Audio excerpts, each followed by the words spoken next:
From the desert runner's lethal dance to the chaos of the wolf pack, the Fae displayed these contests as art. Engard, the embodiment of contention, arose as champion. His strike was as the mantis leg, a bolt amid stillness. He met defeat like the salamander's tail, lost, but only to grow again. He inflicted wounds like the serpent's fang, rotting poison to weaken the mightiest opponent. His baleful stare was the shark's fin above the water's surface, promising a bloody end. The Great Ones contested Engard's knowledge, and time and again they failed. The combat space was a patch of dirt, which soon became a clearing. The clearing, trampled by the feet of warriors, sunk into the earth and became an arena where the bravest mortals heard the feral clamors of the combatants. The House of Valor was born.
Excellent.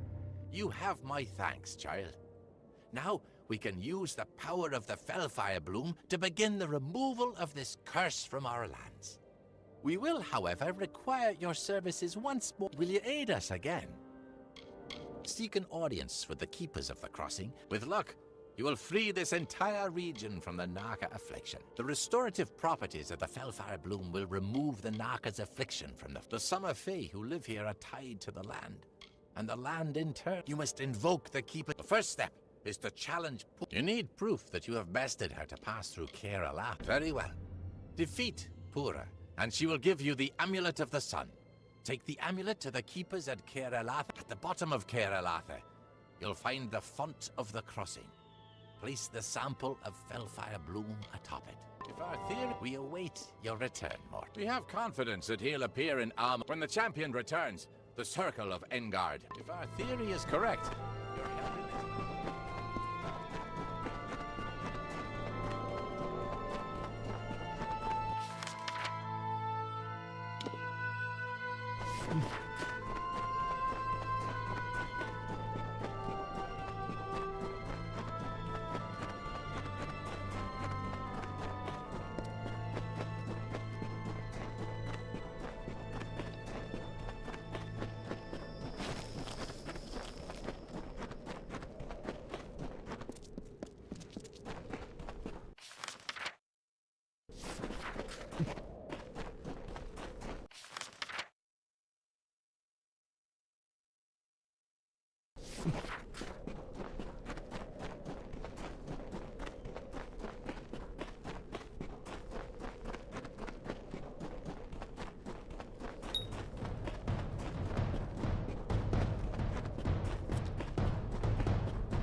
A child of dust?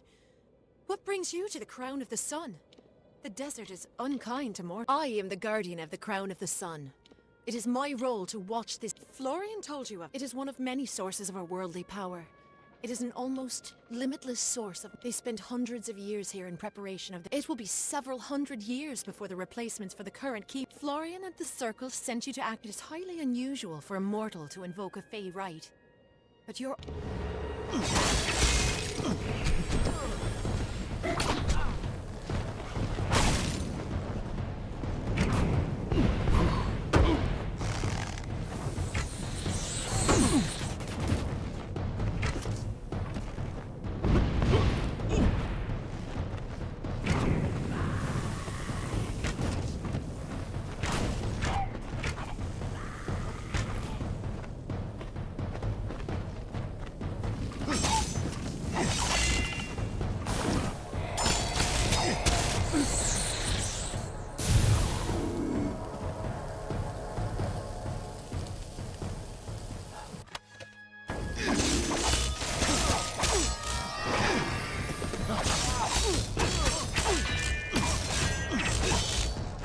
Well done. You are a skilled combatant.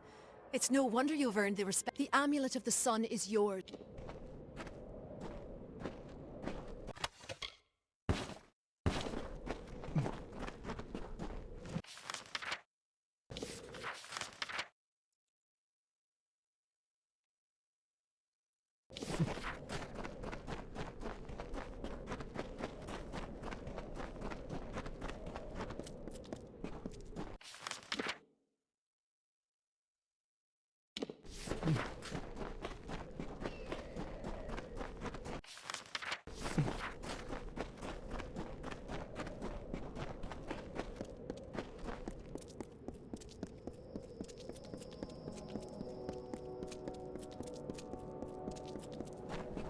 The withering war swept across the land.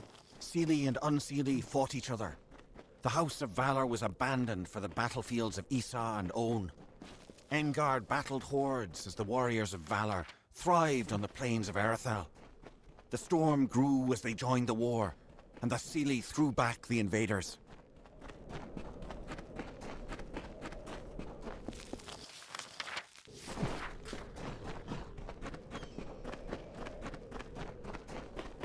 A foulness unknown to Tyrion's tired pilgrims lumbered in the plains. Laboured grunts trumpeted the call of brutish Jotun, the giantkin of old. The hammer-wielders, in grievous march they trampled wood and tumbled stone. The fleshy weight of steps crushed the bones of warriors past. Kelleran's legion spread too thin. Beala's prayers went unanswered, and the fear of death came too easily with the heavy step of the hill dwellers.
What the fuck?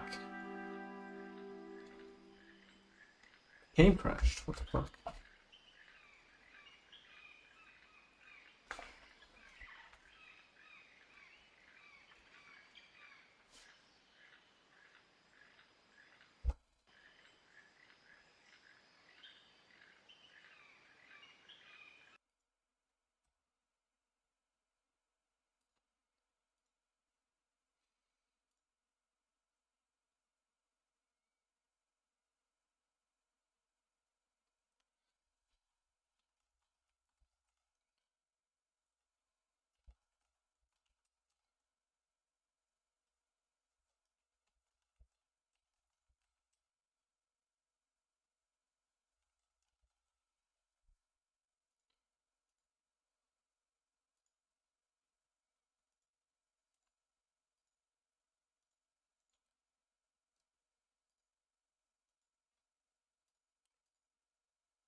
Welcome to Caer Alatha, mortal. We have not had visitors in a very long time. What do you seek? Yes, I am Winter Fae and Halcyor is Summer Fae. That is the nature of the cross. I always distrusted the Summer Fae, but it is difficult to distrust your only companion. Over the centuries, the Keepers lived to prevent use of the crossing by either Fae Empire. Its power is such that both Summer and Winter Fae have agreed to leave it. It is a nexus of There are few such places on Amalur, and the Keepers are tasked with protecting them. I am quite skilled at sage crafting. It is one of my roles. Always dear Pura has stood vigil at the It was she who led Halcyor and myself to the crossing when we first arrived. Halcyor is my companion, and a revelation. I never in my life spoke to a Summer Fae, yet now it is no accident that Caer Alatha is a place of great spiritual confluence to deal with the Narca curse. You should seek out Halcyor. He will assist you in this. She is the guardian of the crown of the... It is no wonder Florian and the others of the House of Valor have come to place their trust in you. It is where the replacement keepers go. When it is time for them to assume their posts, they enter into combat with Pura, as you did. If they survive, we keepers routinely delve into the depths of Caer Alatha to find the crossing, and Halcyor will take caution in these lands,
God.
You should feel privileged. The crossing is not a place of mortal business. You are the first to come this far. That essence of the Fellfire bloom is meant for the crossing, yes? To cure this region of the Narca curse. I will not allow it. Florian, in all his wisdom, does not see what I see. That the crossing is a solution to this long winter. No Fey empire has ever risen so. It is not the way of things. I have been using the power of the crossing to gradually tip the balance of magic in favor of the Summer Fae in Ulcerant, but this had unfortunate side effects. The crossing is tied to the magical essence of this land, and so are the Fae of this. It is a necessary corruption. Better for a few of us to be mad than to wait for this long winter to end. I end you. Florian and the others cannot know what I have done. Fare you well.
Hey, dude, how's it going?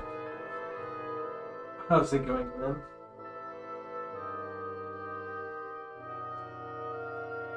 I've got my jacket on.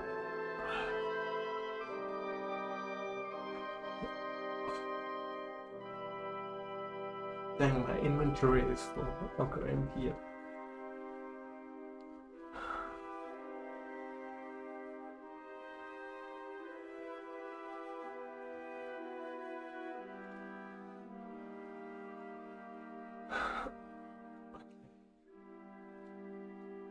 Okay. Winter is coming.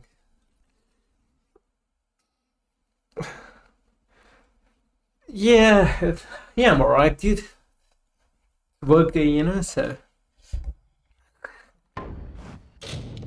it is what it is. Workday, just gaming. Gotta do what.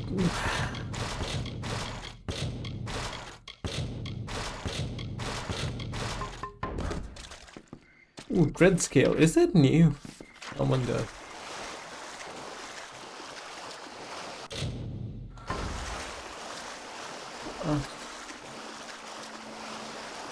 No, I'm alright. Just work, man. Just trials and tribulations of a working life.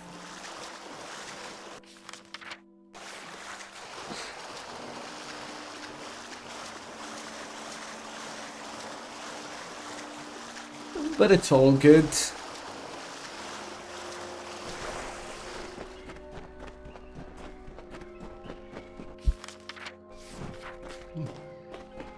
How are you going in MGS2, dude?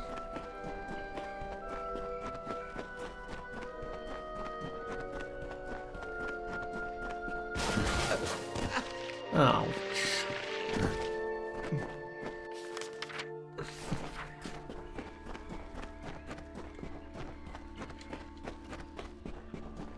Yeah.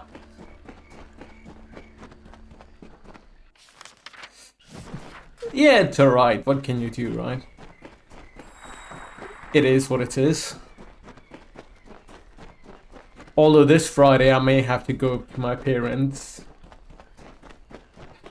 Friday and Saturday, but let's see how things shake out first. Hopefully they'll forget to call me. Nah, I might as well. Nah, but it's alright. I'm just kidding. I'll go see them. So it'll be a improper weekend, but that's alright. It is what it is. I see. Alcir's devotion to his king and court was more powerful than our friendship. That he would compromise his own kind to end the long winter is deeply unsettling. Perhaps, in the end, you have my thanks. Please, take these. They are imbued with fame. I serve the unseelie court. I was chosen to guard the crossing as the winter represent. The crossing has changed. I can feel it. Return to Florian and report what. Take caution in these lands.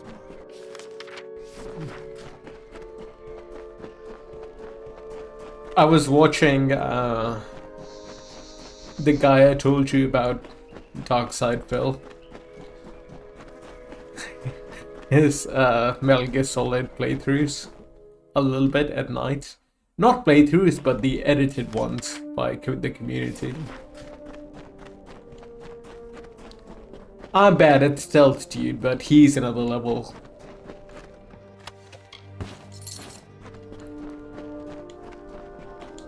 He doesn't think to. He's special, dude, you know.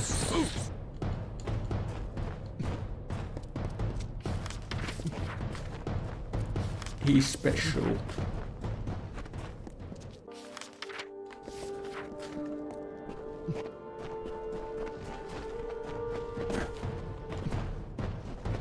Wait, you're already done with 2?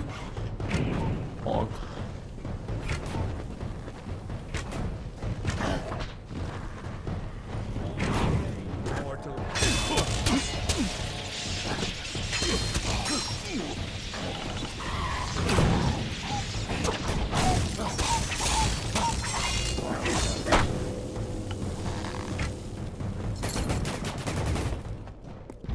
You know, I unironically like the camouflage percentage.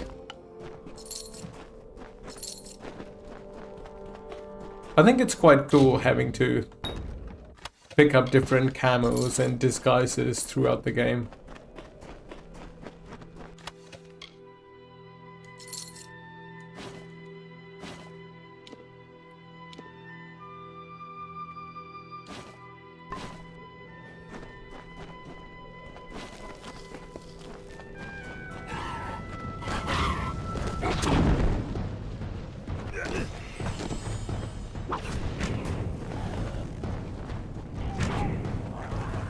Oh, you bought it on Steam. Does it have some cool achievements?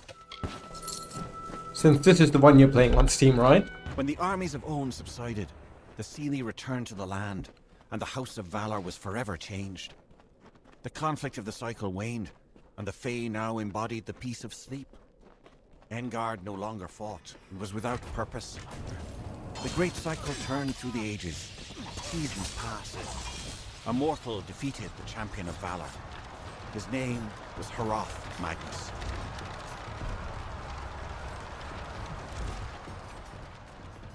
Yeah, dude, go for it.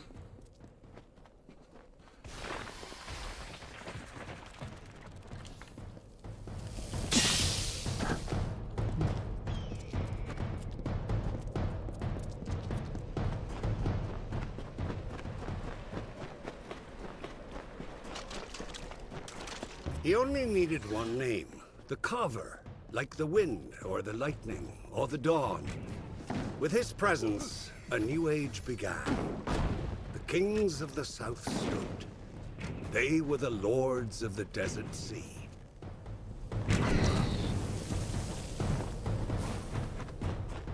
Greetings. Okay, let me discover that.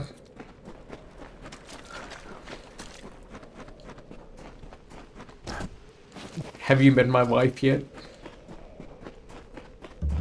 Have you met Ava?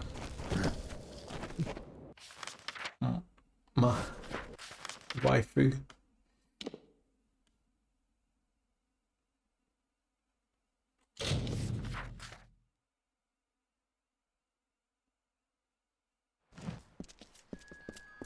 Good evening. Maybe we were all wrong about Luminith. Who's your MGS waifu, dude? I'm not gonna lie, I'm not familiar with paramedic.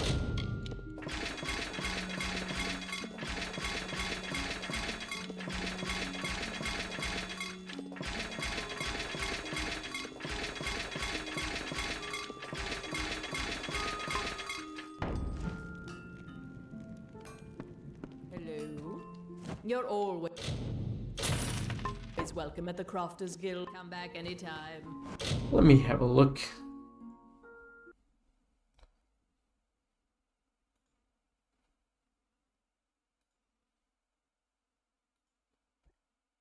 Love Japan. Dang, she's cute. I love Japan. She's not the Raiden's. She's not Raiden's waifu, right? Raiden's waifu is Rose or someone. I love Japan.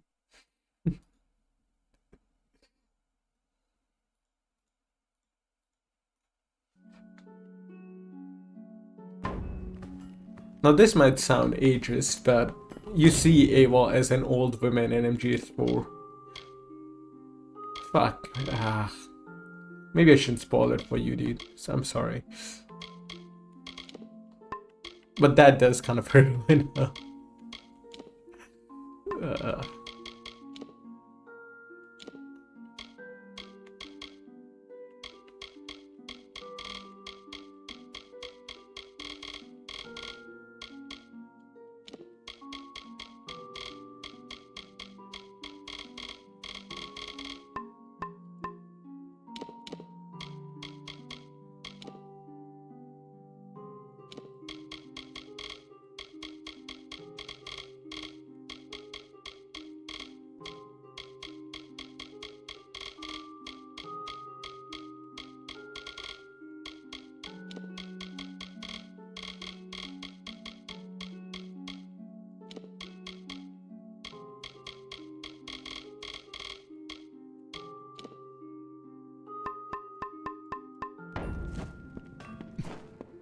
But anyways, I like the animal aspect that you have to eat them and they can go bad as well.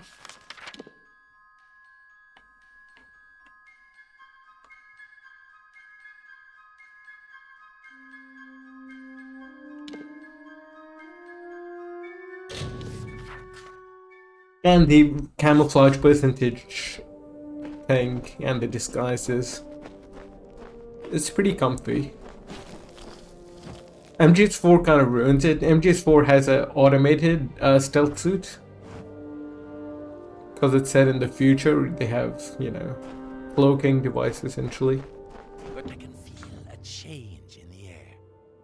The taint of the Naka curse is rapidly dissipating.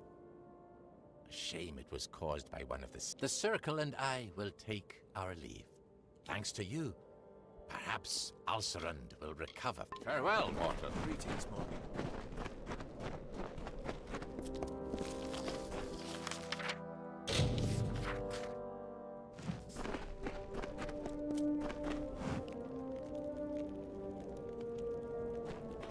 You're the one Colm found slaying the Testament? Well, I'm not here for the Testament. I'm here for gold.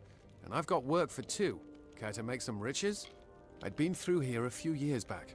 But there was always something sinister about those ruins in the canyon's end. I suppose I served as a hireling in the Warsworn once, but as my friends made rank, and so I left. I live by my... I was a Warsworn hireling once. Was passed over for promotion one too many times. On my last job, I found a map to a treasure. A friend, Tears, and I gathered a crew to claim it. We found the town in... Then Tears slipped something into my drink, and the crew left without me. Now I want to beat them to the treasure, and I could use your support. They wanted to cut me out. That's the only reason I can think of. I'll show that. Why, you... Fine. Even a tenth of this treasure will be enough to make us rich. Good. We split the map among the crew, but I know the treasure lies in Galette Caverns. Now, let's move. There were 4 in the crew, including myself. The other 2 were a pair of mercenaries, an Almain named Alsers and a Varane named Bertzer. It's in a cave near the ruins of the town.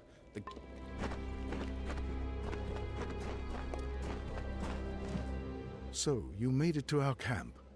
After seeing how you handled your... I will be blunt. The Testament has taken something from me, and I want to recover it. Intact. The marches are a main avenue from Erethel into Datir. But many choose not to walk them. There is a bedroll over there if you need to rest up. It's not the bed, the mercenary. He has seen combat, I am certain, but for his kind, justice is all. I was born in Rathir, but when my brother Giran demonstrated greater ability than I, it was he who became my parents' focus. My brother Giran. They did not take him. He was a promising adept of the Scholia Arcana. I managed to track him here to Galette. Then I discovered just how large the presence of the Testament was in these marches. He would not have. Giran, he was always alone, always. There is no chance that he joined. Then again, his last letters to me were... No, nothing. Excellent. I have reason to believe that he is hiding in the ruins that run beneath the marches. This tomb of Ferrag. I will meet you there. Hopefully, this cult has not sunk its claws too deeply into Giran. It is a large and ancient Irathi ruin, somehow connected to the complex of the legends say it winds and twists beneath the marches like a labyrinth. Many who entered never returned. He is my twin brother. Because of his command of magic, he was selected to join. After that, he surrounded himself in studies. He changed. The tomb of Feragnos is an... I fear the Testament's presence will be strong in there.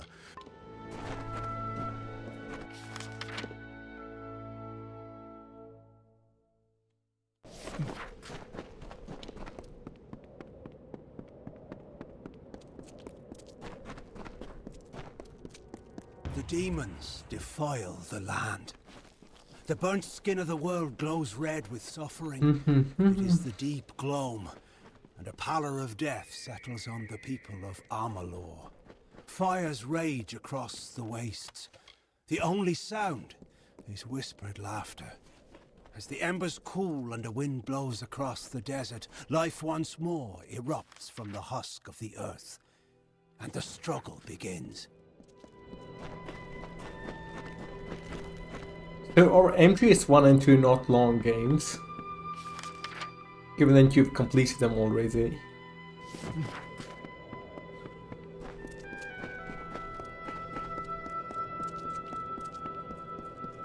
It's a good sign.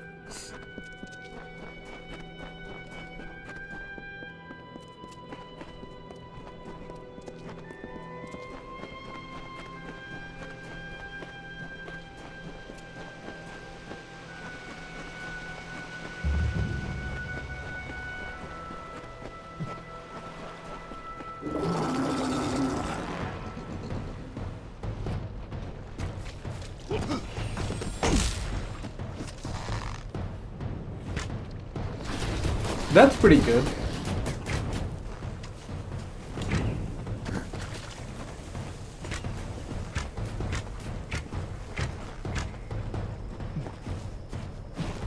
I just mean it's easier to justify playing them, given they can be mixed in pretty easily with other games. Oh, I see.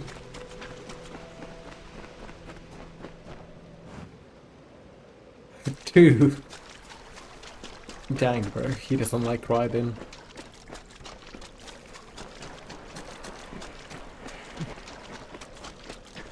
Yeah.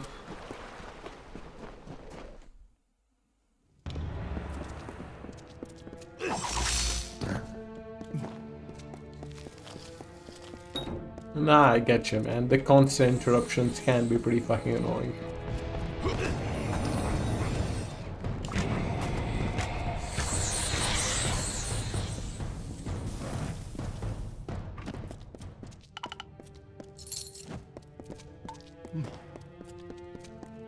Yes?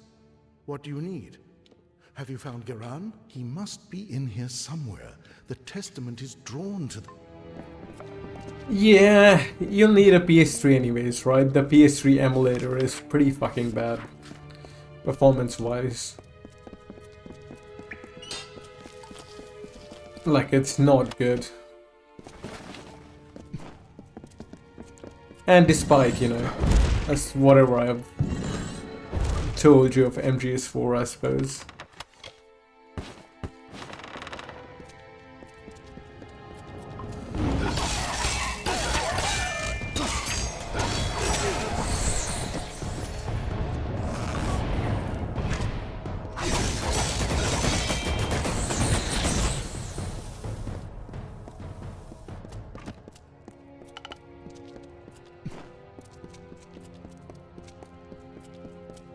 Like, I've played it, you know.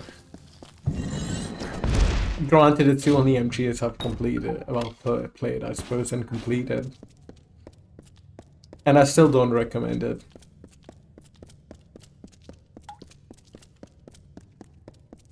Yes? What do you need?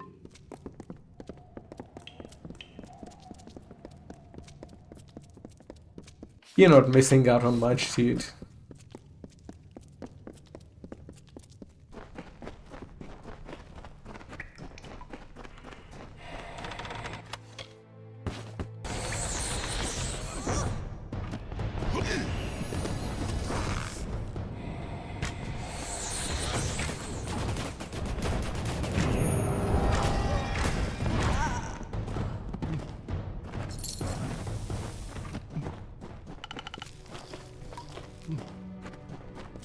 How do you do the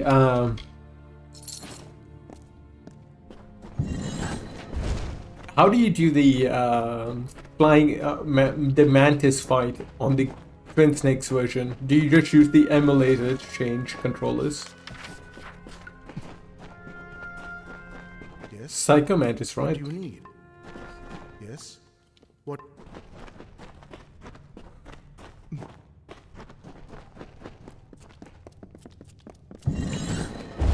Yes?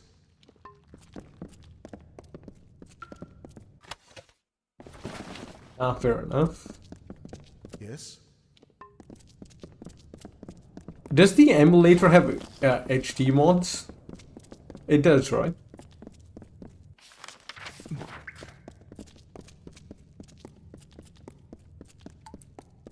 I'll keep it in mind whenever I get to Metal Gear Solid. Ouch. Oh no, fuck.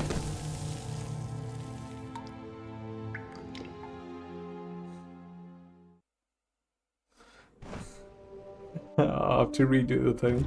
Yes? What do you... It's over, dude.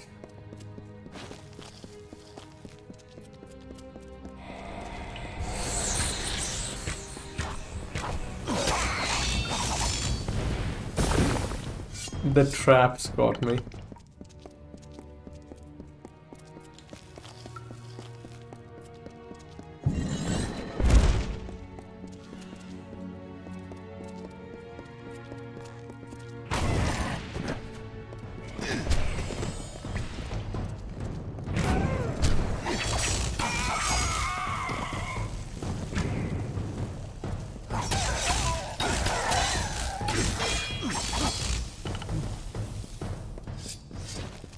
I'm just gonna speed run to where I was. Luckily it's not that far.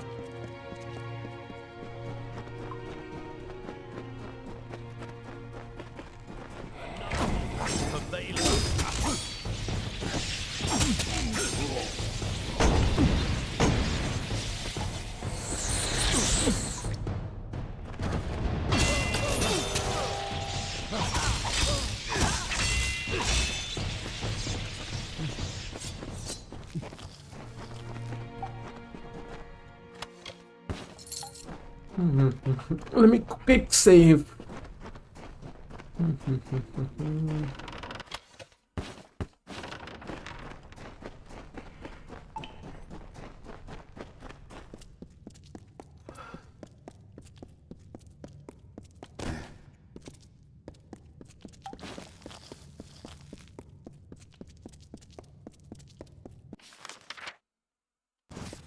Man, my brain is pretty empty today.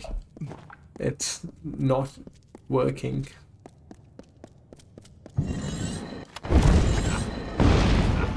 Oh god. I almost died again to the same thing. There we go. It's alright. At least I look now.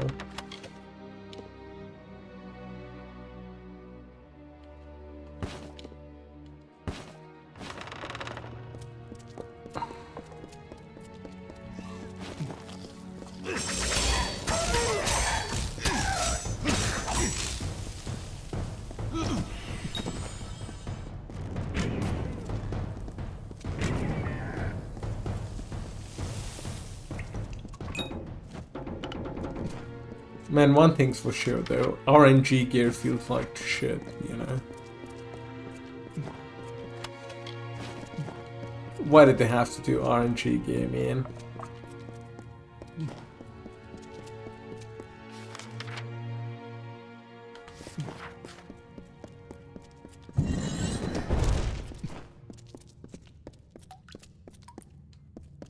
Oh my god, I have to go get the companion. Where is he?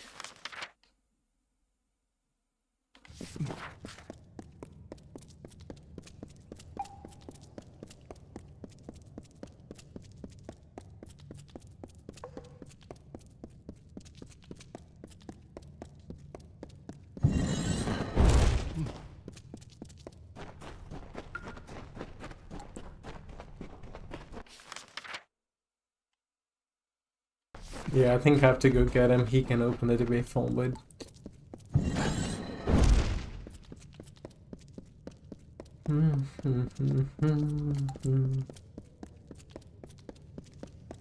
My brain's fried, dude.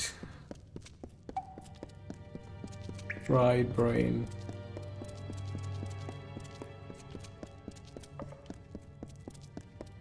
Yes? What do you need? I have no idea, really. Probably just lack of sleep again because I couldn't fall asleep last night. Well, I could fall asleep, but not... I didn't fall asleep till much late. I think it's probably just lack of sleep.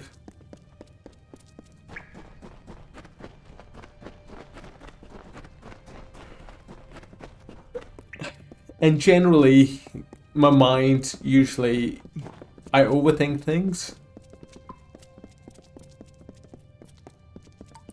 So I don't know. There's probably no scientific reason behind it. But I think I overthink things. And that does not help.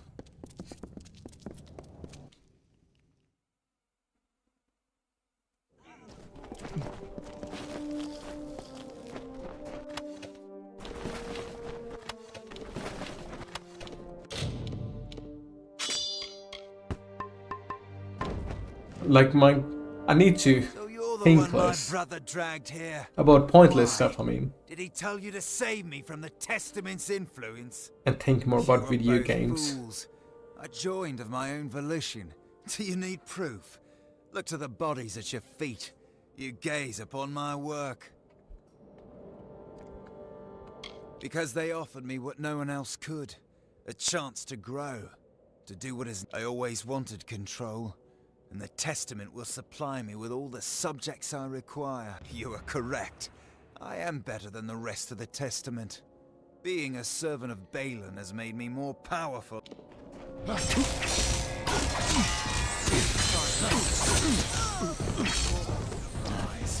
shall teach you salvation. I did not think Geraint's resolve could fall so fast. You heard what he said. Ferragnus, waking? There is more to the Testament's presence here. In Geraint's name, we must find what they want. I think it's just lack of sleep, man. That's as simply put it.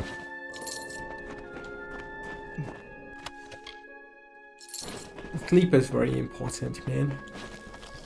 But like, you know, I can't go to bed early, otherwise I'm wasting the day or the evening, right? I end up watching too much YouTube trash before I go to bed.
Oh, okay, I have to come.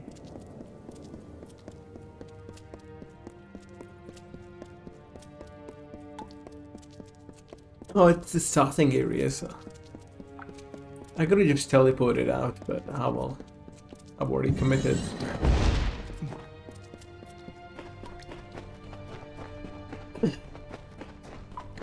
But at work, I've noticed one thing, right? So it's like, either I have a good morning or a good afternoon. By that I mean productive, I would say. Where my energy levels are high. It's always one or the other.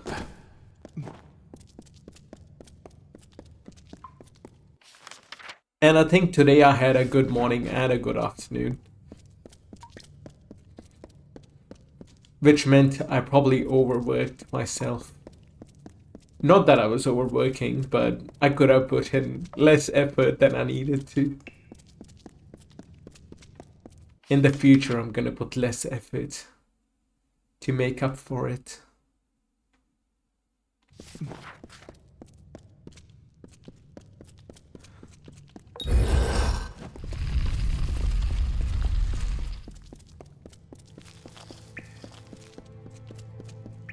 It got a half-ass work, man. Drag it out.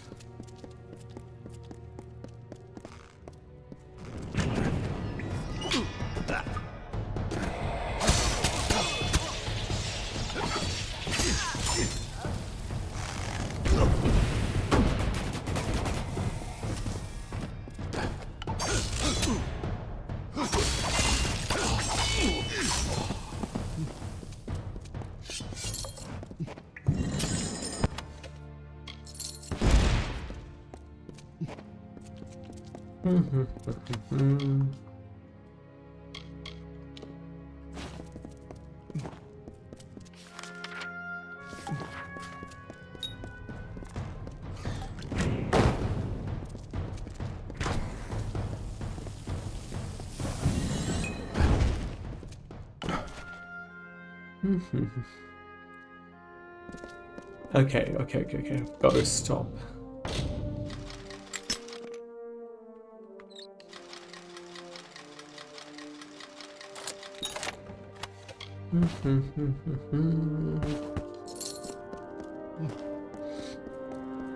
They formed as beams of light amidst darkness. We saw it.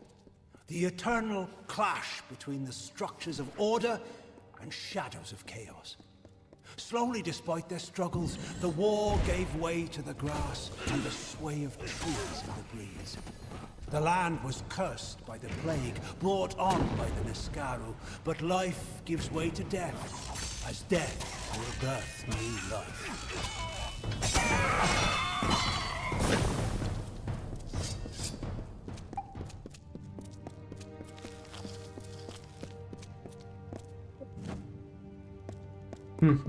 It's alright. I'll make tea in like 20 minutes. The tea will wake me up.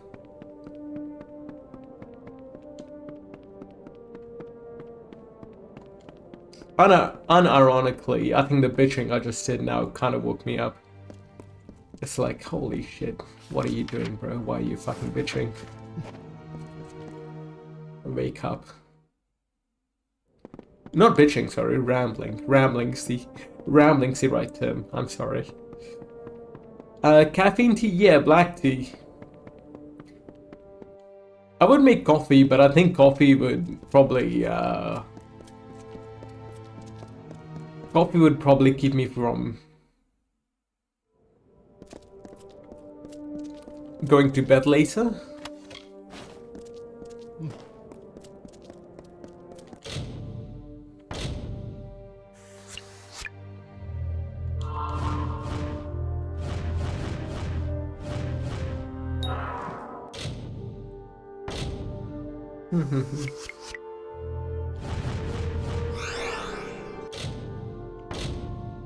I got some black tea, man.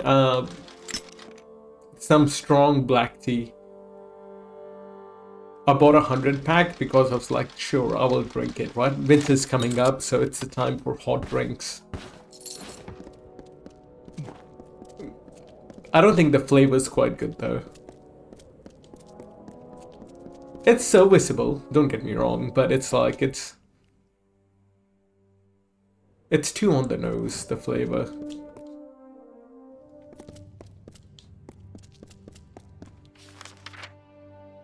Deep down, I'm a coffee drinker at heart.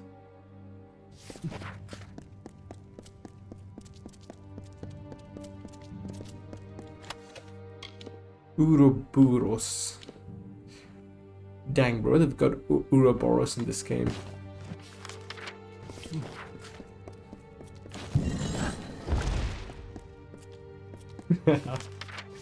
Nah, I'm kidding. Every game has the Ouroboros, right? The two-headed snake.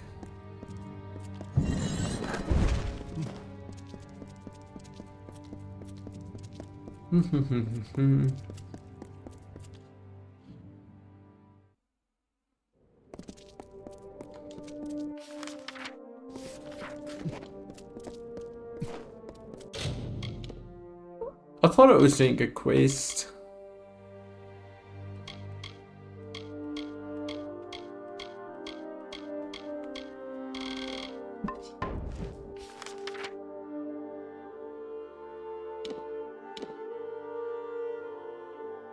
I was pretty sure I was doing a quest. He wanted to investigate the presence, what his brother... Oh yeah, I'll probably have to go get the quest from him in the town.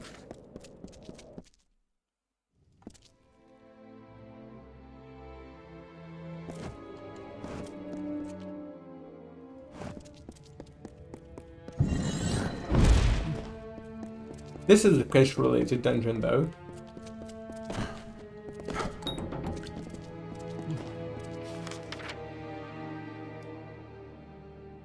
Maybe the Trails guys should learn from this game, man.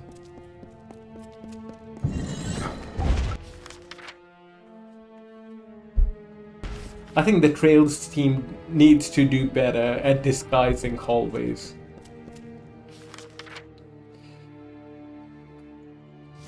Like, this is a hallway, right? But the shapes and the architecture makes it feel unique. I suppose Trails was working with PSP limitations, so I can't really give them too much crap. They were suffering from handheld PSP and then PSP Vita, you know.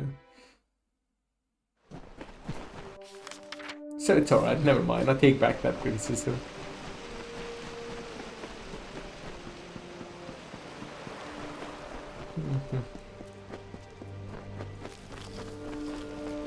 I take his back it.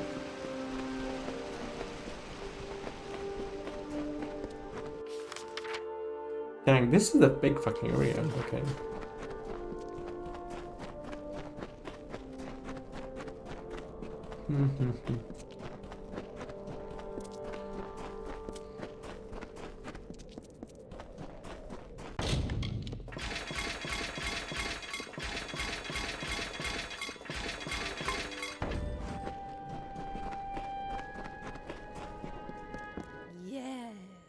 So you're the Dreg Colm found gutting the testament.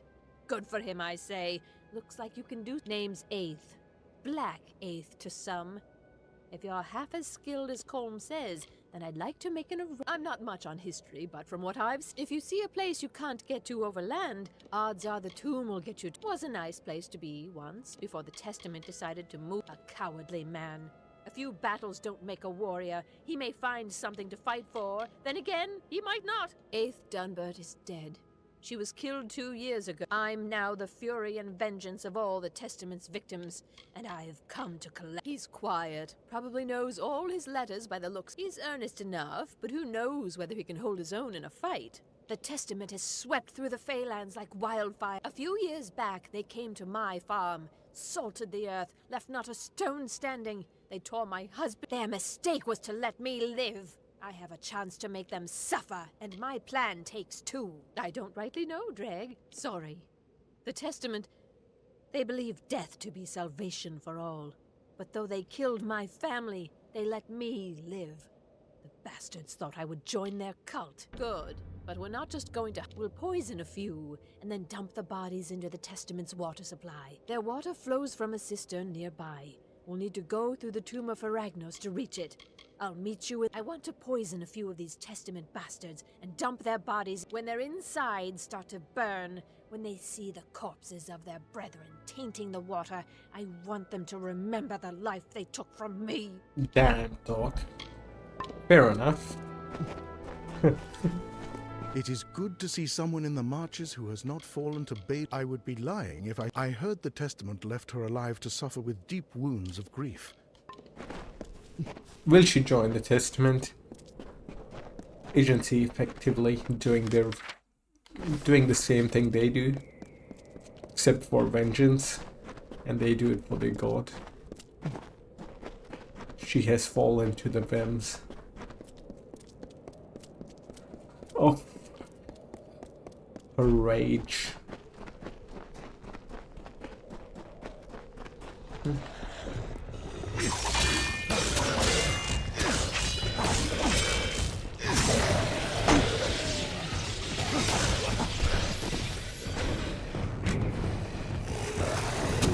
Oh my god.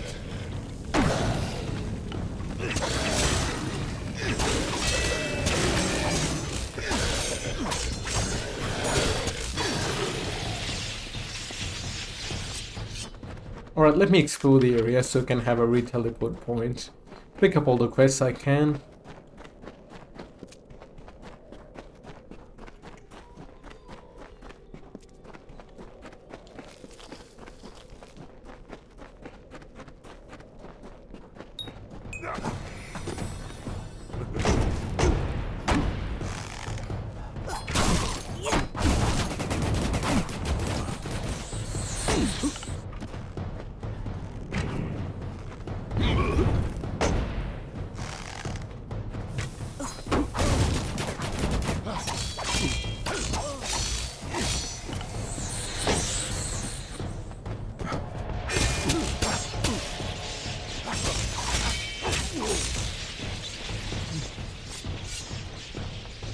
Hog.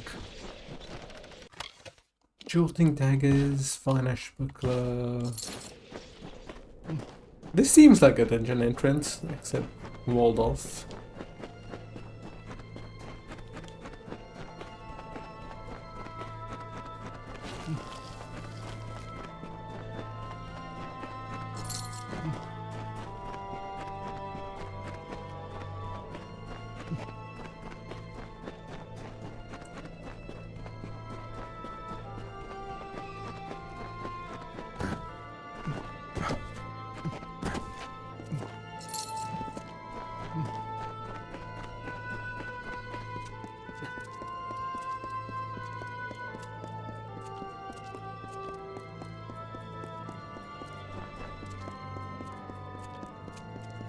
This area is ominous music.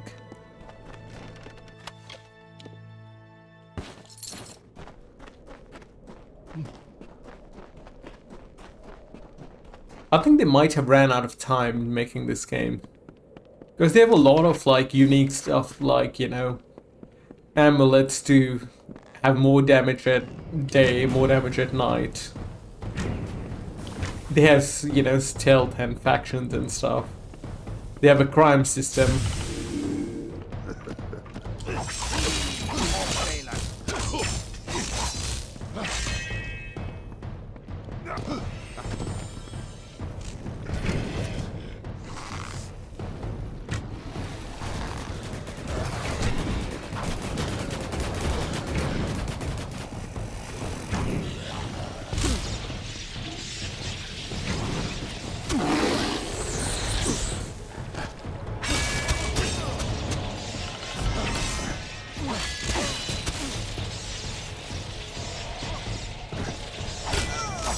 Yeah, there is. But it doesn't feel like it's of much significance, you know? Like, NPCs have schedules, you know, they go to bed at night and stuff.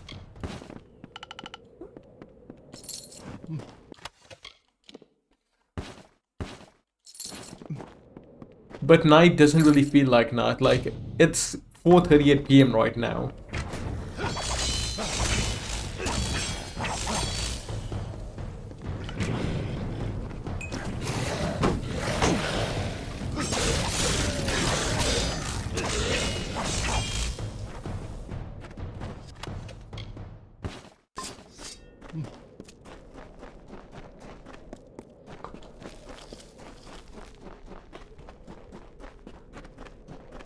I'll have to read up, because I do know they wanted to make an MMO. But what exactly went wrong?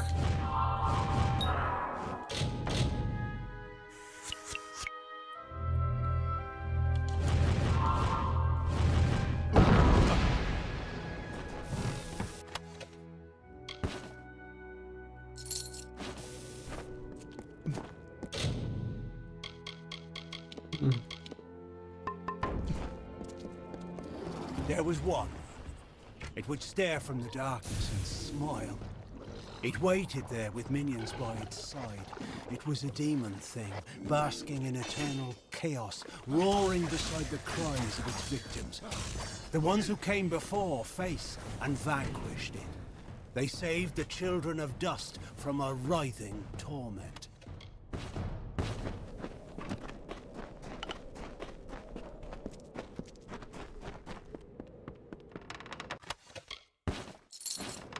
Does the day and night cycle matter in Skyrim, apart from, you know, stealing stuff, I suppose? I suppose no, it does matter. The vampire stuff matters. There is a little bit of element there, right? But outside of being a vampire,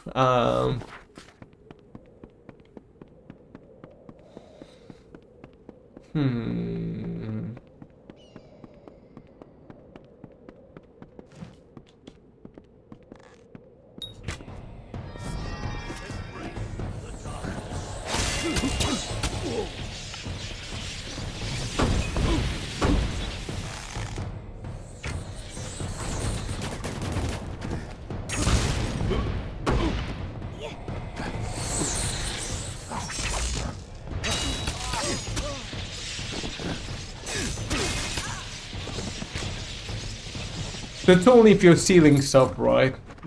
It helps, you know, having those NPCs. I suppose. Activity cycles matter a little bit.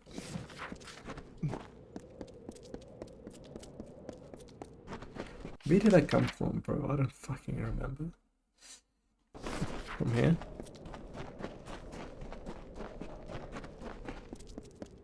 Well, this chest is open, so yes.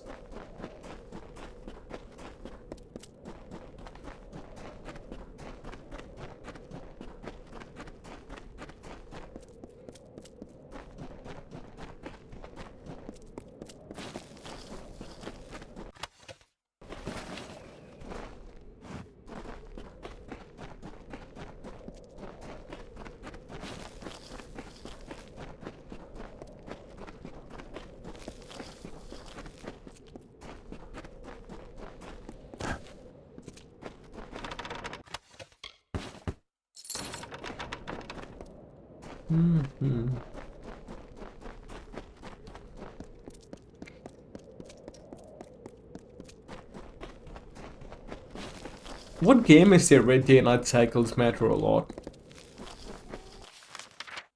I suppose they have, most games have to have some kind of reason to make you care. Either being a vampire or something, you know. I suppose Kingdom Come has more dark and nights and stuff. Some RPGs do the thing where more difficult and rare enemies spawn at night.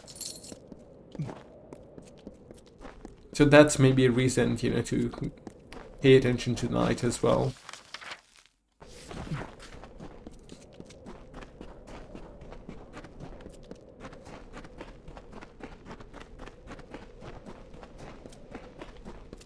But anyways, in this game, it's pure flavor. Because stealth can be broken anyways, right? Pretty easily. It's...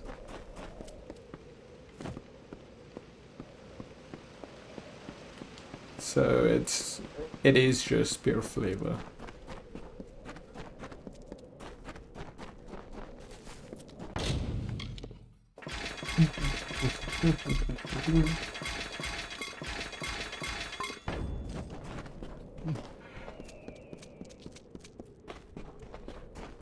You know, this destroyed part of the map reminds me of Dragon Quest XI. The world in Dragon Quest XI was quite cool, even though Act 1 was your most basic ass JRPG. It really came into its own with time. Oh, I haven't been down there, I suppose. I meant up here, right? I think.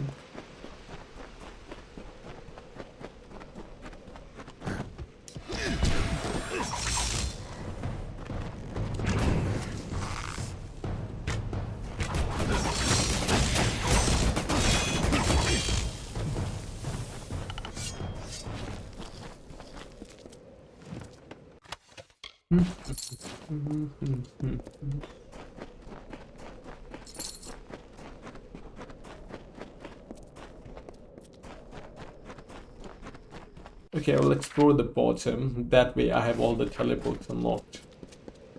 And I'm Gucci.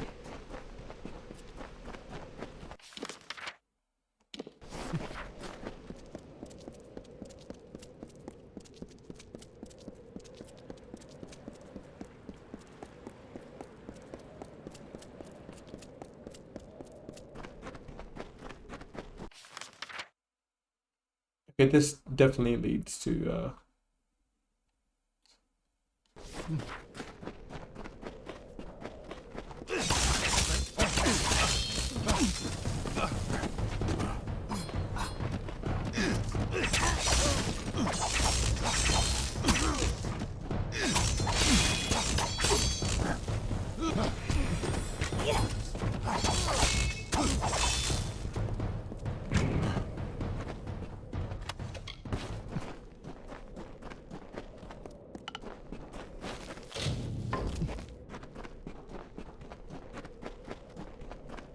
let me save in case I crash.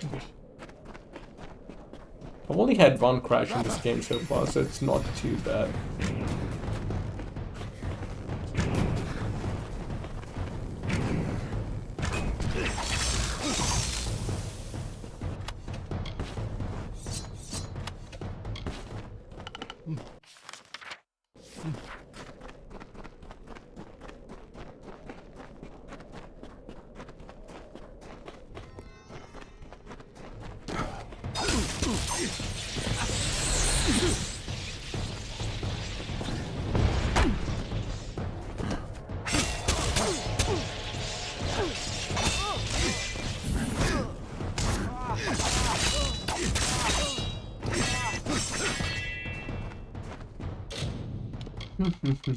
Repair. Blade repair, there we go.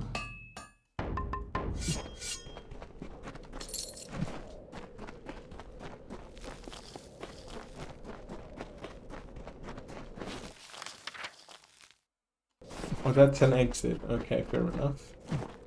Now to go the opposite way.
Ooh, okay, that's where the other quest is. Do you not see? Do you not see? The hells have come for you and I. Do not sleep. Do not run.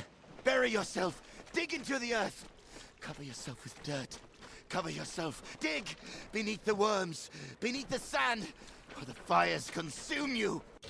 They call the demon back to wreak the havoc of ancient doom. It comes! Dig! Probably crazed. Oh, do you see this? This is night, basically. You see the difference, right?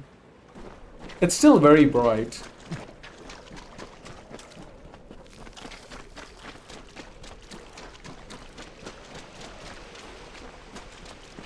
Like, the Darker Night mods in Fallout 4 was pretty good, actually. It made me actually use the flashlight. Oh, the... yeah, flashlight.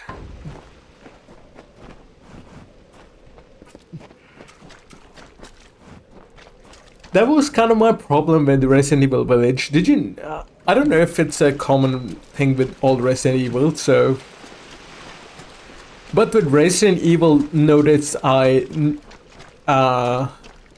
I noticed it wasn't very dark.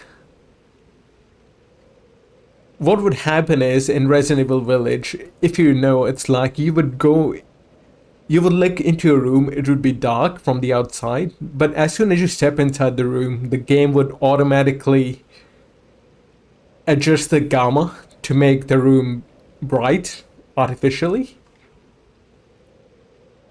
I just felt they should have had the player use flashlights and stuff. It might not be a common thing for Resident Evil, so, you know, my criticism might be off, but it does bother me a little bit when you're looking to go into a dark tunnel, you step in, and the game just makes it bright for you. Breakpoint. Is Breakpoint pretty dark? What about Kingdom Come Deliverance? Those nights are dark, right? Or like, fuck, what was the other game? It was just on my mind right now.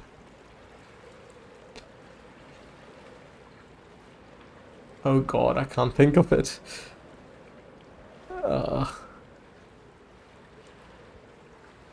Oh god, I can't think. It was literally on my... I was thinking about it when I was gonna tell you examples, but I forgot the second one.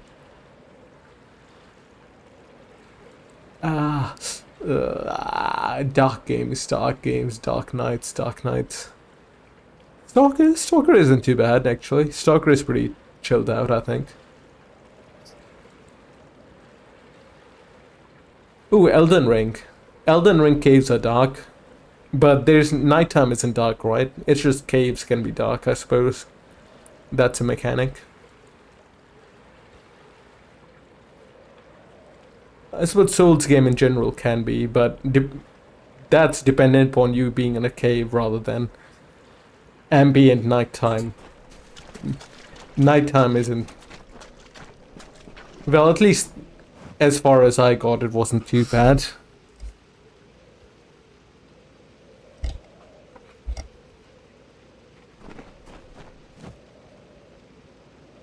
But proper nighttime, yeah, maybe it's not a good example for proper nighttime Elden Ring, given it stays the thematic.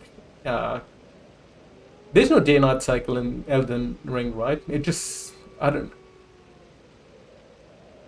think there is. I think each stage says the ambient... Whatever they have designed it, the ambience to be, it stays true to it. So yeah, you're right. But Breakpoint being dark is pretty cool, man. I respect it. Anyways, sorry, give me like 15 minutes. I have to do dishes and stuff from earlier, and then I'll make tea as well.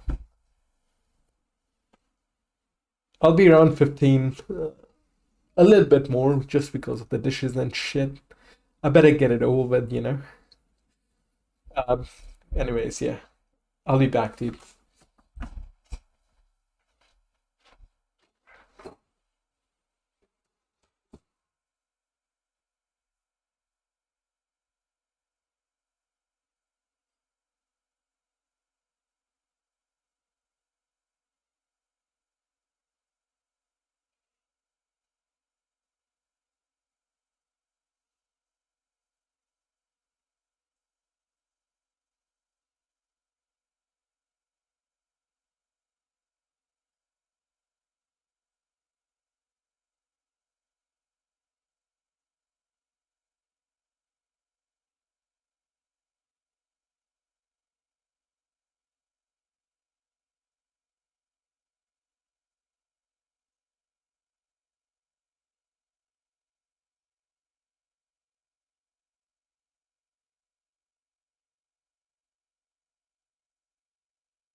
I got my tea.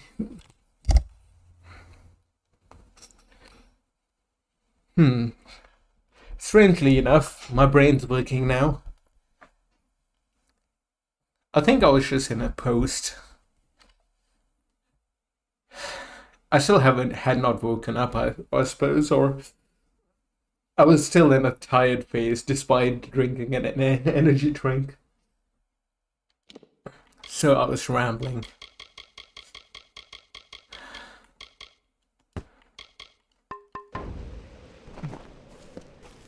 But it's alright. Post folks too poor. Yeah. That's a good way to put it.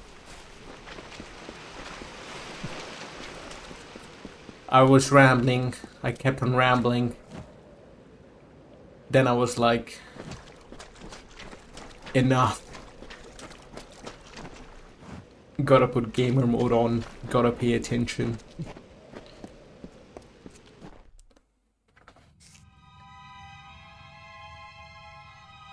That's it, dude.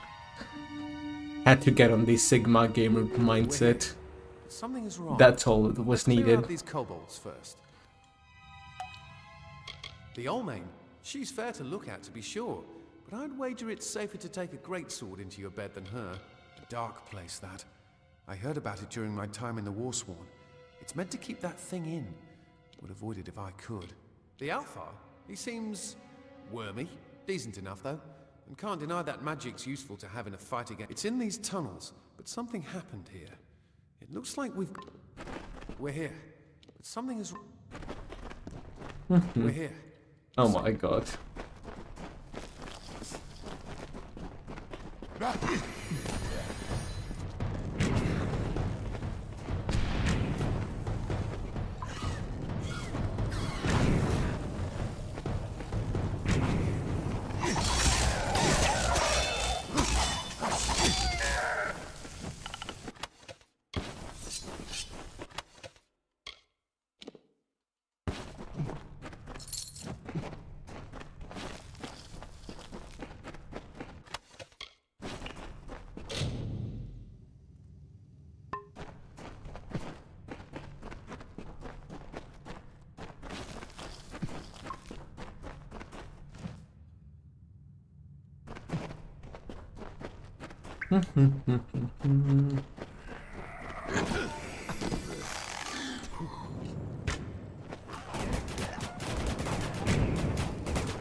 Kobolds that take tears was former Warsworn like me. A rabble of beasts would be no trouble for him. They must be of the Testament, which means they encountered Tears, and they fought it out. We better see if Tears made it out. I don't know for sure.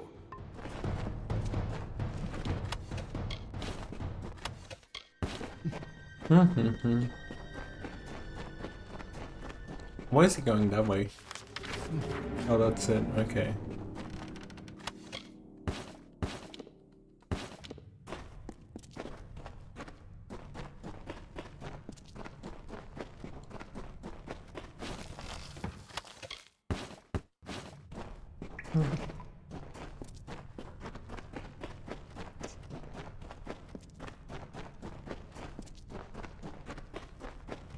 Man, I need to replay Dragon Age someday.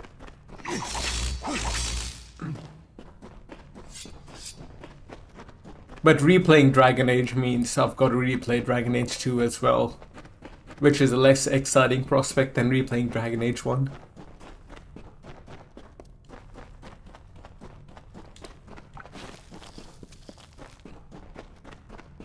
It's that fantasy mindset from playing a fantasy game like this.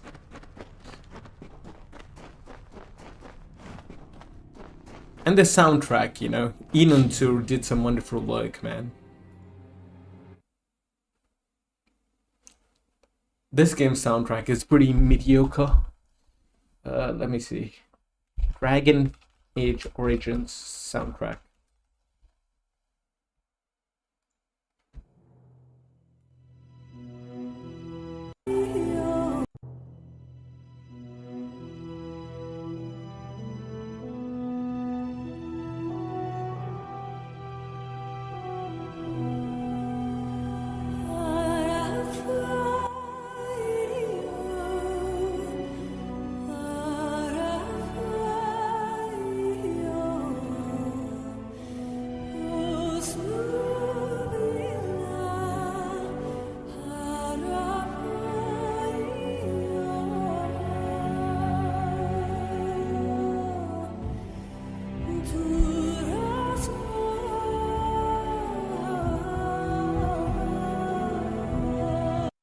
Man, it's so good. And what do you want to say the second... can't speak.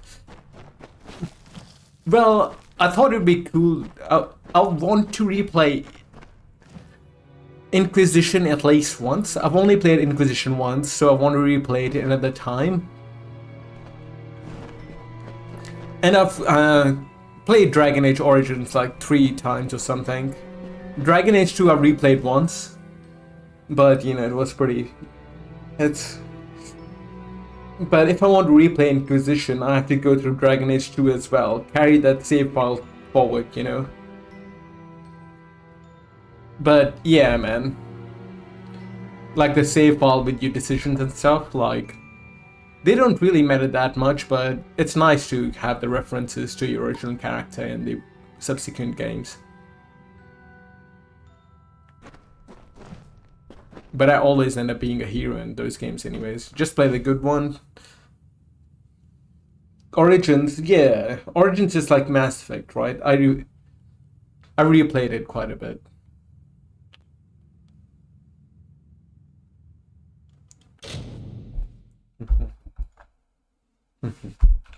Man, now I want to watch trailers for it.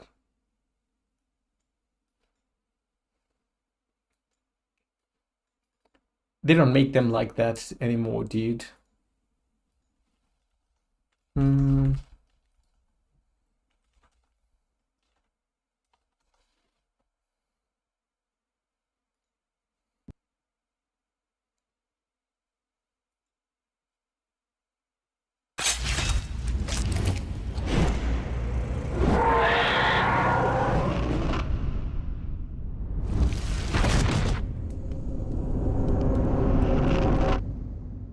It makes you feel badass, you know.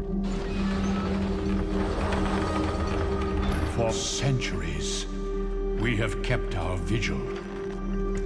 We have watched and waited for the Darkspawn to return. There are those who have doubted, who have forgotten, but it has always been our duty to remember. In peace, vigilance. In war, victory.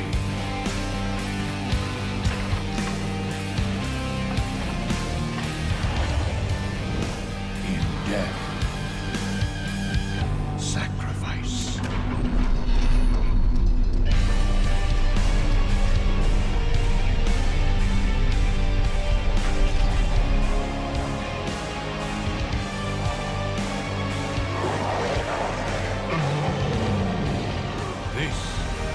What it means to be a Grey Warden.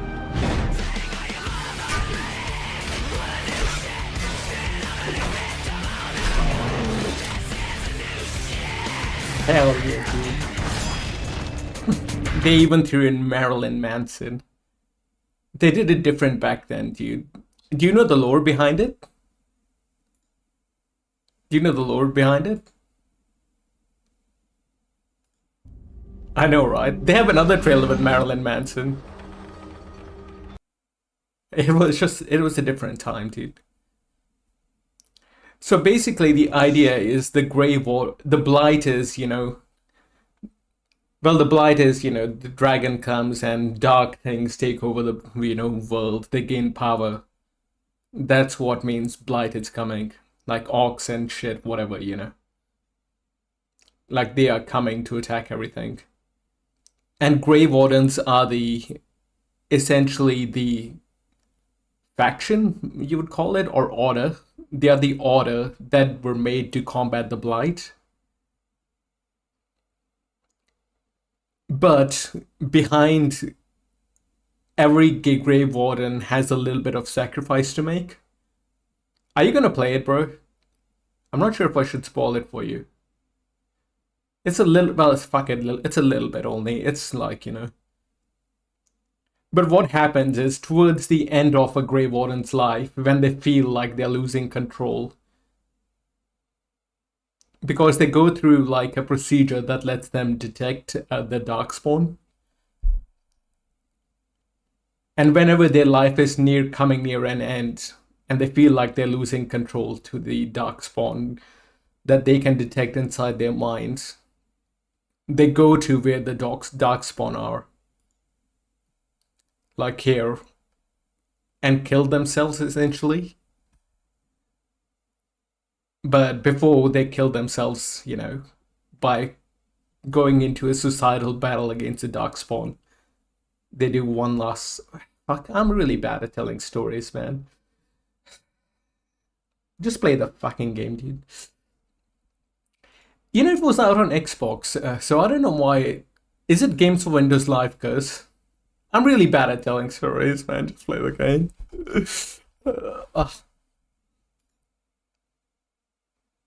I played the pirated version originally. So that's why, then I bought it on Steam, you know, and replayed it.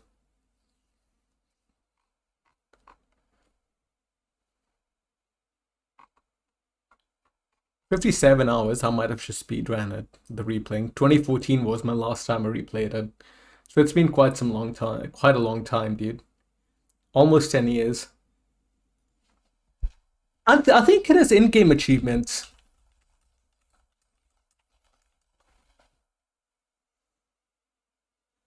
Yeah, it had Xbox achievements. Fuck. Do they have Steam achievements? Oh, there are BioWare achievements. So, like, BioWare used to have their own website and profile thing. Like, for example, Mass Effect 1, you had to buy the DLC from the BioWare website. It was a crazy time, dude. So in-game you will get achievements, but you won't get, you know, the in-game achievements are not Steam achievements, obviously. But it still tracks them in-game because they're tied to the, I don't know, Xbox 360 achievements. But you could play it on Xbox 360.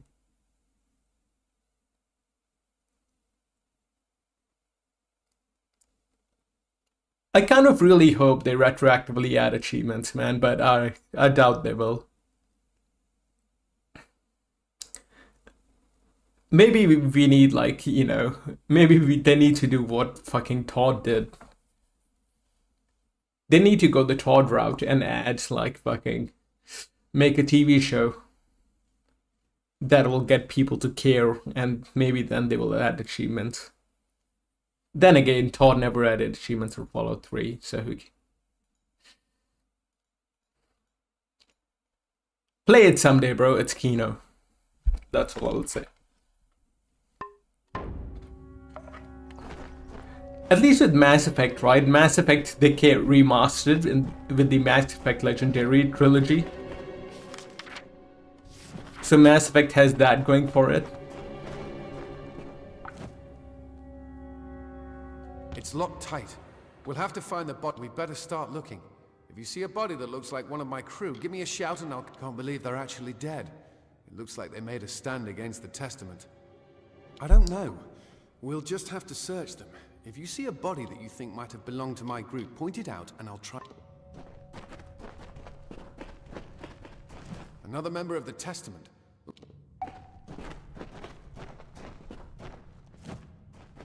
This is a stranger's face. This isn't ulcers, Bertza, or tears. Another one of the...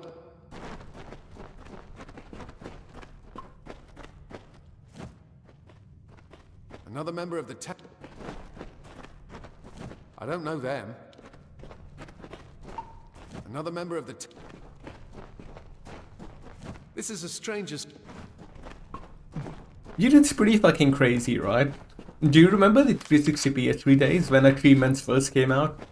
And PS3 then later on added trophies? Like, when you played games on PC back then, you didn't give a shit. Right?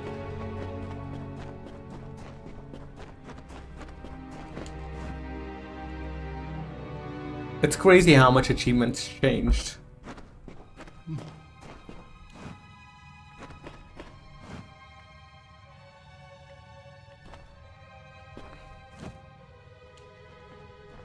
Bertza. She was just a mercenary looking for easy gold. Didn't know the job would end like this. But here's our combination anyway.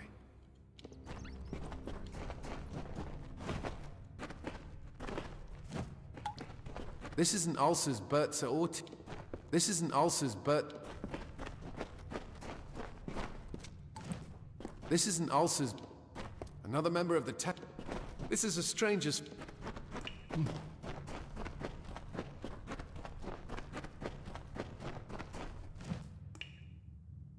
They almost, you know, fucked up achievements. Another member of the...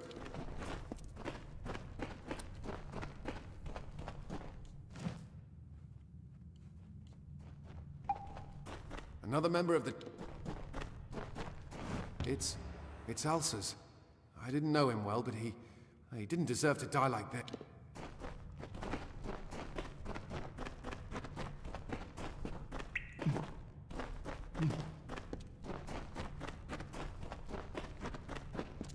What was he going to say regarding achievements? It'll come back to me.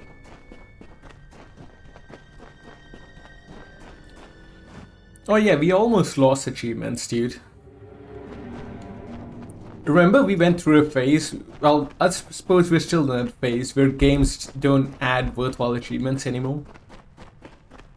Like, even if I don't get all the achievements, I at least respect it when, you know, there are difficulty-based achievements, you know. Because I think there should be a reward for those players who go the extra mile and play everything of the game. But we went through a phase, right, where everyone wanted achievements for free.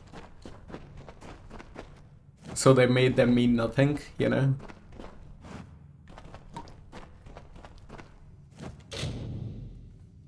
Well, I suppose it doesn't matter. The games we play now, have them anyways. The casual games we don't play don't have them. It's Tears. We're already too late. I don't know. Tears never ran from a fight in his life. It's almost like he locked himself. Why? If he knew he was dead, why go through the trouble of hiding in here? Wait, did you hear that? The Testament's...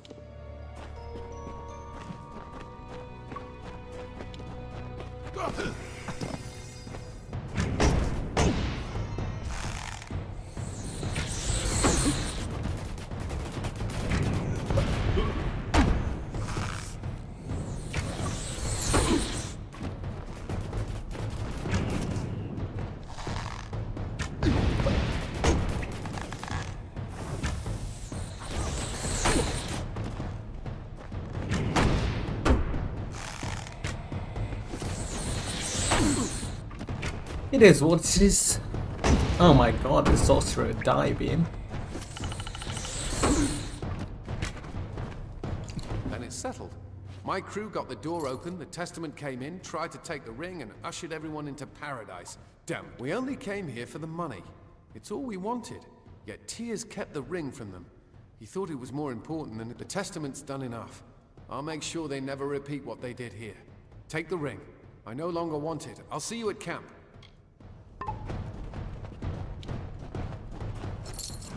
I wonder if all of this area's quests are tied to the crazy cult. That might be cool, actually.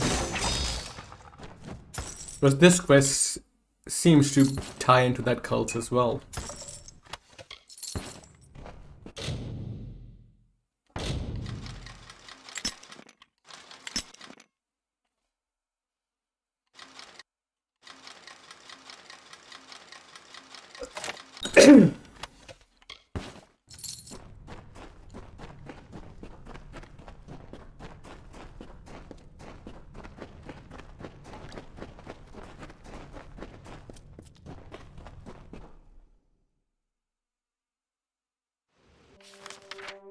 I kind of almost wish they did more of it. Have every single, well, more areas with their own subplots that are tied to the lore at large.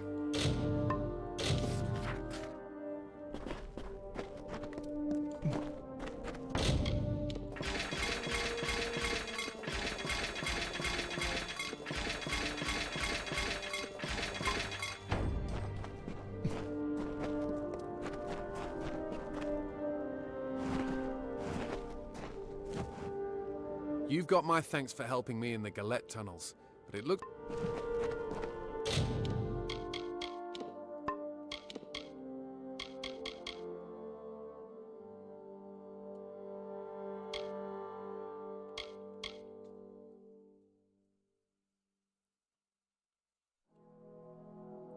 Mortimer Reckoning video. Alright, man, watch it. He rips into it, dude. See, I don't remember watching it, but I think he said the same thing that I've come to the conclusion to. The story is pretty, gameplay is fun, but the story is pretty fucking bad. Let me know what he says if you finish it.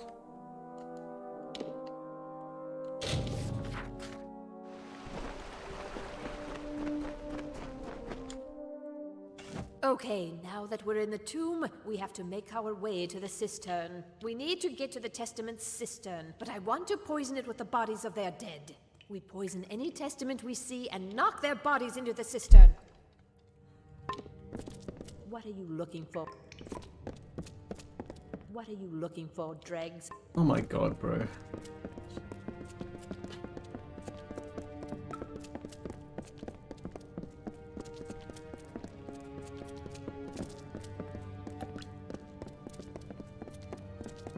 Never quite knew much about this Feragnos or why it was entombed here, but if the Testament want it, it can't be good.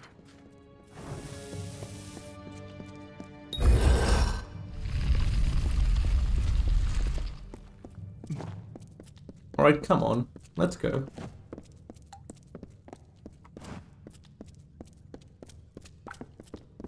Ah, she wants to go somewhere.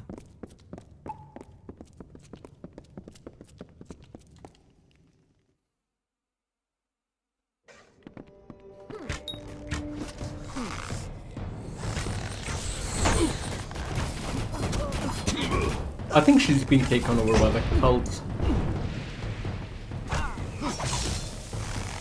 Maybe she's actually doing they left her alive because her machinations would bring their god back. Given how far she's going with the revenge.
Then it's finished. In a few hours, those bastards will know what we did here. That's it then. 2 years of planning, of tracking, finished. I don't feel anything. I've killed how many of the Testament? and I feel nothing at all. You're right. I didn't murder them so that they could find salvation. I only wanted justice. I didn't know what the Testament was up to when I first came, but I found these on one of the ones I don't know much about this Niskaru Feragnos, but the Testament is interested in him. From now on, I'll keep 2 eyes on their doings.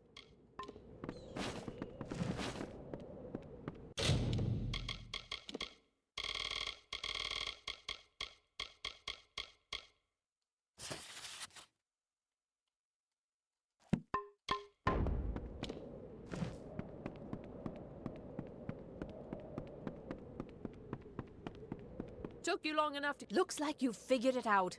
These Testament worms are trying to summon an Iskaru Lord, Feragnos, to burn Detir to cinder. You're damn right we won't, Dreg, but it won't be easy. Though it's an Iskaru, it's young. It can still be killed. You come in, we hit it until it can't get up, and then hit it some more. A technique I've mastered. This isn't a fight for any one person, Dreg. We go in there together, even if we... Smartest thing you've said all day. From what I've... Odds are that's where old Death and Flames can be found. Which means we've got...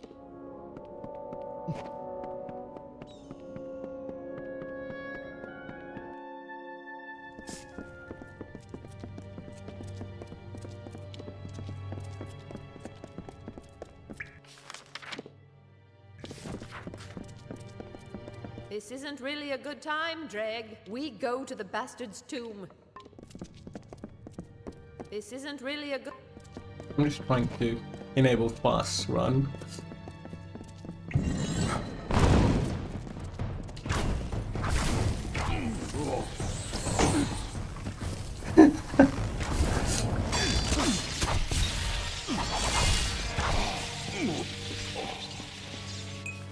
Yeah, bro. He sure rips into it.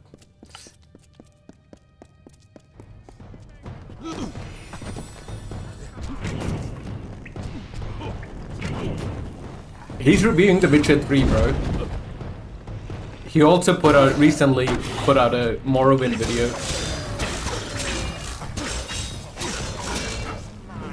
Do you agree with this assessment? It's pretty hard not to be fair.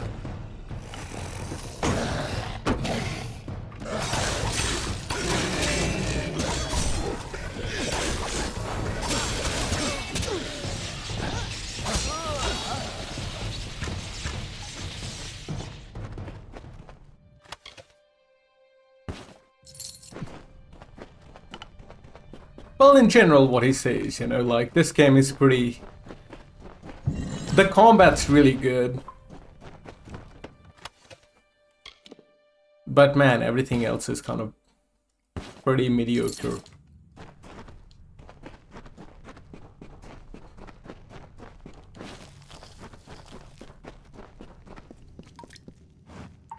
Like, people blame, you know, Skyrim, it releasing the year after Skyrim. But I genuinely think all it needed was a really good story like Dragon Age or something, you know? And people would be simping over this. That is my gamer opinion.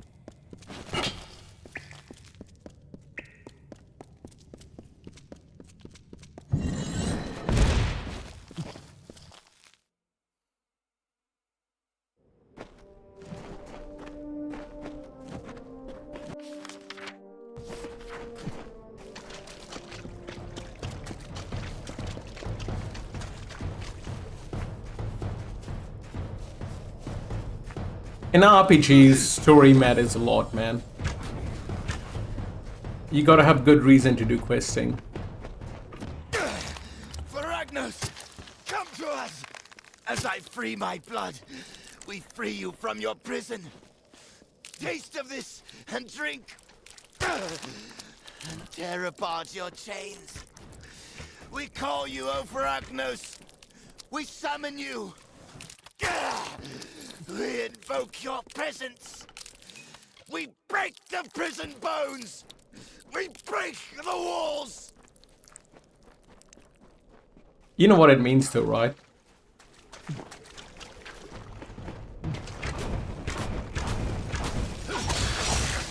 Both me and Mortismal have played this lesser known gem, hidden gem of a game, and you haven't.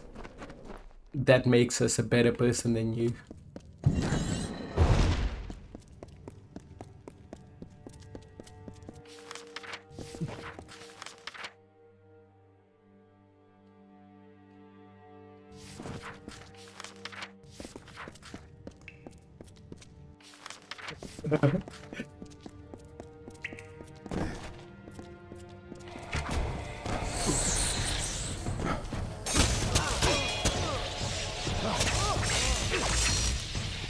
Yeah, because you haven't played it. You don't know any better.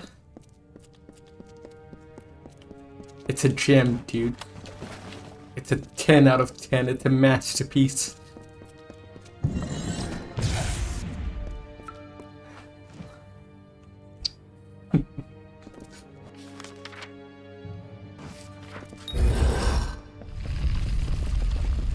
Now is not a good time. But what do you need? It's in the Arathi complex in... Holy shit. These guys just have walked into.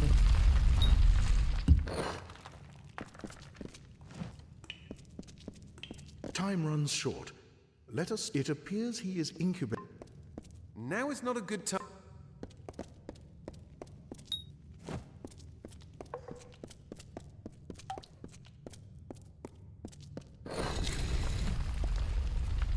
Alright, this thing. Time runs short.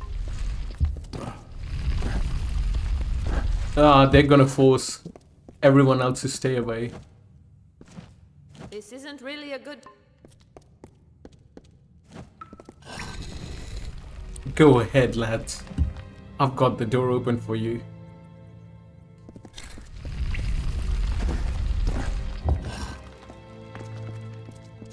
Now is not a good time. This isn't really a... Can you move over this way, lady? Maybe I need to reset her. I'll run back and forth.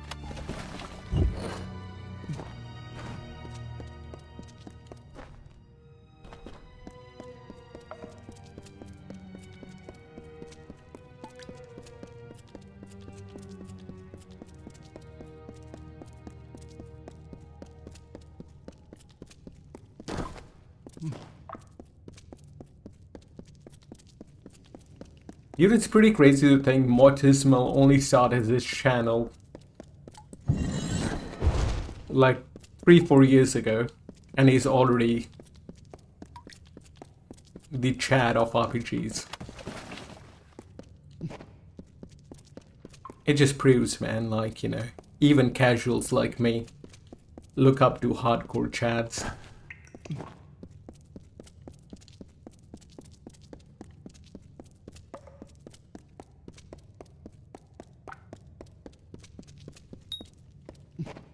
Time runs short. Oh my god, this game is sequence breaking. Maybe I can shoot an arrow or something. Time runs short. This isn't really a... Fuck. I'll try re-entering, maybe that does it. Let me save here.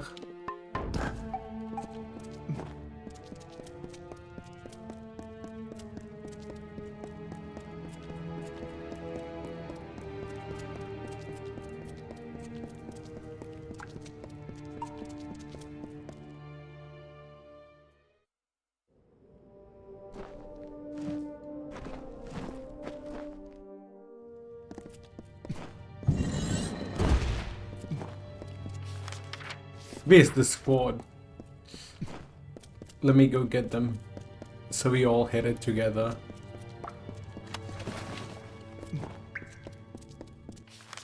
Wait, where's the third one? She's already hit it. Okay, never mind. Let's go.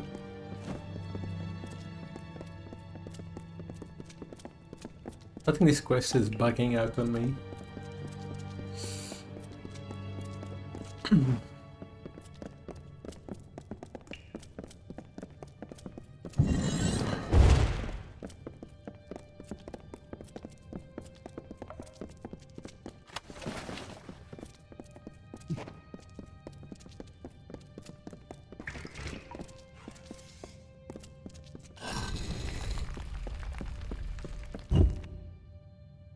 This isn't really a good... Now is not a good time. Time runs short. Let us speak. It appears he is incubating in the... Time runs short. What do I do, man?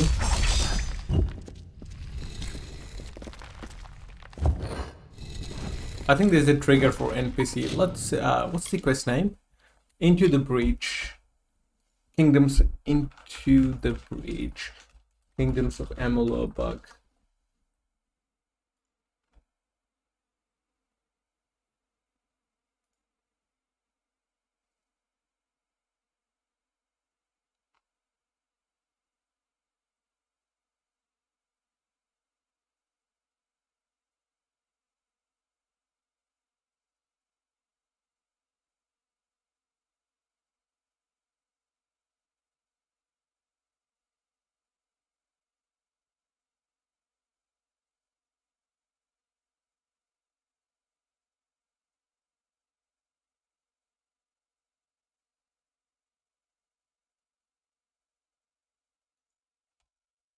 Okay, I think I fucking broke it.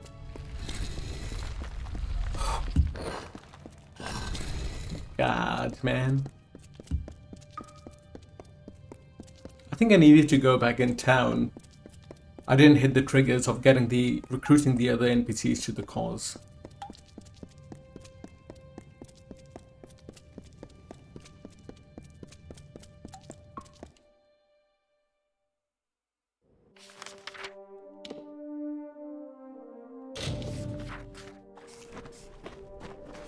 This isn't really a good time, Dre. We go to the... Now is not a good time. Time runs short. Alright, I've talked to every single person, so let's go.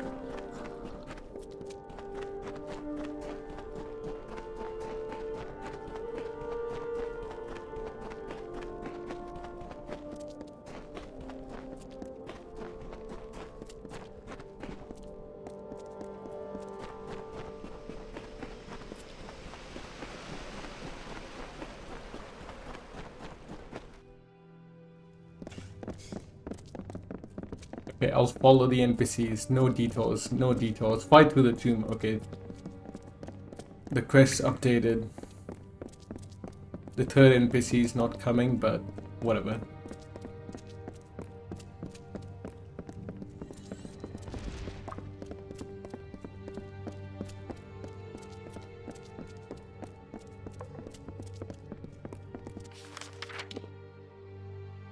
Okay, he's moving now.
Time runs short.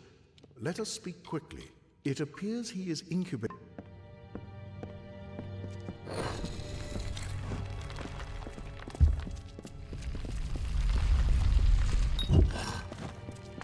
Curse it, or from the look of things, this door will only open if someone is standing on the switch. We don't have time to break down the door. Someone is going to have to stay behind to keep this open.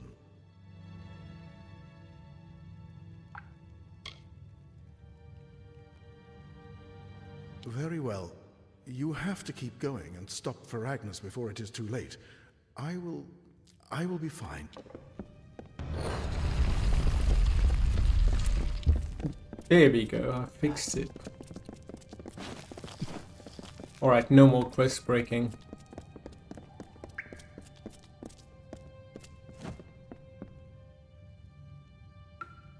Let me quick save here. Now is not a good time.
Are they gonna fight, dude?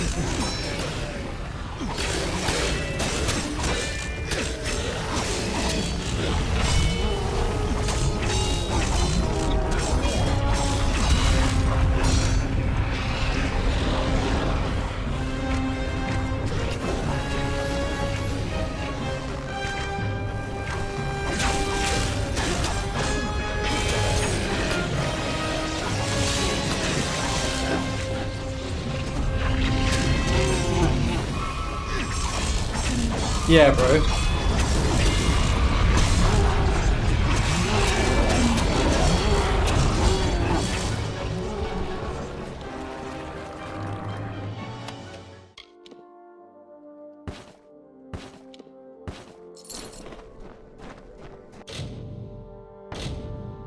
Easy, man.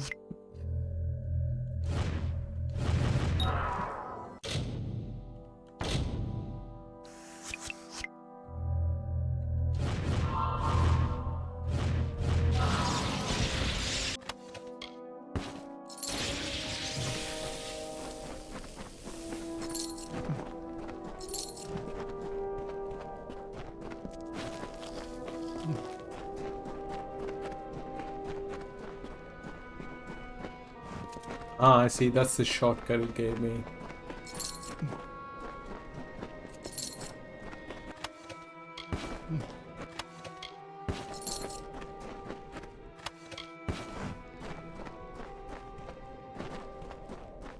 We're still standing, and Faragnos has fallen. We struck a mighty blow here, Dreg, but the Testament's still out there, planning more atrocities, more murder. They won't try resurrecting this thing again, not under my eye.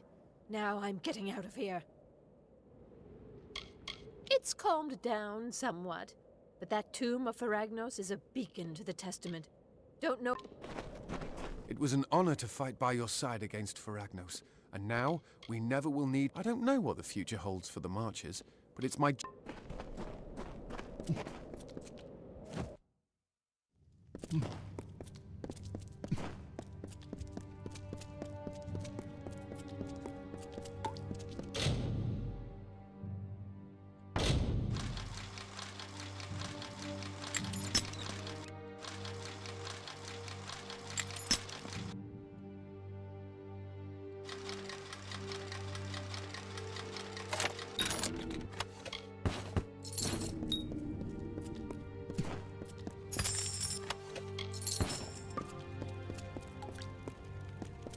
Nice. At least this area's quest is complete.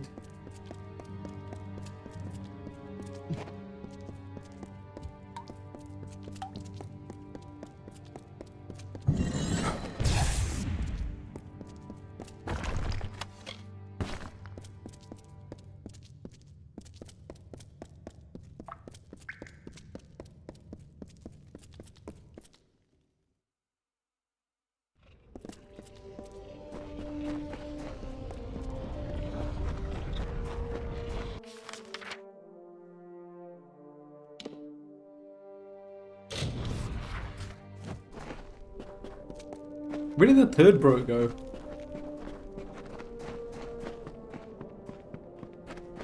Still plenty of testament out there, Dreg. He's quiet. Probably he's earnest enough, but who knows whether he can hold his own in 8th Dunbert is dead.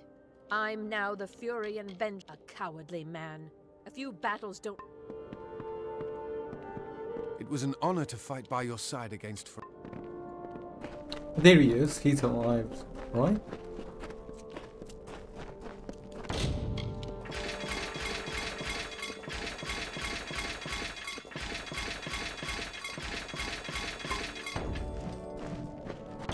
Did I kill him?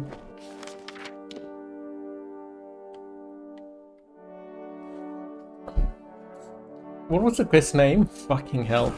Maybe I should have stayed behind, man. What the hell?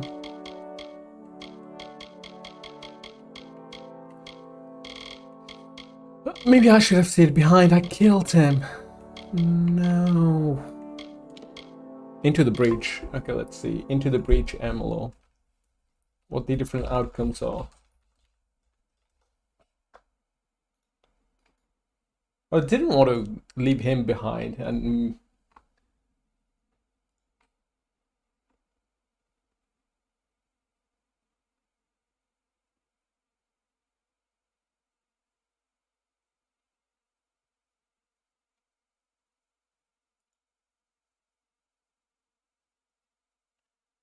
whoever is chosen to be left behind will not survive the quiz. Okay.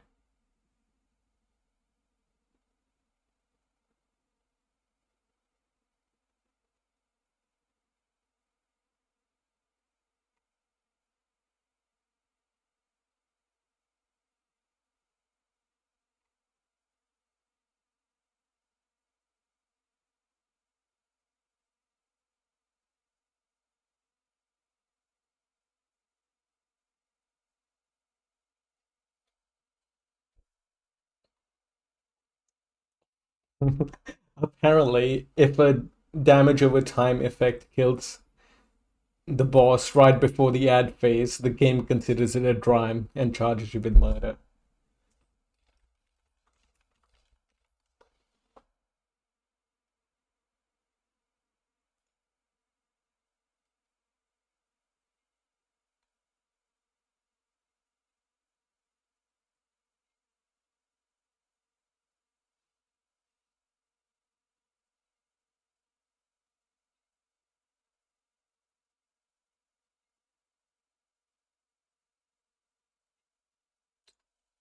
AAC Honey Badger. What is the gun? Honey Badger. Oh, yeah.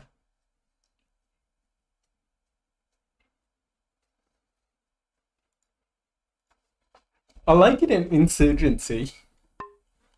I don't think I've used it much in Call of Duty. What game have you used it in?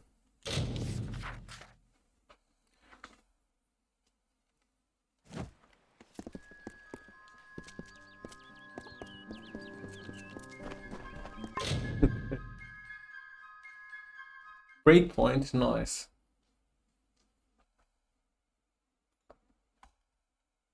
Nah. Dude, $3,400? Fucking hell, dude. Hell no. I don't have that much fucking money to spend on a gun. That's like one NVIDIA 4090.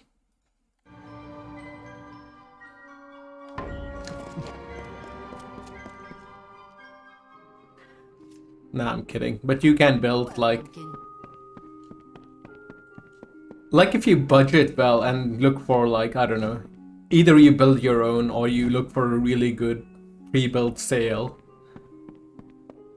That's like 2 PCs, man.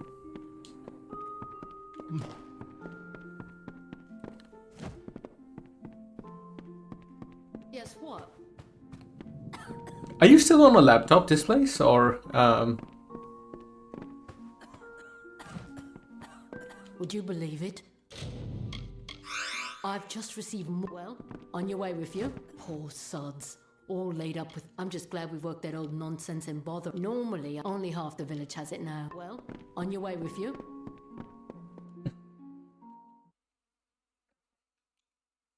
Oh yeah, I remember. That Facebook Marketplace one, right?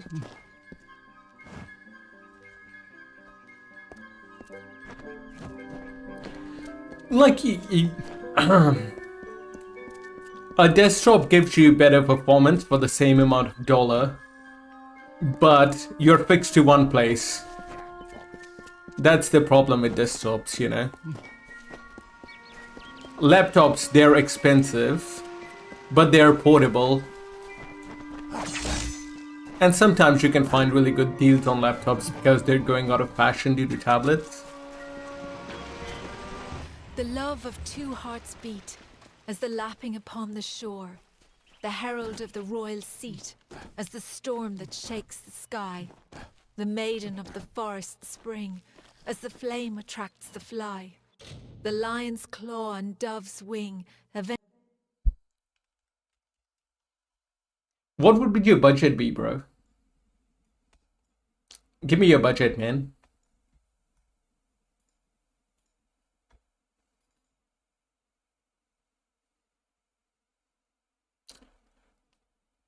Well, I think Red Dead Redemption 2 would look better.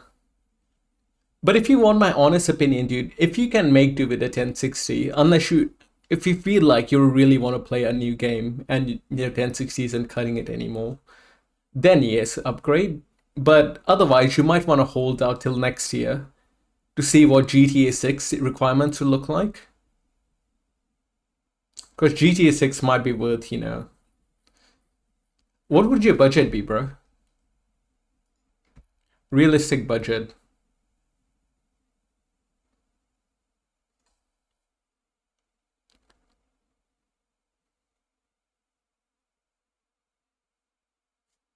$800. Let's see. This website is handy. It's pre-built. You can build your own, by the way, but, you know, if you want to go for a pre-built, let's see. Right now, they have this pre-built on sale. Let's see the specs, bro. It's a fucking Lenovo. Like, I think if you build your own, you'll get better parts, but you will have to shop around. You get a 5700, 3060. Not bad, dude.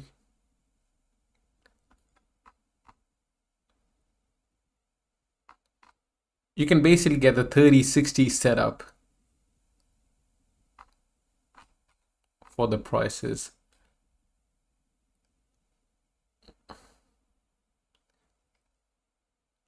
Wait, what? It's a 5800 XRD. Really? Fucking hell. And a Radeon RX 7600.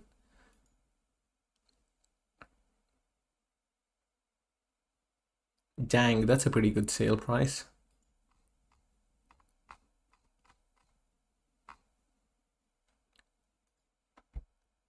But like I said, man,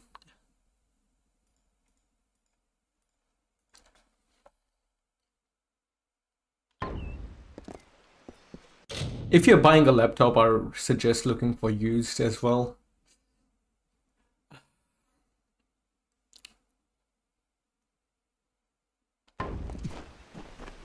Where would you go? Where would you go, man, on a vacation?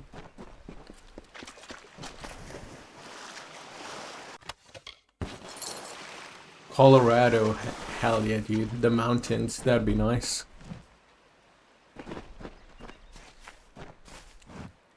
I forgot you had something to do with Colorado. Exactly what, I don't remember. Family or something, I don't know. But honestly, dude, if you're happy, dude, for now, and you've got plenty of games to play, I recommend just wait till GTA 6 is near. Because you want to play GTA 6, right? So...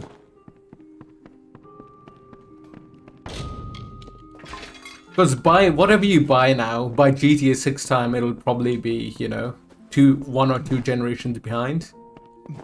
So you might as well wait for GTA 6 and see what the good deals are then. That's my honest recommendation for a smart purchase. Interested in blacksmithing or alchemy? You're welcome to our equipment. Our doors are always A vacation would do you better though, I think. Like, I'm a hardcore gamer, right? Hardcore, I say. Fucking. Just let me have this one. Well, whatever, right? I'm a no-life gamer.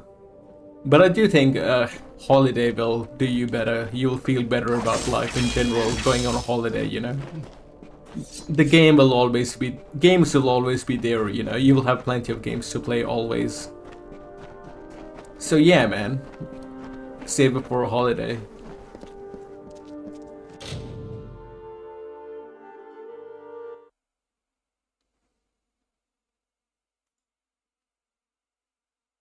Ooh, fucking hell.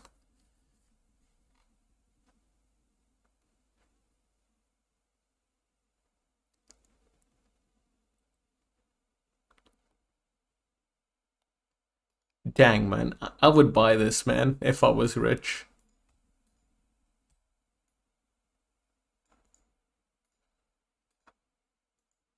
It'd be cool, right? Oh my god, not this. I have the PlayStation Twitter. Luckily, I didn't have fucking any degenerate link.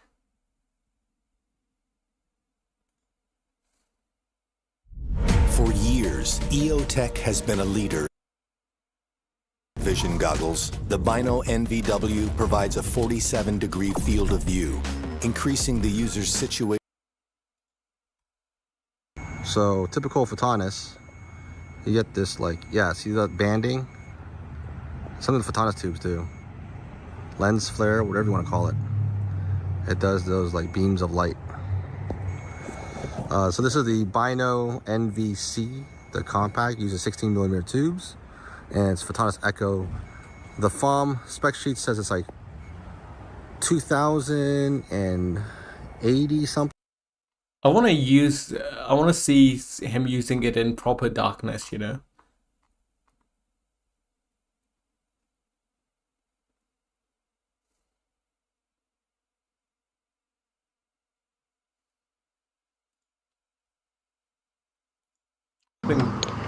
Oh, this is the website. Yeah, this is a game.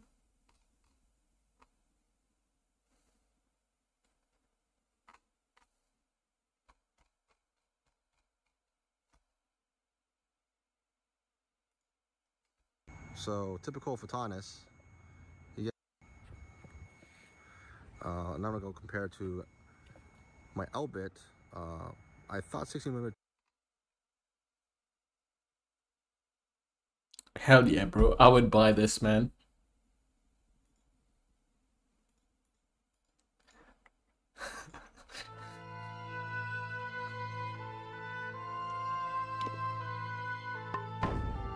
But I'm gonna keep it real. I don't think I will reach a point where I'll have that much money.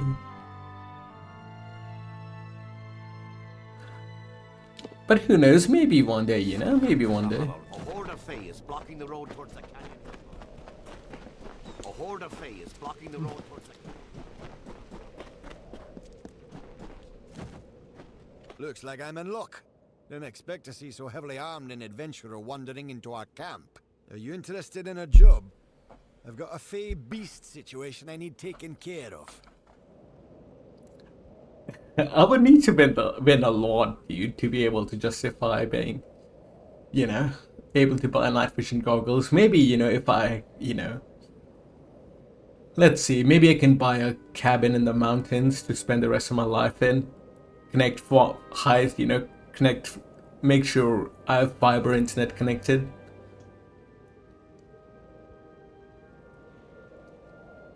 Put some for a retirement plan. Put some away so I can get it as an income for the rest of my life. I don't know, like live off the interest by putting it in a bank or something, you know. Or, you know, But if I can buy like that Mountain Dream gaming home, it'd be sick, I think, to buy those night vision goggles. Excellent. A pack of wild fae have holed up at the Canyon Hill site at the top of the ledge. I've already dispatched a scholar to investigate, but he hasn't returned. You'll find him near the road towards the mine. I'll have more information for you there. But it isn't useful for much else. The coward refuses to go near the fae. Get to the site and figure out why those blasted things have come out of the mine. And then get rid of them. Speak to the scholar when the deed is done. He'll pay you. I've received reports of strange happenings in those caverns. One of the workers claimed he saw horrifically scarred men wandering near Saltwell Mouth. If it weren't for the beast lurking at our doorstep every day, I'd find this place quaint. As it is, I can barely retain my sanity. Capstan Odvar runs an inn and serves as our chief of security. Like, we don't win like fucking billions of dollars like you guys do, dude. I think, you know, our lotto goes from like 4 million Newton dollars to like 30 million max or something, you know? But even then, you know, I think it's better to like, you know, I would rather fly to the United States, right, you know? Fly to United States, go to a gun range, and then try guns there. Just to do it once in my life, and use night vision goggles there or something to get the experience. Yeah, I saw that. A forsaken, wretched wasteland with more beasts than... Still, by the domes of Odessa, I'll not see this venture fail. 1.3 billion, bro. Fucking hell. You guys have ridiculous amount of fucking... Then again, yeah, the odds are... No, it's still ridiculous. It is ridiculous, but...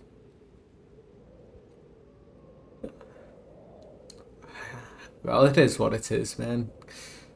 Good for him, you know. He has cancer at least, you know. He gets something positive in his life. Even though that positive is a ridiculous fucking number.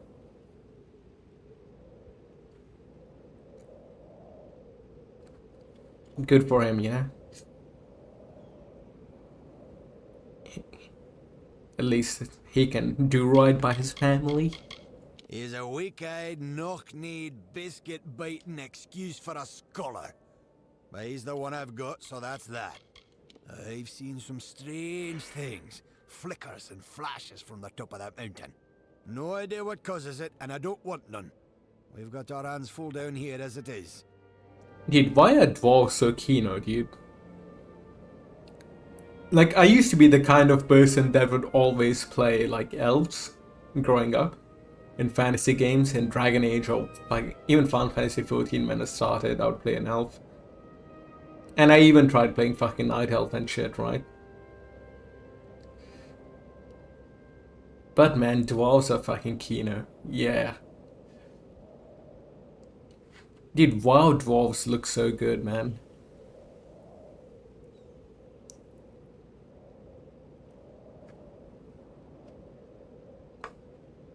I don't think males in Final Fantasy 14 look good, to be perfectly honest with you, man.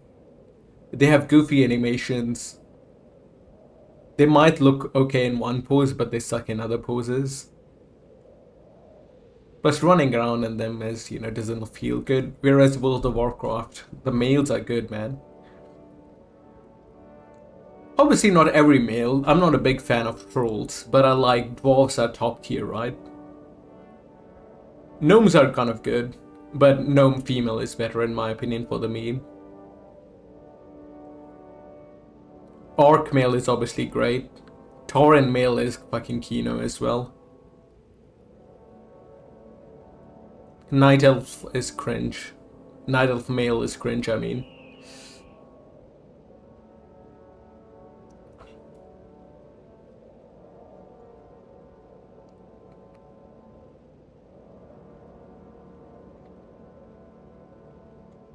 But look at this character, dude. He's a dwarf and he's already the best looking character in the game.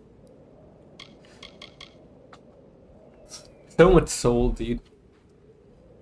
They were our biggest competition. Then they discovered this site, actually.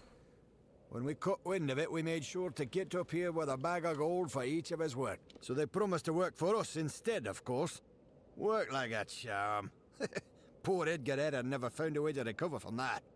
There's no one else to run his money. He probably couldn't find the money to pay them even if he found new staff. If I sound proud of us, it's 'cause I am. It was a big victory for Motus. Oh, where are my manners? Foreman Vire at your service. This here is Motus Mining's latest outfit, and my care and charge. Our scholar Incer ought to be at the Canyon Hillside. Get into the boat. He ought to be back already. If you do see him, give him a kick for me and tell him to get on with it. I've got miners just standing around not mining. They're cowards, the whole lot of them. They came scurrying back, complaining about the passage to Canyon Hillside, blocked by Fae. Now they won't go near the Eastern Ledge and me without a single Praetorian to deal with them. Before I came to work at Canyon Hill Mine has stopped completely since the Fae took up The Fae in this game kind of suck. How's it go from that hot to this cold? I'm kind of playing an elf, to be honest, but I regret that decision. I should have played the human. You can't play dwarves in this game. The problem with Abatir thing.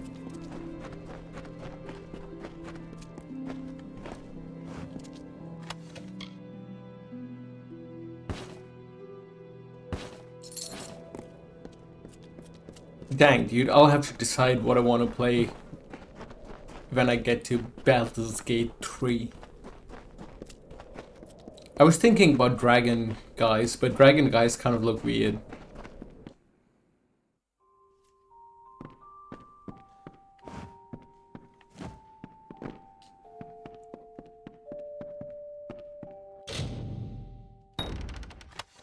Not next, not next. I just mean whenever I get to Baldur's Gate 3, right? Because that game has race choices. What race to play? What can we possibly do against wild Fae? Before I came here, the problem with Apatirs, they didn't use gnome miners. In Baldur's Gate 2, I'm just gonna make Aragon again, dude. I'm not gonna lie to you.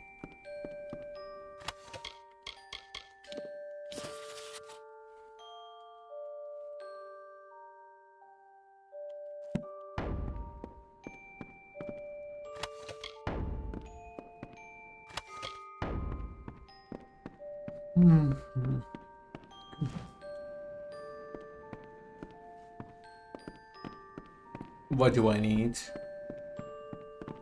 A horde of Fae is blocking the road towards the Canyon Hill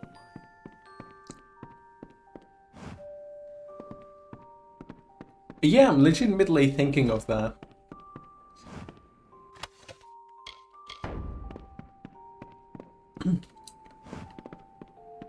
I'll be down if you are down, dude.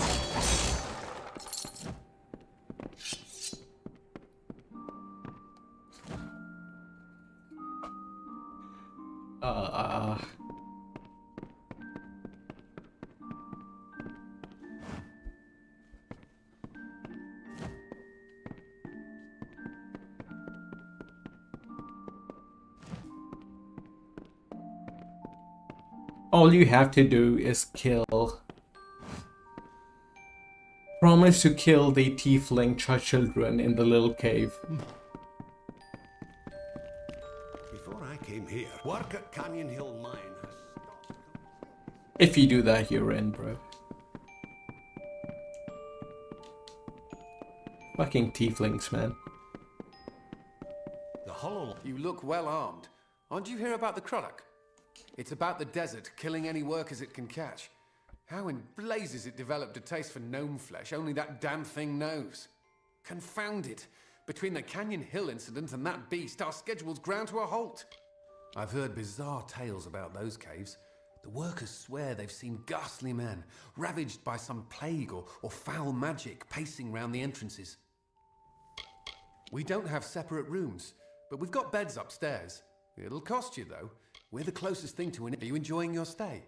Those beds aren't luxurious, but I've heard the rumors. They might be saints or bastards, But they've coin to spare, and that's enough for me. Know it as well as my own calloused hand. That's why they pay. You won't find much on the surface here, but trapped below is the salvation of Odessa's future. We've the raw materials under our feet to equip entire armies. And that's why you'll find Motus mining and, such as it is, Aaron excavations digging here. Know it as well as my own. You won't find much on the surface. We've the raw materials under our feet to equip entire armies. And that's why you'll find Motus mining and, such as it is, Aaron excavations digging here. You know, I've been thinking of slimy bastards. I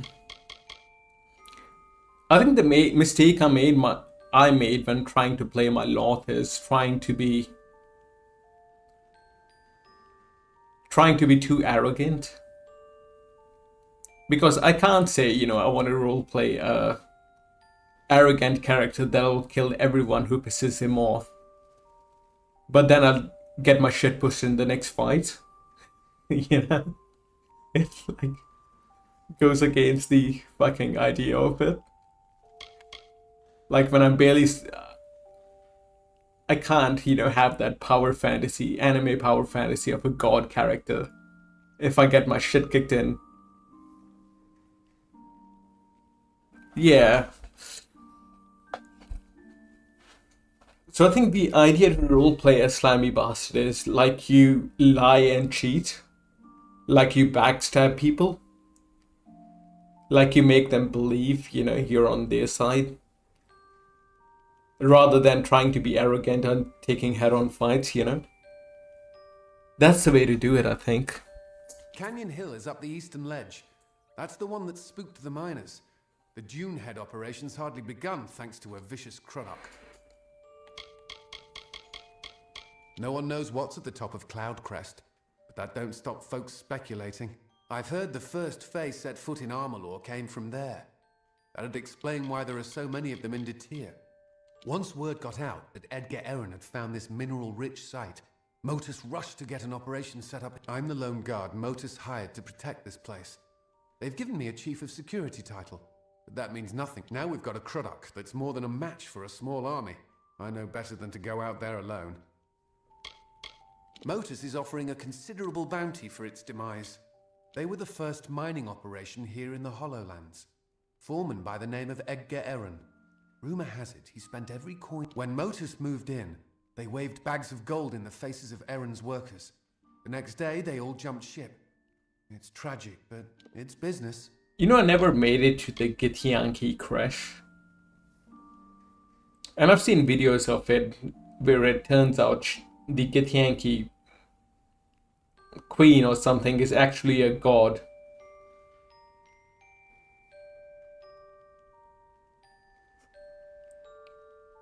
And she just fucking kills you if you piss her off.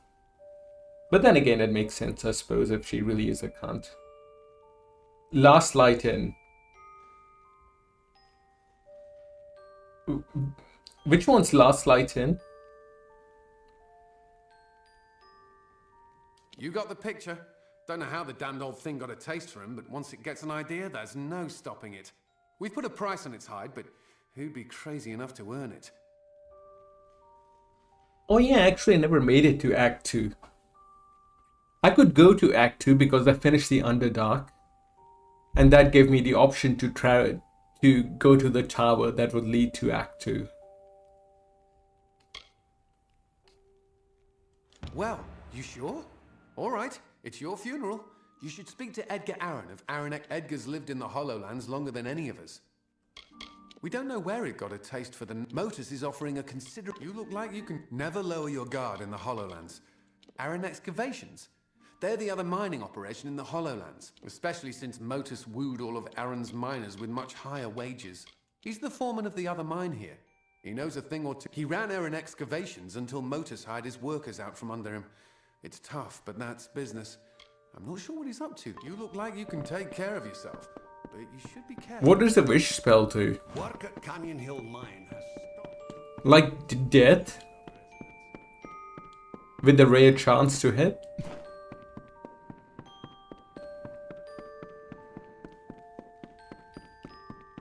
What does that mean though?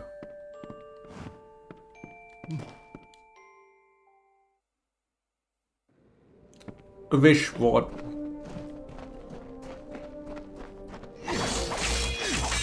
But what does it mean in gameplay terms in Baldur's Gate 2? What are the options?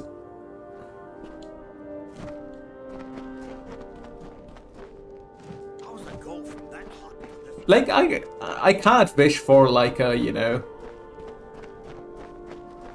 Hinata cosplaying waifu, right? And get it. Most likely, I'll see. Okay.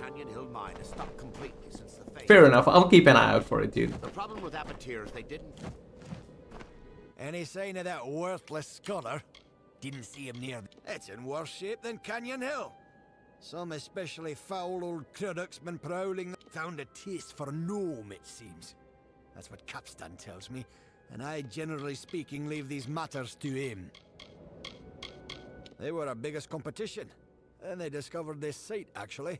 So they promised to work for us instead, of course. Work like that. He probably couldn't find the money to pay them even if he found new staff. If I sound proud of us, it's 'cause I am. It was... Good eve.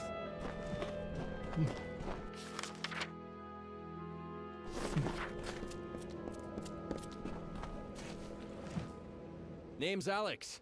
Alex Anatole. I'll get it back to you as good as new. They're Motus Mining's only competition out here. They set up shop first, actually. When Motus moved in, they lured the Erin workers with promise of higher wages. Erin excavations never recovered.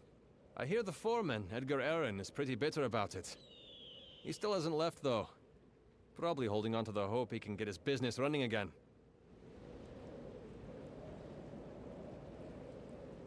Ah, I see.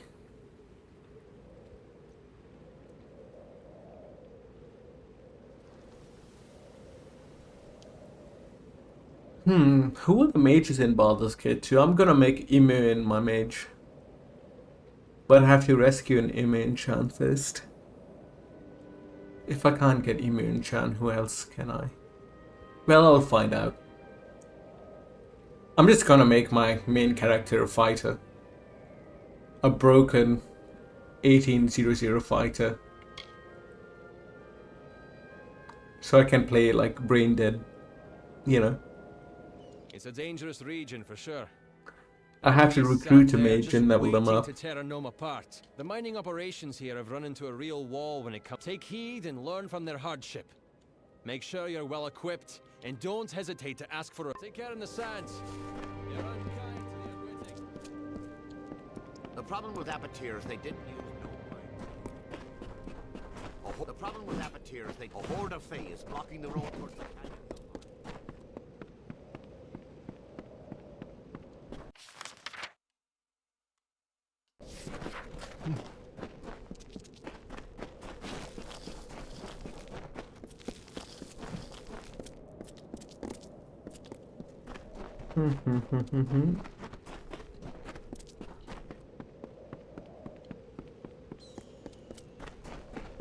A horde of Fae is blocking the road. One thing's for sure, man. I don't think I like the Githyanki. The frog things.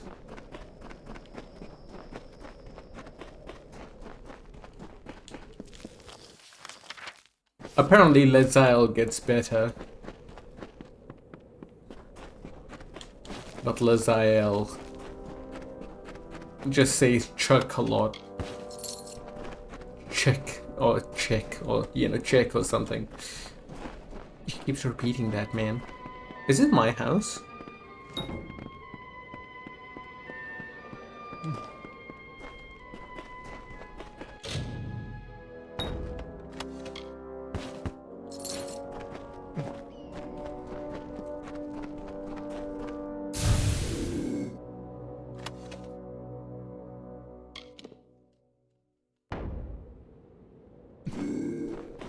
There's no work here for you, stranger.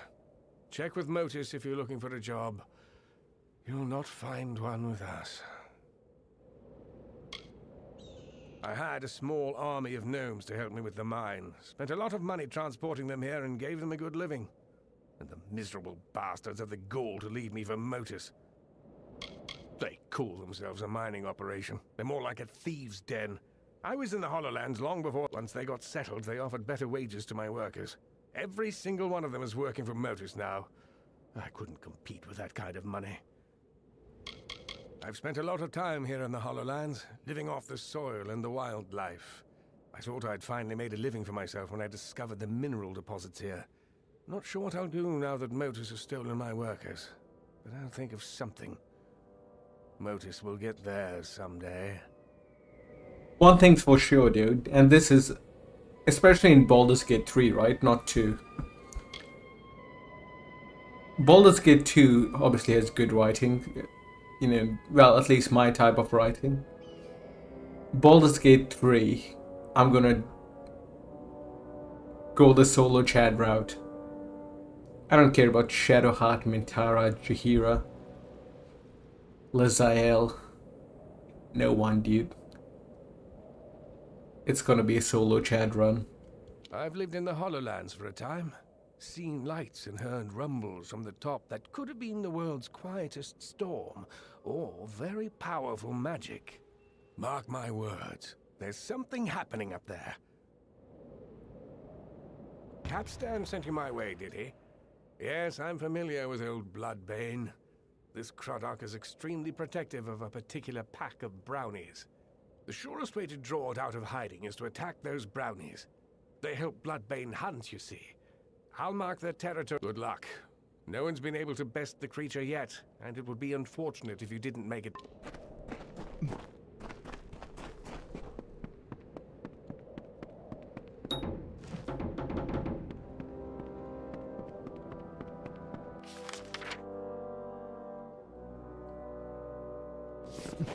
Templar Rock Team.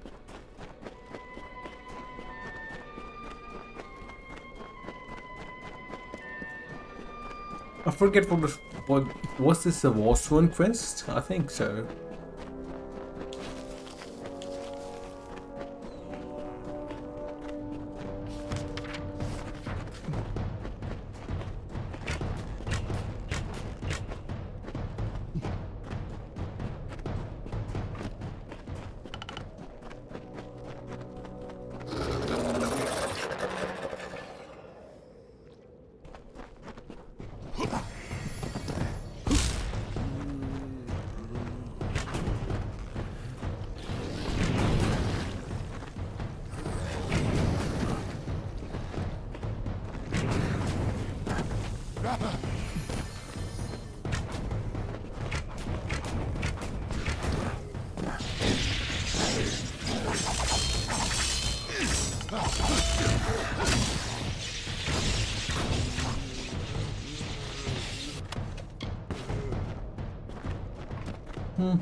Oh god.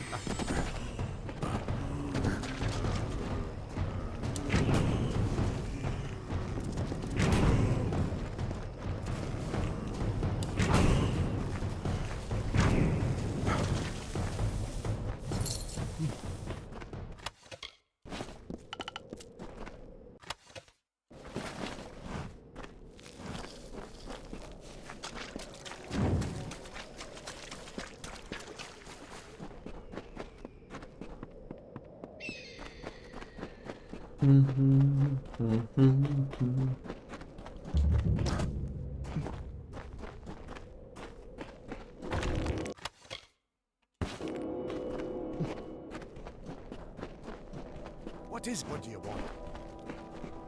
Don't bother me. What is it? You are my contact. I should have known. Punctuality is not one of your people's strengths, and you have so few. My fellow Templars and I sponsor research that will lead to the betterment of all mortals. Oh, it's the main quest. Sadly, Alfar and man alike often have trouble accepting the reason behind our decisions. But most gnomes realize we have their best interests in mind. As Templar, the Forum demands that I do everything in my power to advance our knowledge. It is a tremendous responsibility, and one I take quite seriously.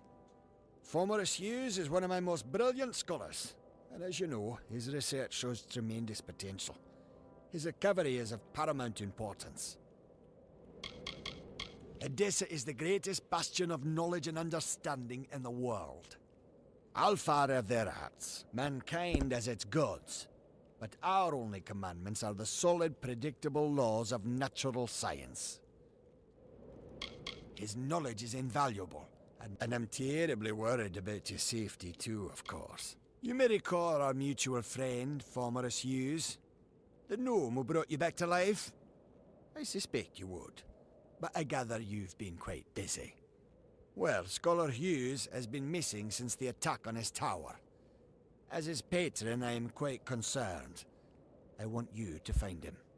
You are, how shall I say, uniquely suited to the task. I could ask the same question. For all I know, Formerus Hughes is on the run from you. I am willing to assume that's not the case. Simply put, you may be my only chance of locating Hughes, just as I may be yours. Don't be obtuse. I am his patron. As such, I own everything. I suppose that includes the secrets in his laboratories are meant for gnome eyes only. They must be controlled at any cost. It would seem the incident in Alistar made Scholar Hughes a touch paranoid. Every time we receive a clue about his location, he vanishes before I can reach him. But he's running out of... It's my opinion that there's one hope left to finding Hughes. You. And I'm grateful. Scholar Hughes is quite fortunate to have friends like us. Hughes has an old laboratory in the cavern of Saltwell Mines.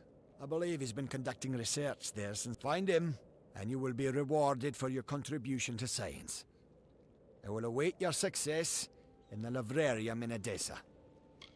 He may have returned to his old laboratory in Salt. He's quite paranoid, for good reason.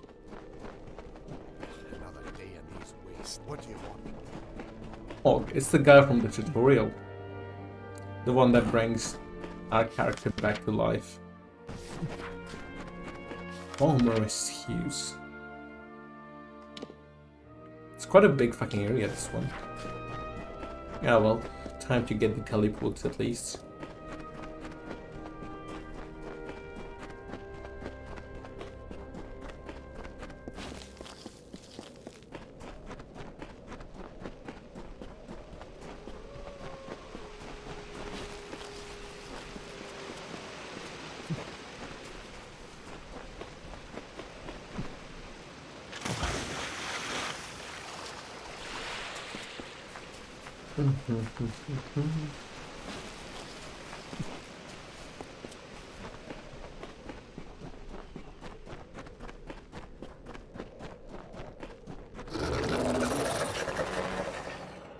Oh, another one of this bitch.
Nah, leave me alone.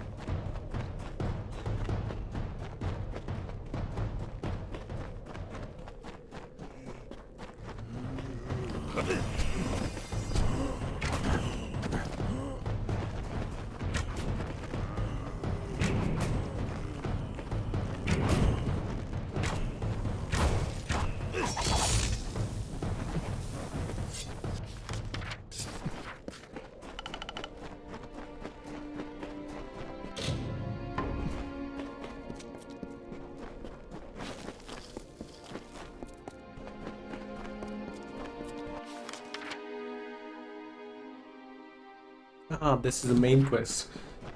I'll leave this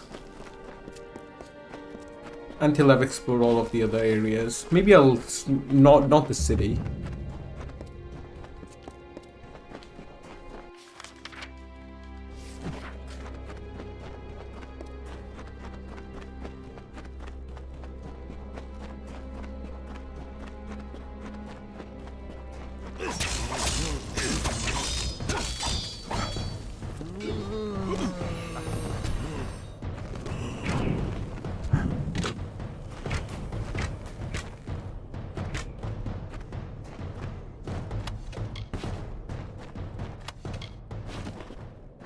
I didn't really take any damage. Like, I took zero next to nil damage on my strength build.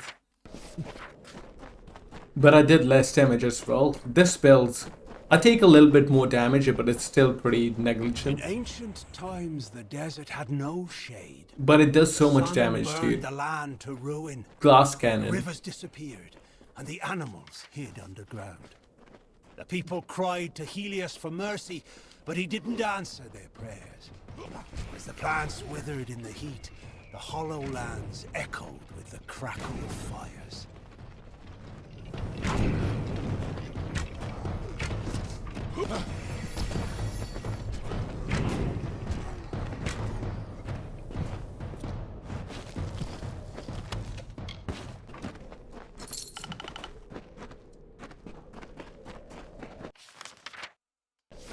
Units had mine. This will be a quest, right?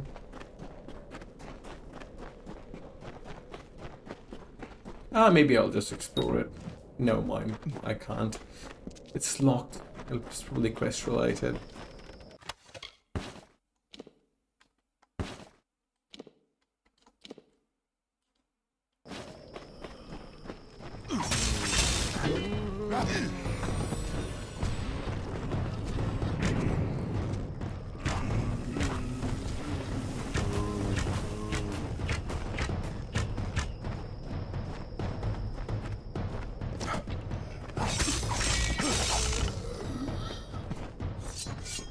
But it's alright. I'm saving the magic build for the DLCs.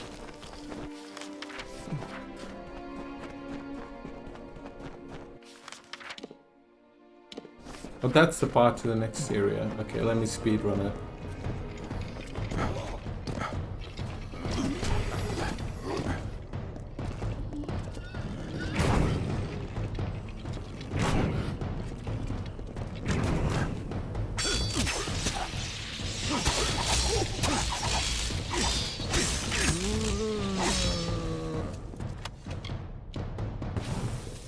I want to do all these area quests that I can before I go to the city.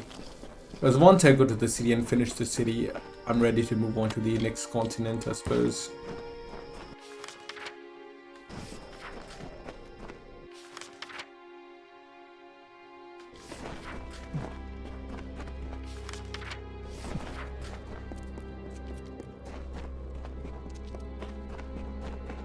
Then the winged Saina, the mediator of earth and sky, came from Ishara. She beheld the suffering desert and swooped down upon the hollow lands. Her feathers shaded the scorching sands. Her wings cooled the broken ground. Her tears fell to the dust where rivers were born.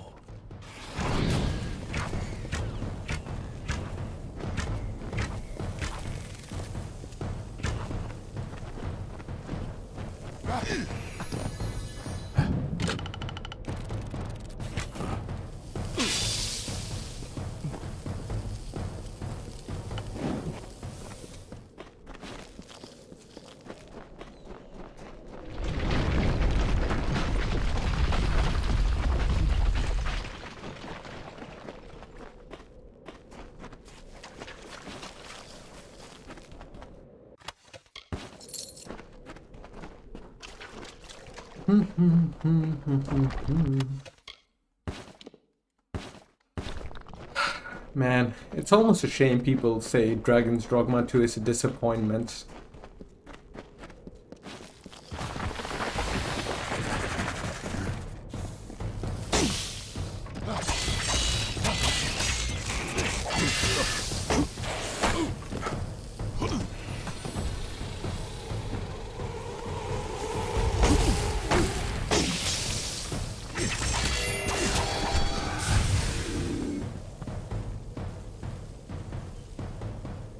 I'm still gonna play it when it's cheap. I bring it up because the sense of adventure in Dragon's Dogma was pure Kino, dude. The walls of Glir Rathwen came crashing to the ocean's turmoil. Our people despaired and...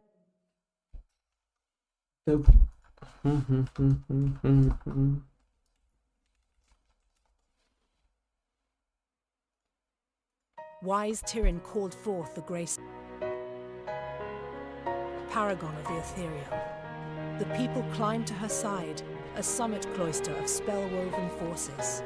She smote the Jotun from the hallowed pinnacle, and never again did they return. Rathir, she named the place where sharp rocks break the water's surface.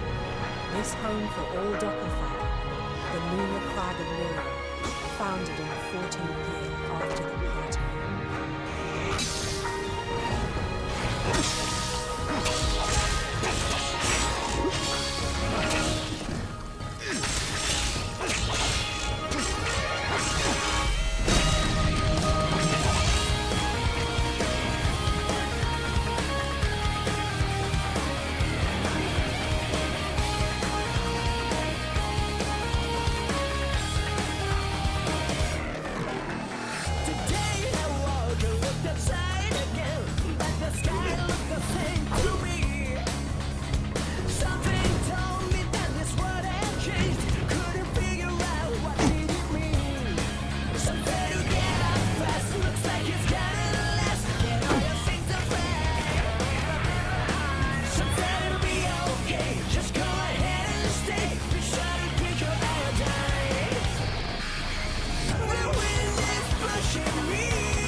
Anyways, that's the song I was humming. So fucking good, man. So fucking good.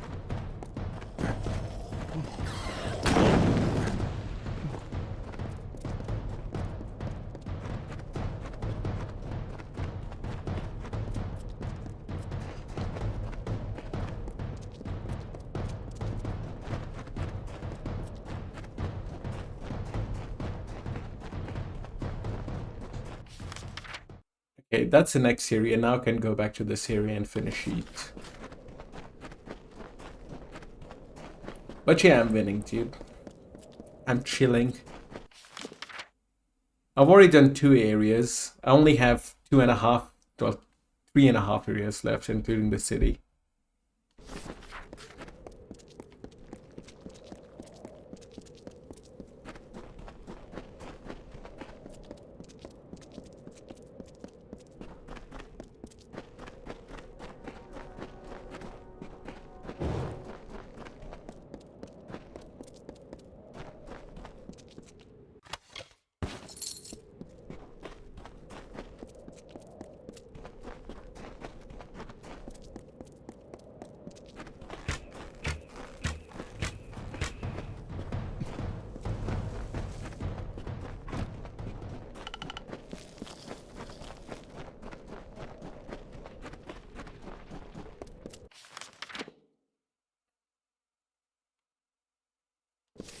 Let me see what's left, then I'll work my way backwards. Let me quick save. It'd be a nightmare to lose the save now.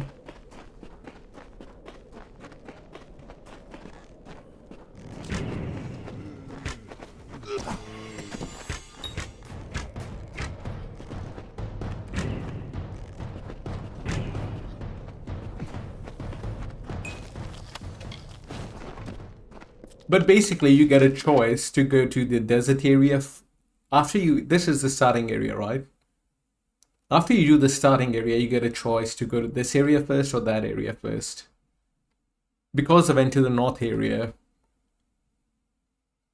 because of that choice, I'm a little bit over-leveled for this area. Which is not a bad thing. Land flourished under her gentle plumes. As life returned to the burnt expanse, the people crawled from their caves and saw a majestic silhouette against the open sky. They praised Saina and worshipped her likeness. She replied with a call that still echoes on the wind.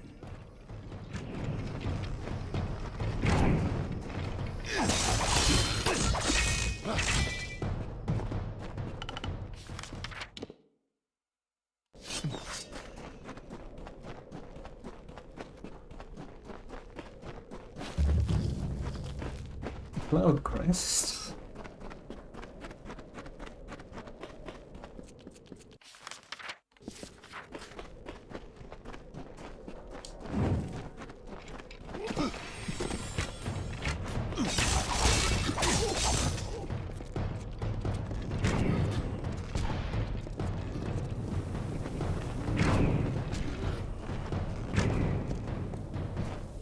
That's why I'm one-shotting them.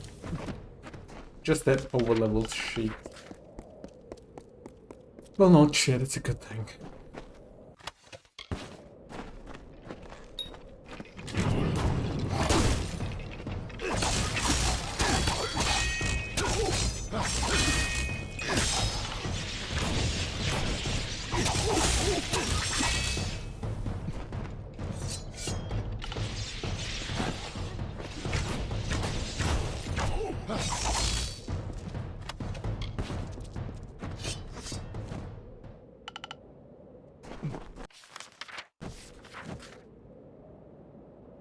You know, when you are killing enemies in Metal Gear Solid, switching between third and first person to shoot things in Metal Gear Solid 2 and 3 as well, I suppose, does it feel awkward? Or you just get used to it?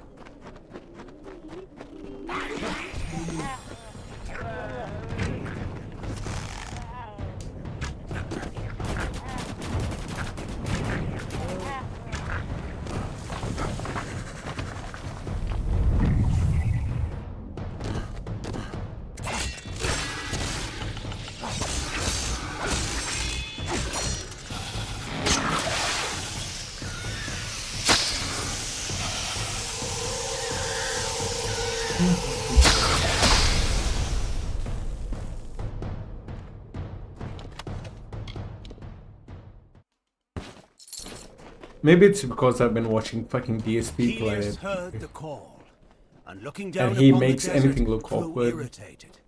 His mighty works were undone, and his brilliance spurned. He called Freka to his side, and implored the fiery god to strike Saina from the skies. Freka agreed, but as Saina was too strong, he asked Helios to lend him some of his fire as well. So Helios gave Freka the flames of the sun.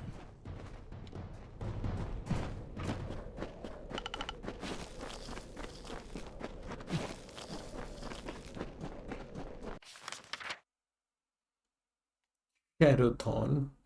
Okay, nice.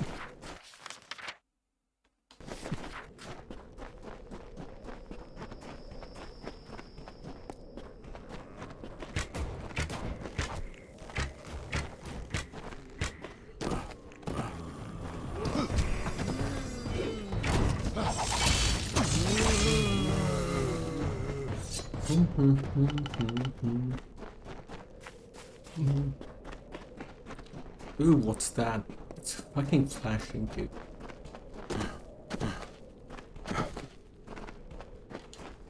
Even though I know I'm overleveled for this area, you know, and the loot is essentially RNG, I still can't help go for every single one. I suppose there's always a lure of crafting materials for my next super OP game-breaking weapon.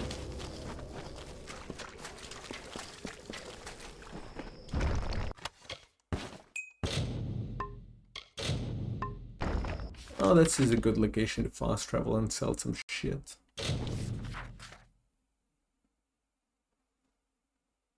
There you are.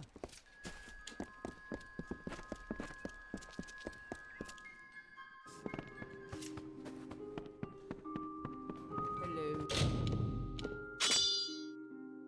Physical piercing, ice, lightning.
Maybe we can create a fucking lightning one. Weapons, gems, lightning.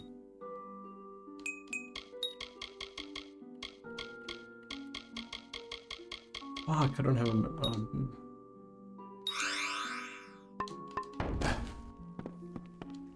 I can't learn which one it is.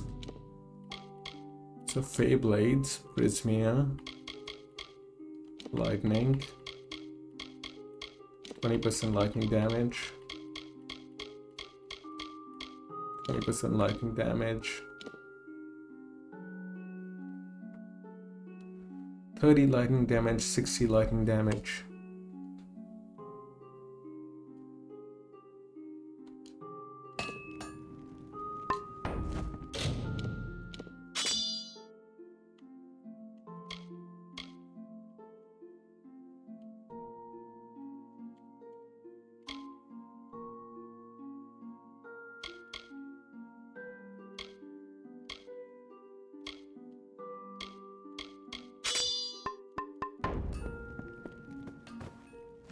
We'd normally be better stop. Our doors are always...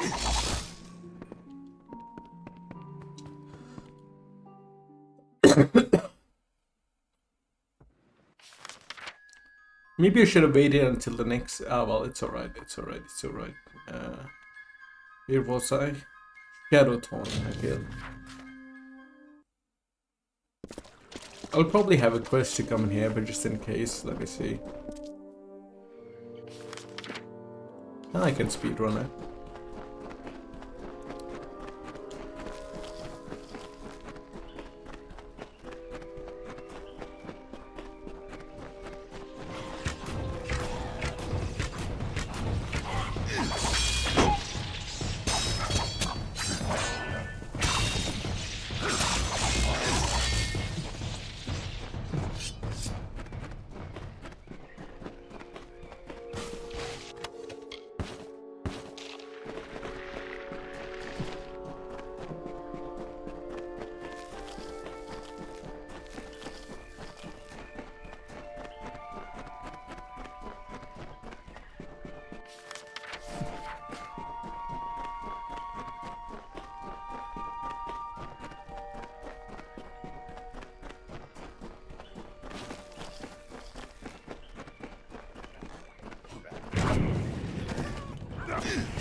Maybe I should have waited until I got the gear upgrade. I'm not sure if I will, but I'll hold out for one.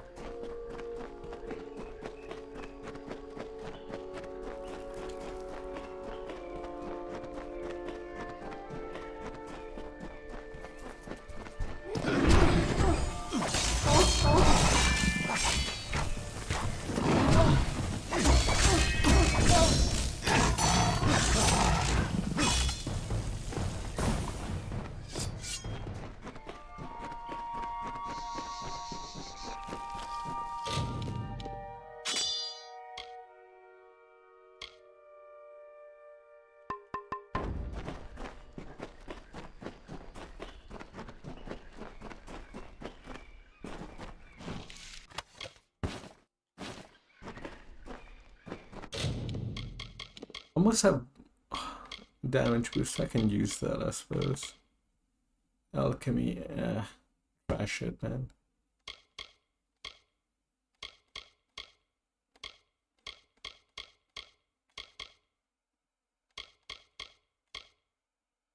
Lockpicking junket.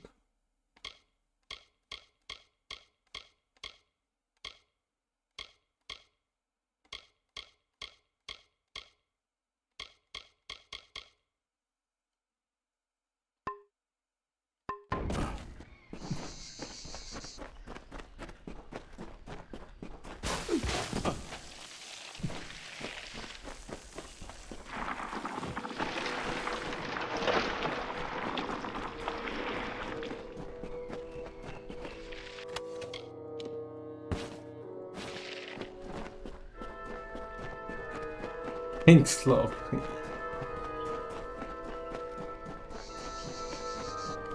Guess what I ate today, dude?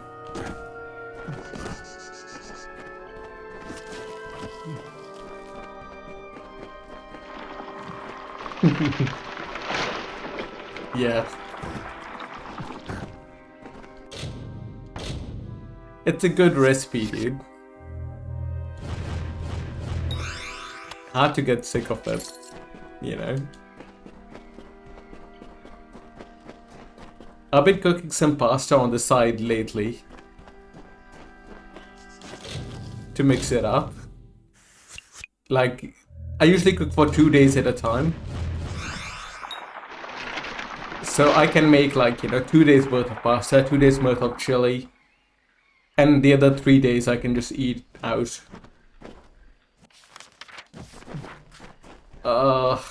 Do you really want to know, dude? Hang on, I'll tell you.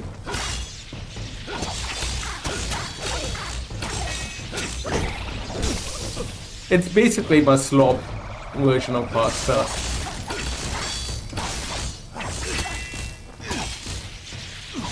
Obviously, I buy one of the supermarket's pasta sauces. You know, like the bottles you get. And I add canned chicken to it. Another come to steal the light, come to trouble the reverie. When I became aware the light was gone, the shell of the reverie cracked. I longed to return to the reverie. While Calavar walks the sands, I must sleep. Like, so basically what I...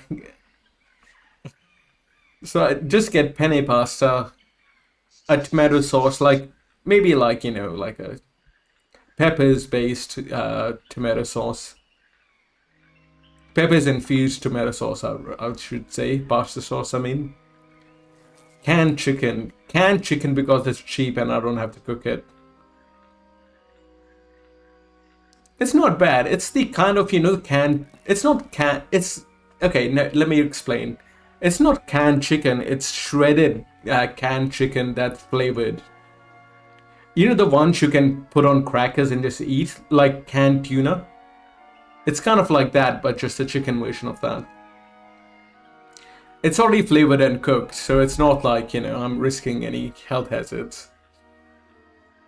Like, you can literally put it on a cracker and eat it. That sort of thing. Just because it is, dude. Because cooking chicken, you know, like, fuck that, fuck it. And then I just add, like, you know, frozen vegetables to it. Whole chicken? Nah, fuck that, dude. And I add my typical slop frozen vegetables to it. Just because, it makes, by doing that, I get more meal. And then I add some cheese at, on top. That's, 2 days worth of meals. It's not bad, it's better than it sounds. If I bake it, it'll be even better. Like if I cook the thing, put some cheese on top and bake the layer of cheese on. It's like, canned tuna, right? Let me see.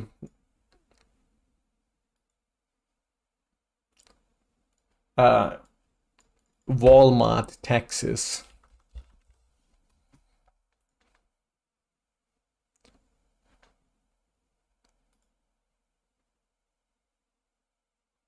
Add address. Dallas. I presume you're in Dallas. I don't fucking remember, dude. There we go. Dallas Walmart, okay.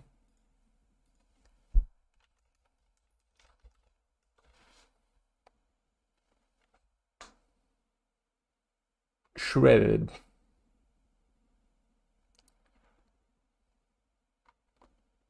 Dang, dude. I'm gonna need this shit.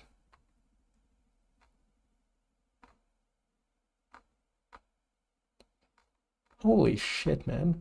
What the fuck?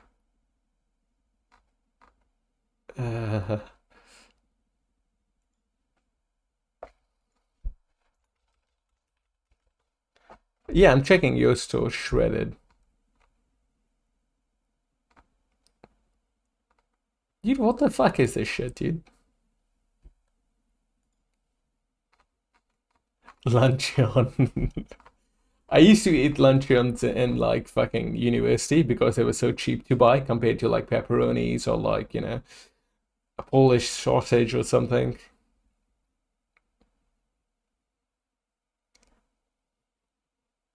Slice of cheese, couple of luncheons, white bread.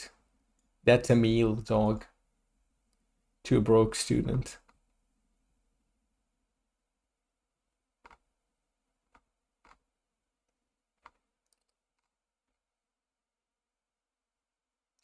Chicken breast in water. Fucking hell, man. Bro, you guys have some weird full-on shit.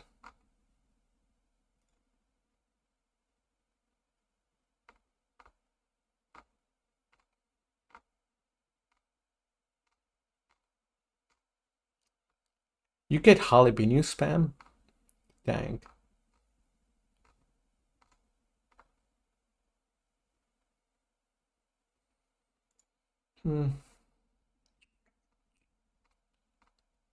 Okay, let me find it, yeah? Fuck it. I can't find it in your one, dude. Let me show you in my thing. Fuck.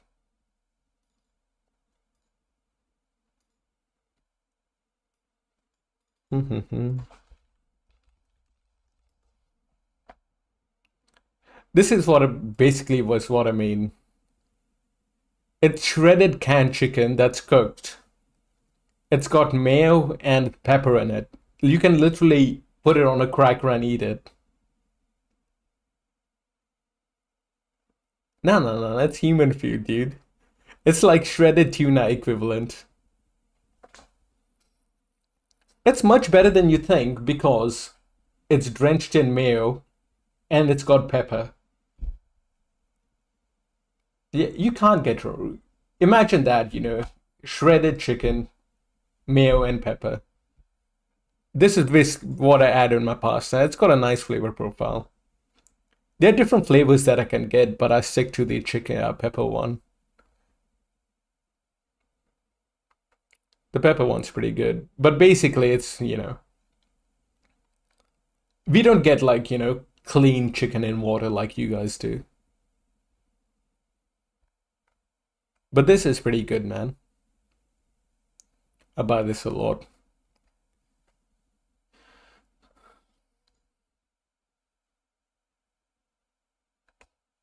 shredded chicken, mayo, and pepper, you know, you can imagine. Yeah, you can toss it into your salad, eat it with a cracker. I just toss it in my pasta, you know. Since it's already cooked, I don't need to cook it. All I do is cook my vegetables. That takes only a little time. They're frozen vegetables anyways, you know.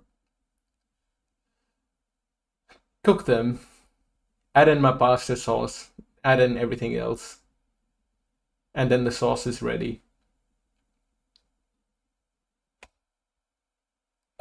No. Well, it's not that much, dude. 3 NZD to USD. It's 180 USD. Considering it's New Zealand, you know, it's not a bad price. Food is expensive here in general.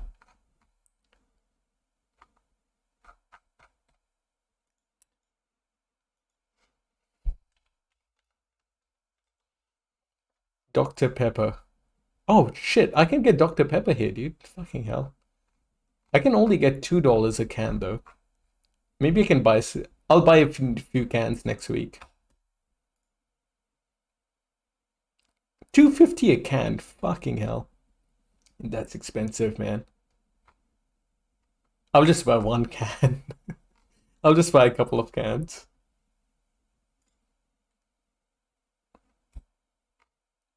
We don't get Diet Dr. Pepper here.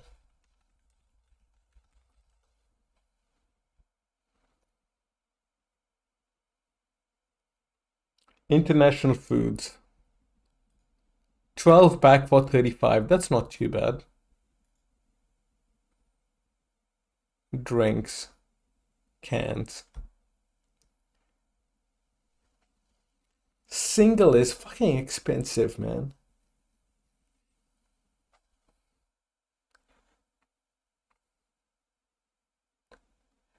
Oreo iced coffee. What the fuck?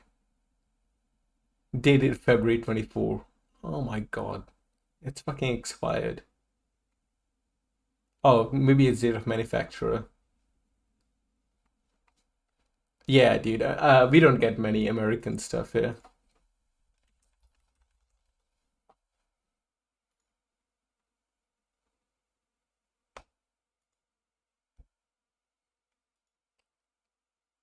Nah, we just have the regular drinks. It's because, you know, Dr. Pepper's is not retail here, so they probably don't have a deal with... They make a deal with what's locally available, right?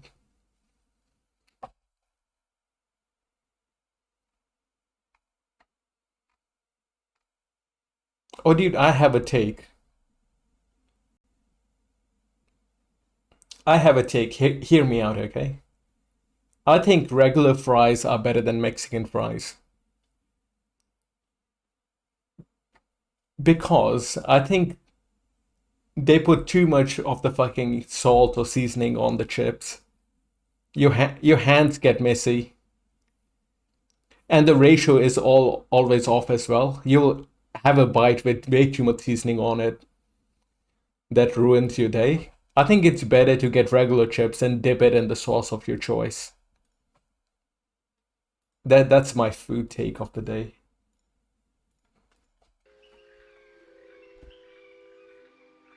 They are my friends, drawn here as I drift between the dream world and the world of the waking. The light, source of solace, snuck in, sharp knives, soft feet, stole the jewel from my side. Took it northward, through the narrow rocks, to their village of wood, and to the north, among narrow rocks. Soft feet, sharp knives have set aside a place of rest, and were waylaid. Oh, the light, the light.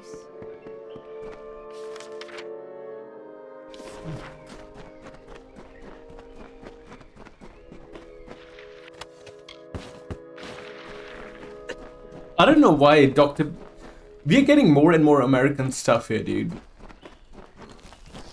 We're finally getting an IKEA here, even though it's like, you know, fucking whatever, Swedish. We've got Costco here, we've got Carl's Jr., you know, Wendy's. I'm not naming the old... And we have got a Popeyes here now. So we're getting more and more shit, dude. I think we need to get Dr. Pepper here, though. I think people will generally, you know, try it out and buy it. I cannot rest. I cannot wake. My dreams are... I long to return to the reverie, to the north, among narrow rocks, soft feet, sharp knives. When I became aware the light was gone, the shell of the reverie cracked. At least I got a quest out of here, nice.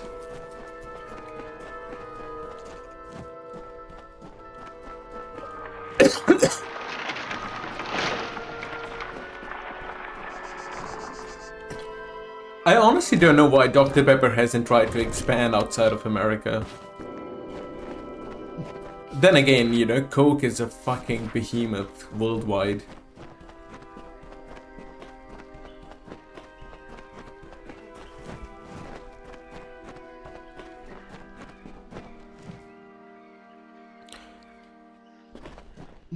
Did people bought Prime here, of all things?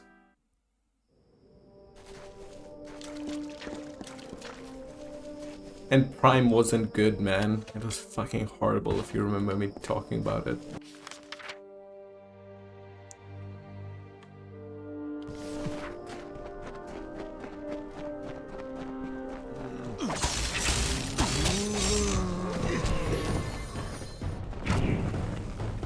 I tried Prime, just one flavor. It tastes like, you know, a concentrate. It's way too sweet. It has the texture of like a concentrate.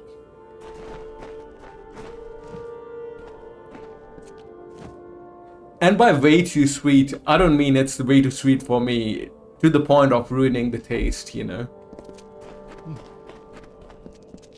I think everyone is sick of it, right? Because nowadays they're expiring and they're selling for like $1 or something.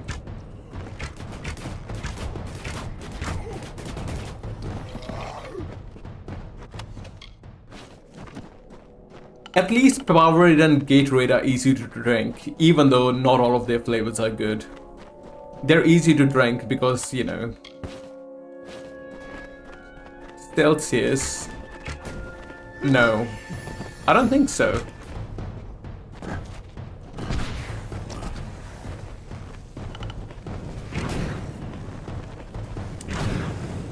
Is that a sports drink? Like a rehydration drink? Energy drinks. I see. I'm on the Monster grind right now. I buy Monster or Red Bull, depending on what's on sale. I also buy Rockstar. I don't know if you guys have Rockstar. It's basically Monster.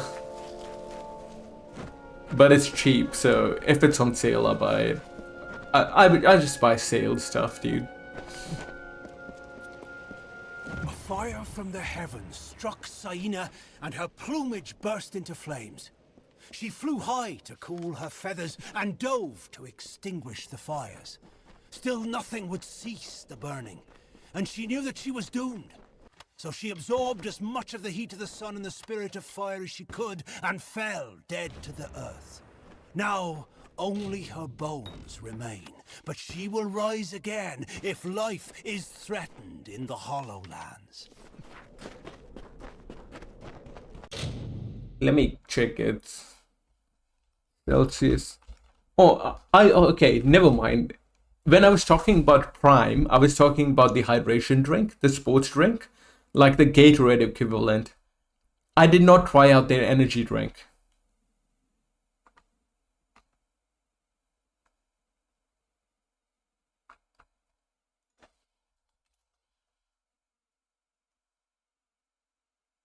Mm-hmm.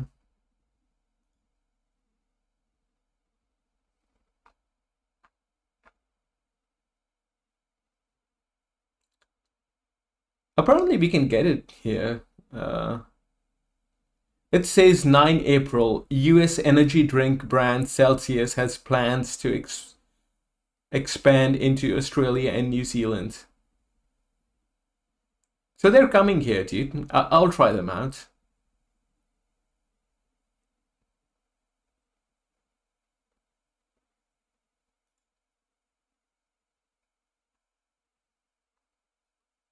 Yeah, I'd be down to try it out.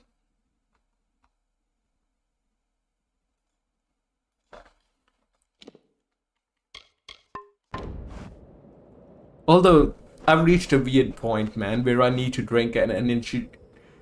If I'm home, I need to drink an energy drink and I need a coffee. You know, I need both, I think, to truly wake up. I don't know what it is. Maybe I just need to not drink anything until 2 hours after I've woken up.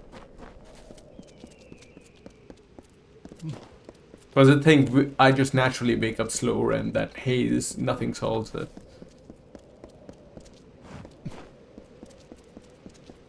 I watch them day by day, their foolish, meddling scampering to separate one piece of... They know that the land will endure, will heal any wounds mortals can inflict. But I cannot act. I am bound by our beliefs. But an agent of change could cauterize these wounds. The little mortals, you mean? Forever cutting, clearing, digging, will they never stop? Won't they tire of it and go away? Oh, by the way, whenever I'm home, I usually eat one big meal a day. Sometimes I will have, you know, a light snack, but that's about it. One big meal and a light snack, maybe, you know. It's a pretty good strategy, dude. Just eat a really big and nice meal. And that lasts you through the day. And then if you're hungry, you can just have a light snack. In ages past, we danced in circles on the dunes and sang sweet songs. Now I alone walk here, while Arenda dreams in rev. Have you met her? Fair, then I will lie down and dream, while she walks I shepherd the surface. I await the day when I may lay down to rest, as Arenda does, beneath the sands. The mortals growing influence in this. Normally they blossom only every 100 years. The land stirs and wakens. Oh, I cannot make them bloom. You mortals are not bound as we are. You can grow such things out of season. You wouldn't know with these little mortals here, but these lands are a fey place. And fey places need refresh. The blooming of the century plants is the fastest road of recovery. The century plants have deep ties to the pulse and marrow of the land. Their breath wakens the desert, causes the rocks to stir. A friend of the sands. You'll do what needs doing. You will need petrichor. But first, you must ready the plant with... There are 3 century plants in this land just now. Make all 3 the smell of the earth after rain. I have got for now. Kill him. Nah, dude. I'm being a simp. I'm being a good... Well, to be honest, I don't think you can be a bad guy in this game, dude. To be... You're pretty much a good guy in this game. You can make some choices for flavor, but... And sometimes there's an alternate ending, but... You're still a good guy.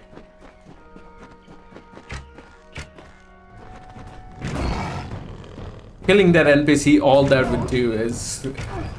make that quest fail. It's not like there's faction reputation like, you know... Fallout or something.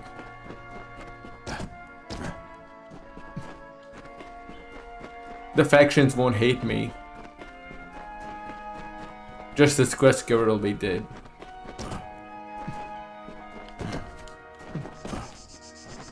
If it was proper role-playing game, I would consider it. I'm wondering about it whenever I get to Fallout 3. Maybe I should blow up Megaton this time. But I will see. No promises yet. Or maybe, I don't know, I will go a different route in New Vegas whenever I get to it. Good guy in one game, bad guy in another. Probably New Vegas would be better to side with Caesar's Legion and see their route.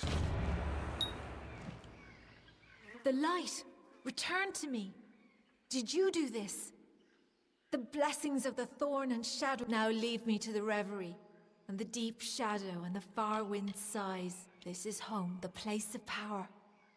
I can feel the mortal's presence above, taking, chipping away at the land.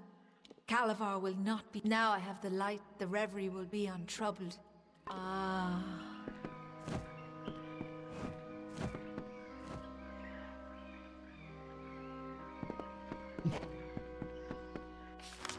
Kind of envy them, dude. They just fucking sleep. They live forever and most of the time they just fucking sleep. It's a good life, isn't it?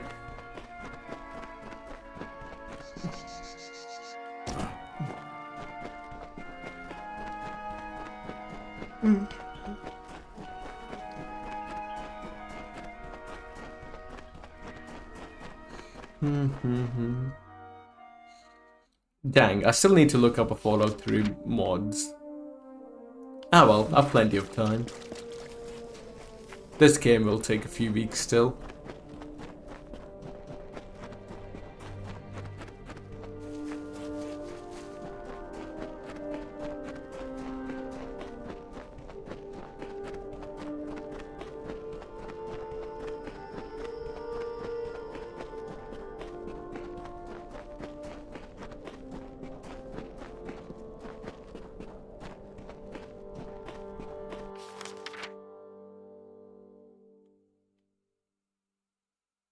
How do I make the century flowers bloom, bro?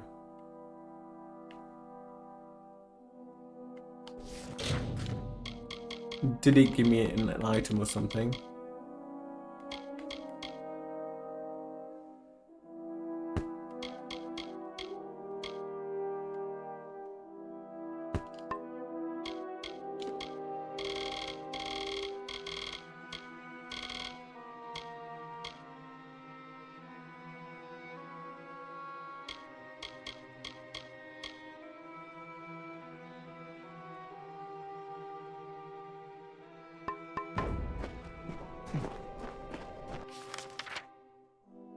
Oh well, it's alright. I should just turn in this quest for now.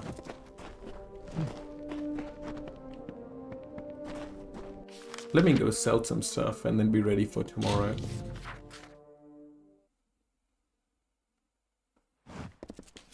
Good guy.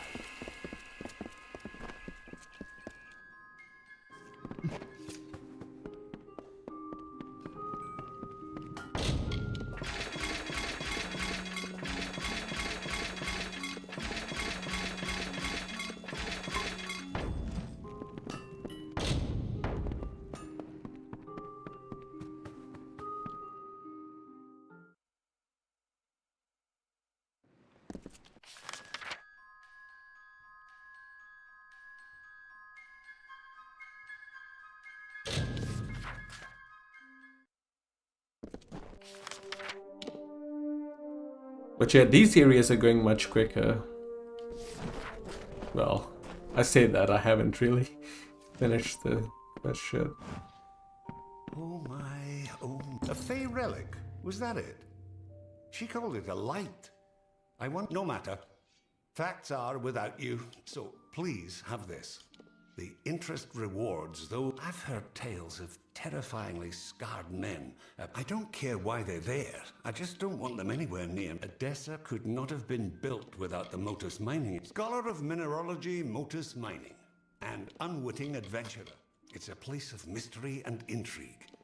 No one knows what lurks at the... Foreman Vire? Head harder than a rock, and emptier than a mined-out stope. All this caused by a stolen Jew. All the same, we ought to have known we were digging right above a Fey hollow. Didn't seem important at the time, I suppose. So long. I've been hoping you'd come by. The miners report no site. That means they can start work on the Dunehead site, and that you've earned your pay. Aaron Excavations. They're the other mining outfit in the Hollowlands, our only competition. But thank you for ridding us of that menace. You're welcome here any time, friend. Though there's not much to do but swing. You look like you can take care of yourself, but you should be careful out there.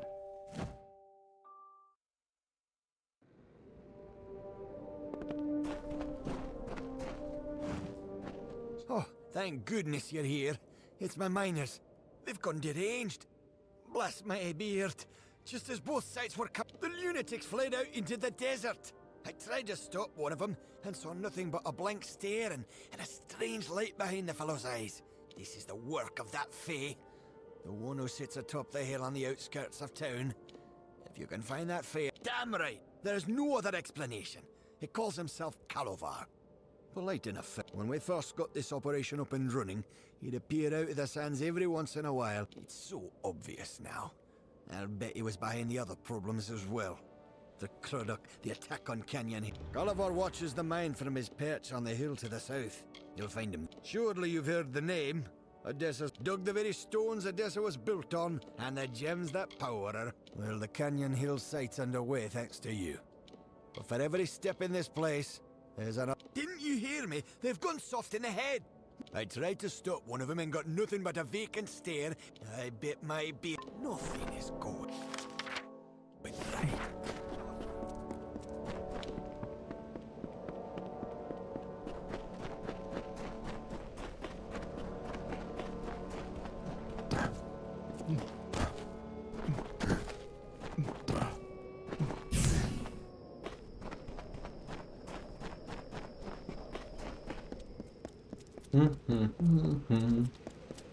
What are you here for, mortal? I'll not suffer another child of dust. I've had enough of your lot. Especially those of you calling yourselves Edgar Arryn. I lent him my relic when he asked for help extracting resources from the ground. I believed I was aiding a friend. But Edgar Arryn deviated from his purpose. The plight of Orenda and the attack of the Crudock on the mortal camp perplexed me. I know now that Edgar caused them with my relic. If you wish to free the mortals from their predicament, you must seek out Edgar Arryn and take back the relic. With it in hand, speak to the miners to break the spell. Amnesia the bunker. Do you have it already? I have heard mortals refer to it as a stone or a jewel. Vast oversimplification. Edgar Arryn asked to borrow my relic to use in his mine, to draw the min. Alas, he has deviated from his purpose. The Crudock attacks, the theft of Orenda's lamp, and now this. All of Why this do you have a key for it, dude? sabotage is his doing, made possible by my relic. The Marshal and I made a verbal contract. In return, he agreed to gather his resources with my relic, rather than that. He has instead shown his true quality, and now your miners are scattered to the winds.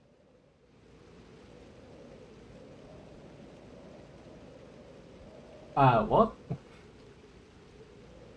Ancient the Pride. I'm not gonna lie to you, dude. I'm too scared to play it.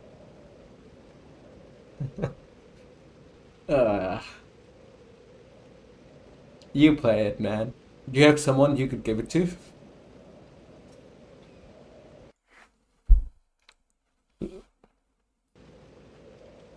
For each of the three upon the sands, scorch it with fire, then sleep. He has fled to his mine. You would do well to bring it back to me as well, when you have claimed it. Farewell. Alright, let me save it. Let me look up and review, man.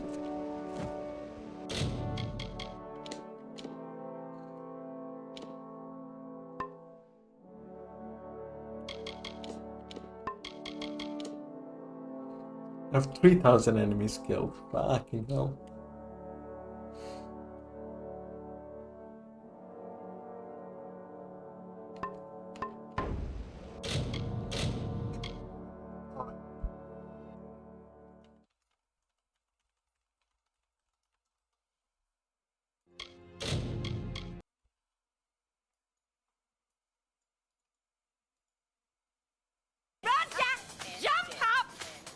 for schmeckos? I'm using the wrong browser. Ah well. I have no idea what this is. Oh, it's a dog food. Okay. We have the equipment, we have the backup, we work together. Come join us.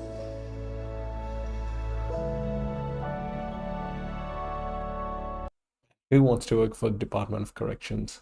Like that.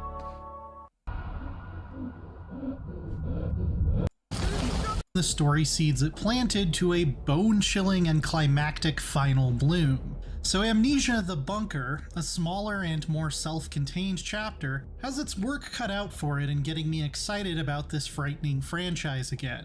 And while a lot of the fundamentals of its stealth and exploration have stayed the same as they were when I woke up as Daniel more than a decade ago, this gloomy, open-ended cat and mouse thriller proves you can teach an old hellbeast some new tricks. I'll get you back to safety. Just hold on to me. Set in a dim, doomed World War I bunker in 1916, we take on the role of a French soldier who's wounded in battle, and World War I is Kino, dude. Wakes to find the exits destroyed and nearly all of his comrades in arms slaughtered by something lurking in the dark. The first and biggest shakeup to the usual Amnesia routine is that the entire bunker, which feels bigger than it looks on paper, is available to explore from fairly early on. Similar to Metroid or Resident Evil, you'll have to track down a small arsenal of tools to access certain areas and progress the story, but you're given very little direction in terms of where to go next. This helps to build tension, because every expedition out of the lamp-lit central safe room is a drain on your very limited resources, and probably your resolve too. Whereas most enemies in other Amnesia games are scripted to patrol a specific area in a specific way, the bunker takes a refreshing page out of Alien Isolation's book and features a single ever-present threat called the Stalker that lives behind the walls and above the ceilings of your concrete prison. It's attracted to noise, which can be anything from running to firing off a weapon to using your hand-cranked flashlight. The fact that its behavior is somewhat unpredictable dials up the dread and adds some much-needed dynamism. And you'll know when you've gotten its attention by Yeah, it's kind of like leave the scraping suspense, and right? growling that use effective sound design to further fuel your paranoia.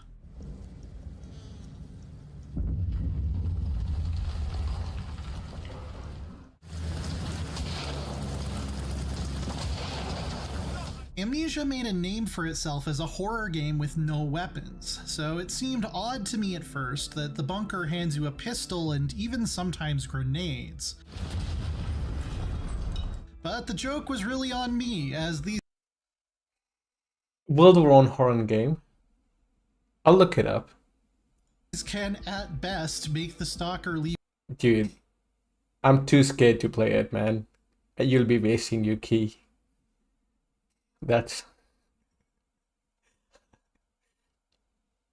I'm not gonna lie, dude. I feel chilled sometimes playing Metro, you know, or in the scary parts of Metro.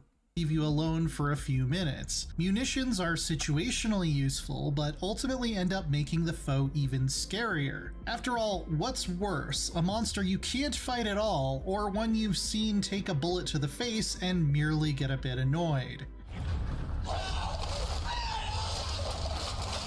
Where this beastie failed to impress me, though, was its AI. The alien in Isolation would slowly learn more about you the more times you encountered it, especially if you had a go-to strategy like hiding in lockers. The Stalker, sadly, doesn't seem nearly as savvy. On the default difficulty, in almost all cases, I could simply crouch under a table and it would never find me, even if I was Maybe you should watch a playthrough of it. You know, I've watched a playthrough of The Outlast, which was pretty interesting. practically breathing on its ankles. Figuring that out deflates a good bit of the tension the bunker works. This looks like what someone else played kind of deal, so dude. hard to build. Luckily, it has another clever I'm too scared, personally. way of making you sweat even if you're an expert at hiding.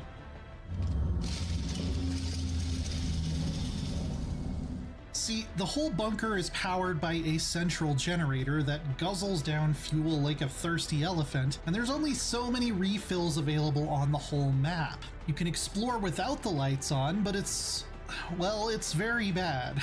The Stalker is free to roam the halls in the darkness, whereas it would normally stay in its tunnels until it detects you. Worse, your only reusable source of light is that stupid flashlight that makes a bunch of noise and alerts it to your position. Nah, dude, it's a horror game. Fuck no. I watched a playthrough of it, I think. Or I watched a speedrun of it. I watched a speedrun of Alien Isolation. The GDQ one. Means is every trip out into the far corners of the bunker comes with a sense of urgency and purpose. Embodied by a pocket watch, you can sync up to the amount of remaining fuel to know how much time you have before lights out. If you choose to hide every time the Stalker is around, you'll be burning a precious resource, as it can sometimes take a minute or two for it to stop patrolling and go back into the tunnels. This is definitely the bunker's most effective new trick for making me feel the way the first Amnesia did all over again. Dude, why is he hiding?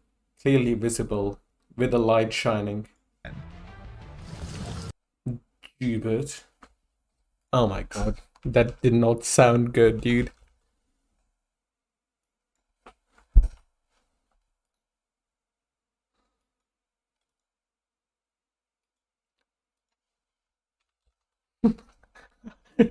I did not mean to say it like that, bro.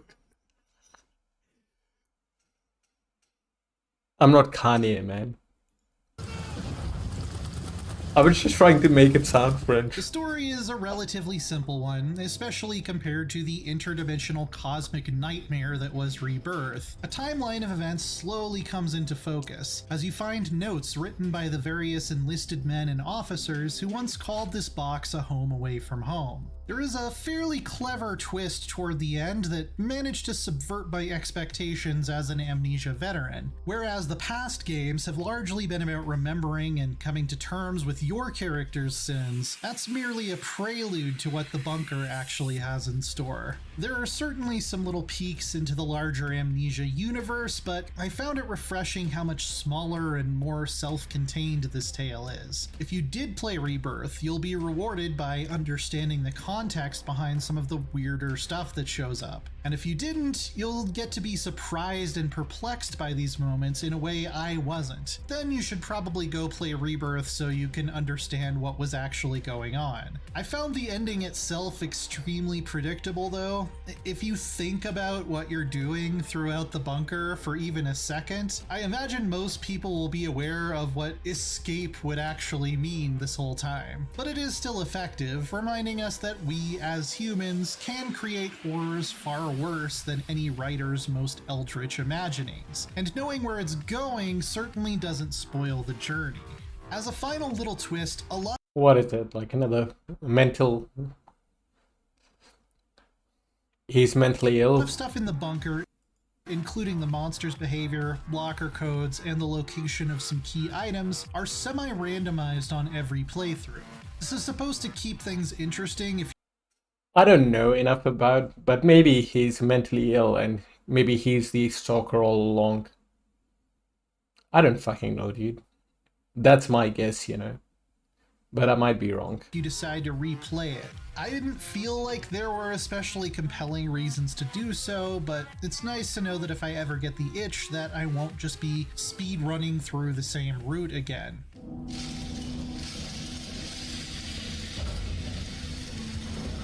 A first playthrough ran me about 8 hours by Steam's count, but only around 5 by the in-game clock, which no doubt has something to do with how many times I had to tab out to look at funny animal videos to get my stress under control.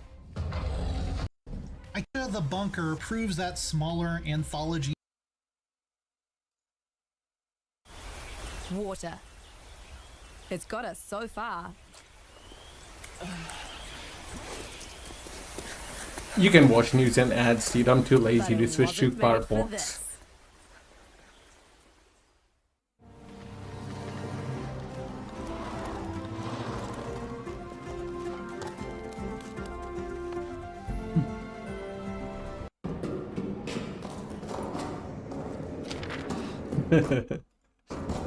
Gatorade, though, it's like, that's an American thing.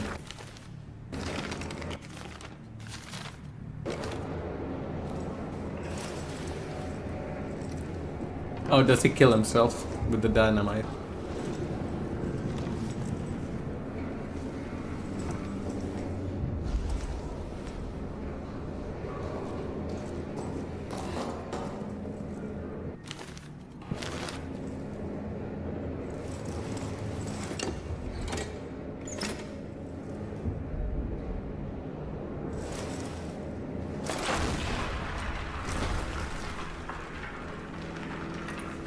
Get out. Run.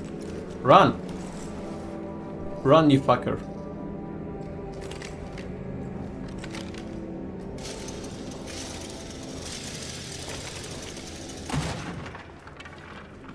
Why is the exit going downstairs, bro?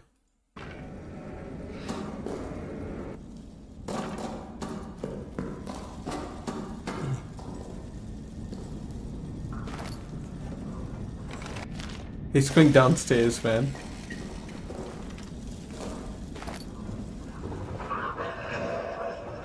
Is he in the tunnels where the monster is?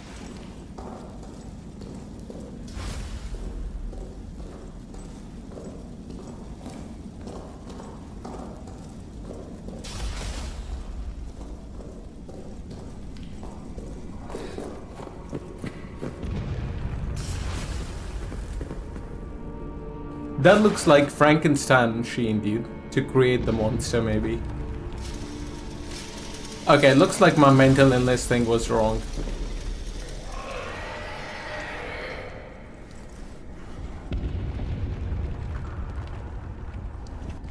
Why did you throw the bunny, dude? What does the bunny mean?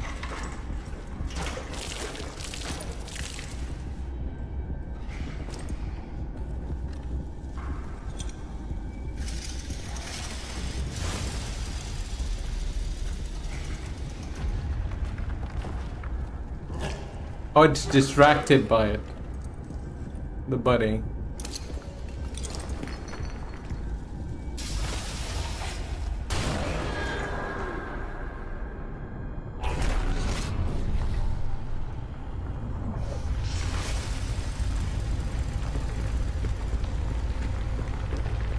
Oh, he's buying himself time to escape.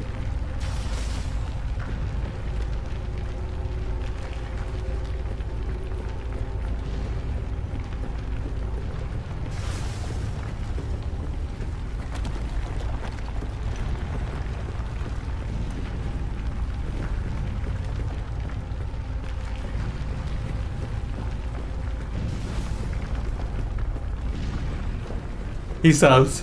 He made it.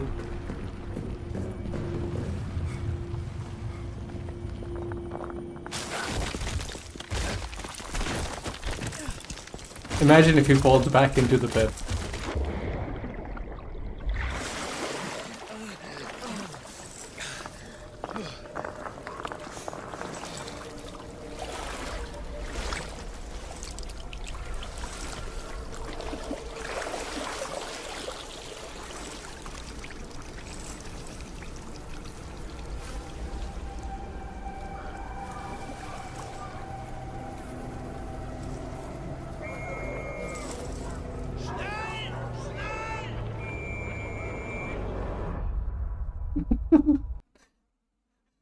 What?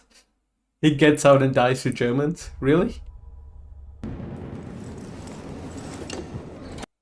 Okay, this is the escape ending.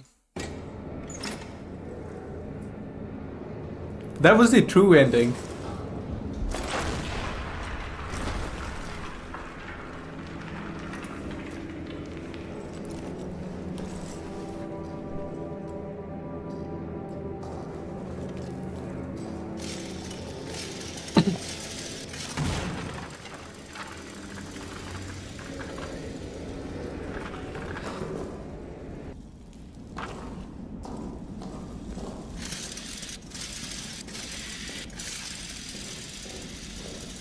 I will have to look that up. I think they did. Let me Google it real quick.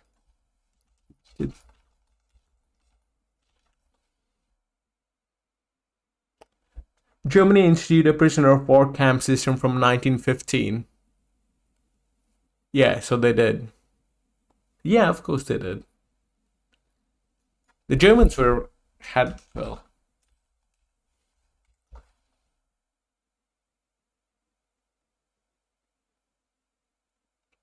Oh, never mind. It came into effect later.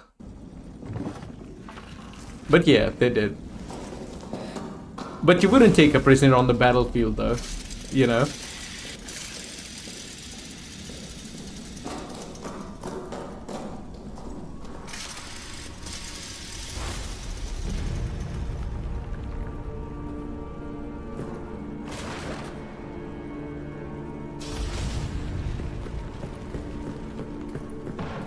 He's not doing the teddy bear thing.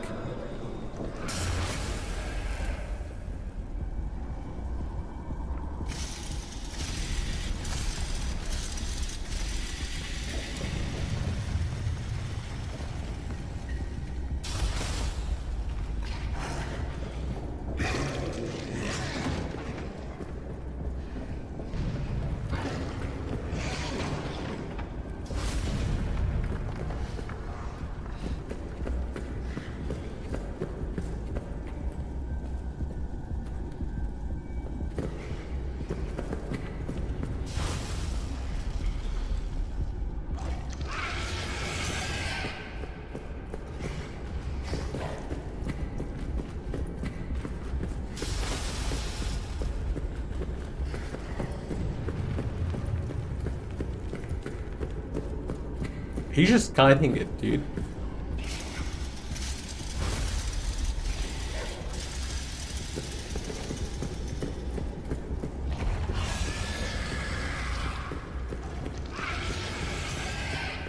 I'll have to look up a Amnesia ending explained video after this.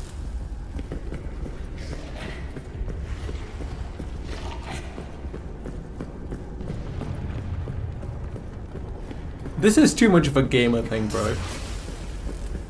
You know? Just guiding it.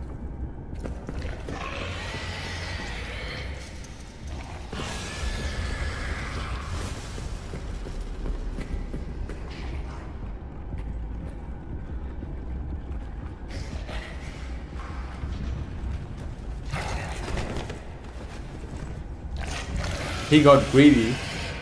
Hey, didn't kill him. What the fuck? Should be a one-shot.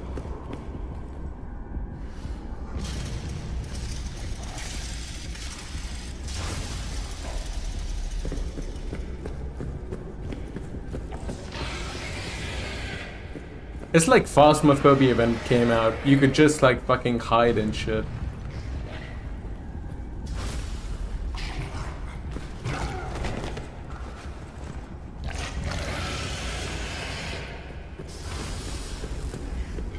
What the fuck? This is ruining my immersion, dude.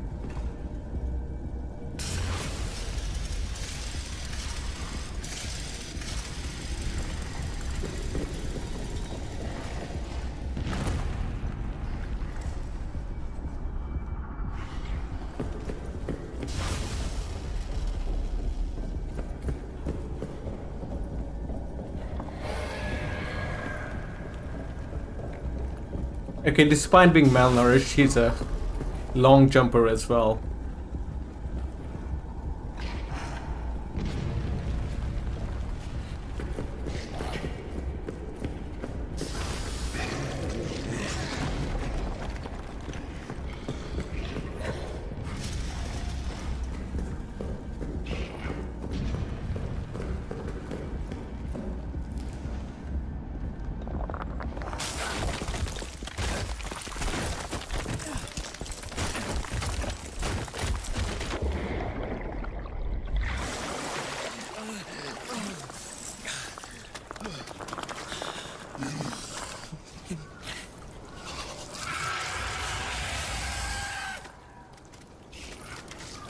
Wait, why is it outside? I thought it stayed in the tunnels.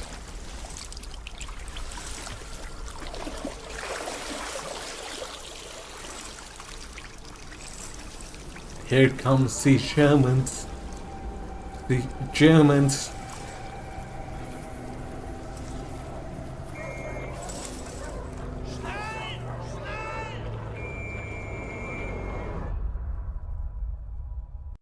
What was the difference, bro?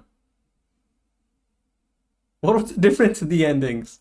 He kills the monsters in one?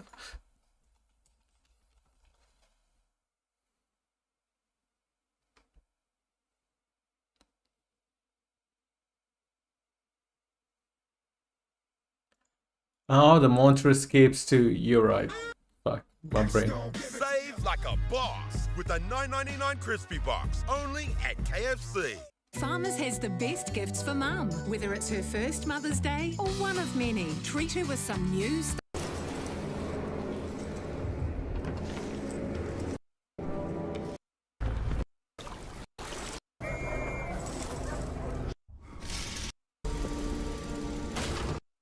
Oh, you let the monster. Okay.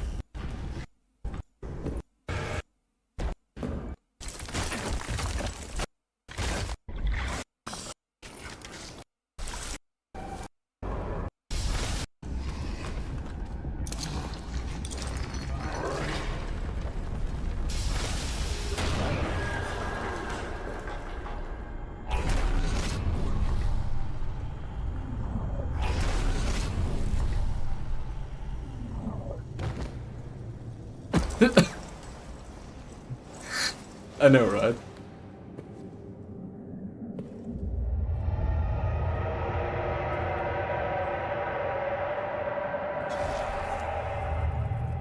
Kills her.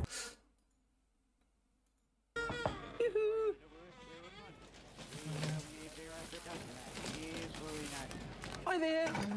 The game takes place during World War I, with Henry Clement, a soldier at the front, finding himself in a desolate bunker, hunted by an unusual creature which causes Henry to question his own sanity. The story begins with Henry caught in the middle of a deadly battle, running along the trenches defending himself against the Germans. Being stuck in this gunfight with no humanity being found here, Germans throw a chemical gas bomb which a badly injured and bleeding Henry struggles to evade, seeing his life flash before his eyes when his friend Augustine Lambert rushes towards him and provides him with a gas mask, saving his life. After some time resting, the nightmare proves to be just a normal day at battlefield, as this sort of deadly battle could happen at any minute, with this specific battle, named Battle of Verdun, having been going on for 5 months.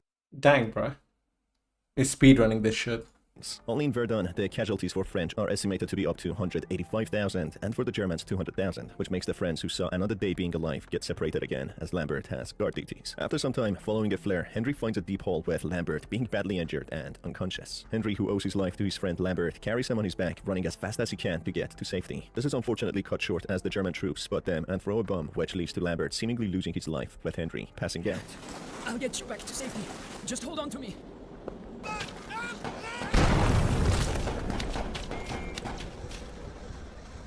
That's not a Weekends, French he finds himself in accent. their bunker, with no one strangely being around, when he finds a note left on a desk by someone called Dr. Jozinski. The note surrounds Henry's medical record and what's happened to him. Following the explosion and losing his consciousness, somehow Henry is found and rescued by his troops. Henry manages to survive despite being in a weak coma state, but as he wakes up, he struggles to remember much of his past, including his own name. In search of anyone to explain what is happening and why there is no one attending to him, he finds a bleeding French soldier on the brink of death who unveils they had been betrayed, with certain officers blowing the exit behind them, leaving the rest to die in this hole. Just as Henry tries to go and find some explosives to reopen the exit, the dying soldier talks about a mysterious monster giving his own revolver to end his life, as he wouldn't make it out alive.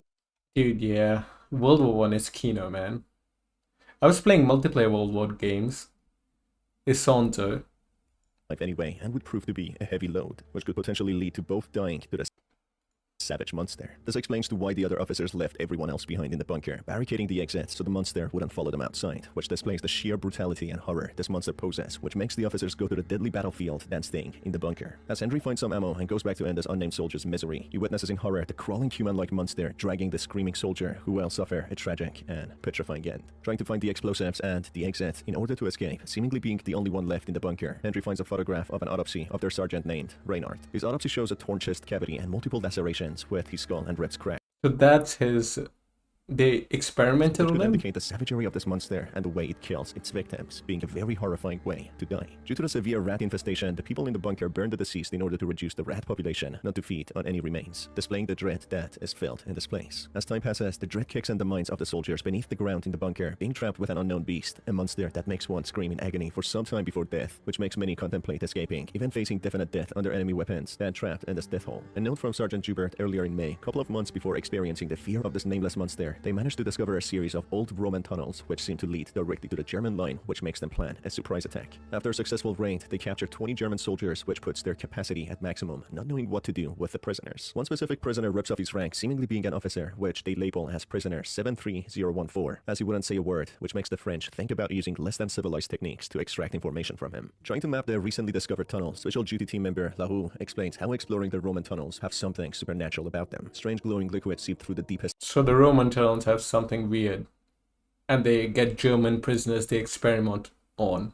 That's the story so far. Points of the tunnels when the walls disappear and a sinister light shines at him, feeling some sort of presence, as if it's a tear in an alternate dimension. After leaving, he feels still haunted by the experience, as if a part of him is still there. Despite concern and fear spreading, Major Fournier becomes a firm disbeliever, being very strict against those spreading the news and, to his perspective, the rumors. In a note reporting on the day Henry was carrying Lambert, his friend, it turns out after Henry lost consciousness due to the explosion, Lambert wakes up, in fact being alive, and carrying Henry to the bunker, saving him once again. It also turns out Henry and Lambert were both soldiers staying at the same bunker before, with Henry having written journals about his experiences. In his journals, Henry confesses that he tricked his friend Lambert to go on what he thought to be a regular patrol, which ends in a tragedy with his friend Augustine Lambert seemingly dying, which leaves a heavy burden on his heart and conscience. Knowing he has sinned and the death of a friend is under his hands, that is why he risks his own life one night, sneaking out of the bunker to search for his friend, my god, finding him. He's actually talking fast.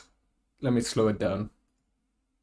In a large pit, which miraculously reveals that he's still alive. It turns out at the end, Fournier, who slowly lost his mind due to the pressure and fear of war, being trapped with a monster, he gave in to drinking his days away, blaming the soldiers for treason, for killing Reynard, and being cowards to face the monster and kill it, even though himself was terrified. He, in a coward manner, orders the explosion of the exit to barricade the monster in the bunker, including all the subordinates, whom he deemed as traitors, running away with some other high-ranking officers. It turns out, after unearthing the old Roman tunnels, the personnel freed what seems to be an ancient demonic entity, which has mysteriously survived for so long trapped in the bunker. Now, wait, bro, it's just a monster.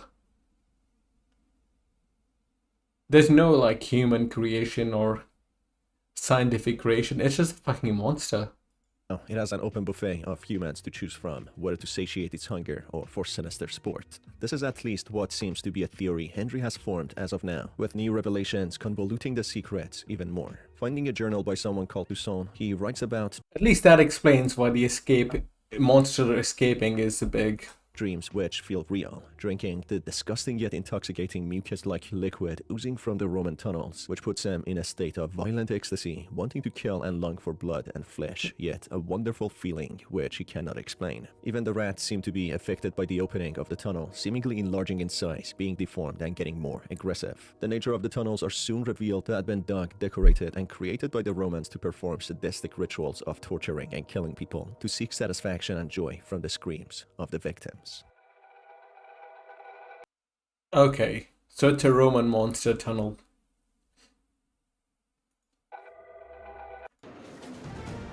And we're back in third quarter play. Fucking hell, man. Quarterbacking this project, and she is looking pretty tired, Jill. Finally managing to go to the Roman tunnel, Henry finds a borrowed tunnel leading to the pit Lambert was found in, which reveals the pit was directly connected to the Roman tunnels. It turns out the water container Henry took and gave to Lambert to drink from contained the strange liquid, instantly reviving him from death. As he slowly sees his life leaving his body, losing consciousness, he awakens after the explosion, seeing his friend Henry next to him in the battlefield, strangely being more energetic and powerful. And that being Lambert. This feeling only strengthens, feeling stronger and more alive, but he slowly starts feeling strange, hungry for blood as... Wait, so it's Lambert? Yeah, I regret using this browser, dude. So his friend drank the liquid and became a monster? It's some sort of seduction. That's when he last writes that he sees blood on his hands, which don't feel belonging to him anymore or being under his control, wanting to kill more of the soldiers than just Reynard, which depicts the oozing liquid he drank from was the culprit of turning him into a bloodthirsty being, revealing that the monster lurking in the bunker was no other than the transformed Lambert who drank from the liquid. The source of the liquid remains ambiguous, but it seems to have been somehow related to the Romans, who could have synthesized it, deforming anyone who drank from it and driving them into a frenzy, aggressive mode. Or maybe it is a natural substance found deep beneath the ground. This also explains how the rats became bigger, deformed, and more aggressive. This is the twist the itinerary was talking about. The friend. He didn't see the friend coming. Henry, after going deep into the Roman tunnels, finding a deranged Toussaint who has lost his mind after drinking the liquid, left with no option. He kills him, and subsequently he faces off the transformed monstrous Lambert, whom he manages to evade, finding a small opening covered with not so heavy rocks, which he moves and eventually frees himself, leaving this cursed bunker. This, however, frees the monstrous Lambert, who fails to find Henry, who is in a pool of dead and deceased soldiers, but goes to the nearest camp full of people, the Germans, who quickly raise the alarms in the horrifying sight of Lambert. The story ends prematurely here, but by the looks of it, there could be a follow-up to the story, or it could also be concluded here that the monstrous Lambert attacked the German troops and possibly killed them all, and was released to the world to reign terror. As written in the notes and journals, this monster seems to be immune to gunpowder, acting more like a nuisance, which angers him even more. So the only way to overpower him is by possibly trapping him in a very secure box or cage. And that's about it for this video, folks. I know that... I feel disappointed, dude. Do you feel a bit disappointed? I don't mind the escape part. The ending is cool. I'm only disappointed in how the monster came to be by a magic liquid.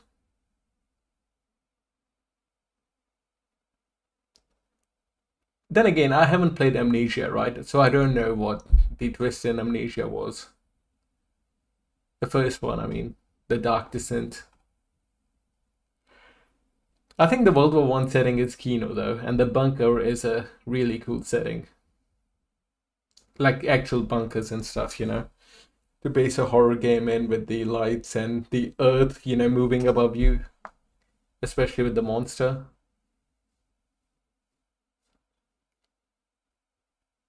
I don't remember what the Outlaws was about. I should watch it again.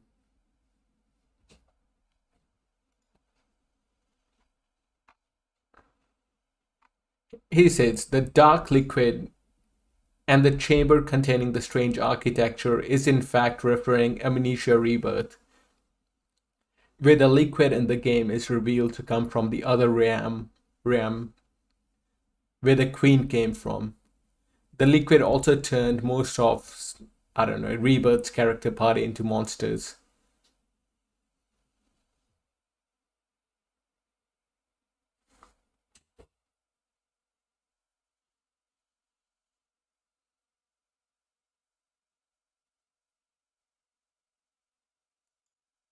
And the growling, if you fall, it's like a reference to the Dark Descent.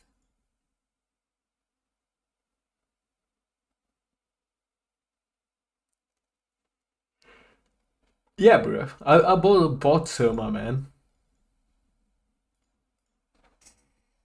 But you said it wasn't as scary. I will play it someday.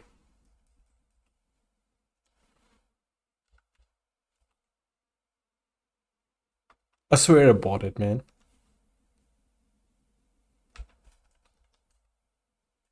Or maybe it's on my wish list. What the fuck?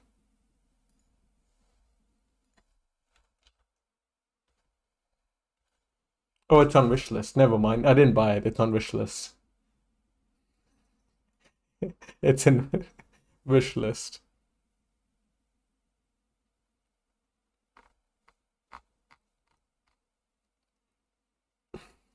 Dude, I think playing a horror game would be sick. Like, you know, the atmospheric immersion would be unmatched. But at that same time, I'm too scared to do it, dude.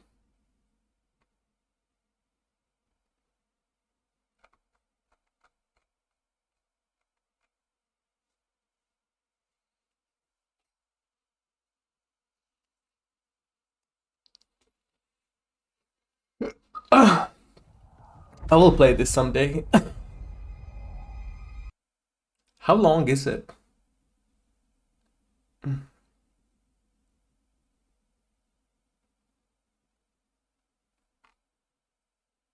To beat.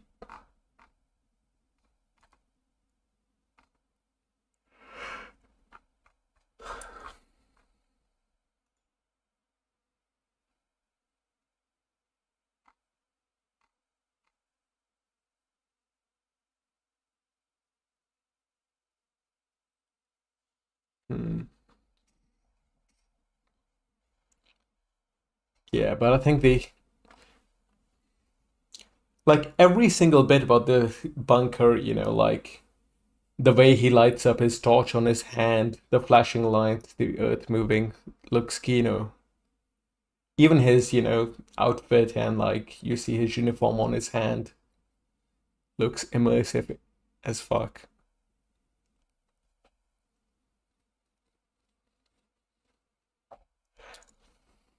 But yeah. Anyways, dude.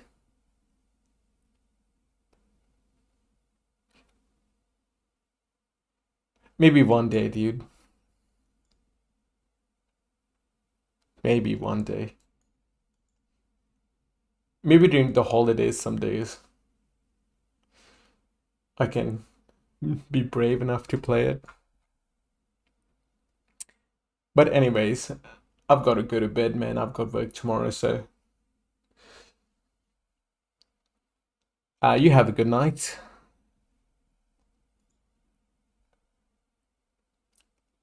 Yeah, man.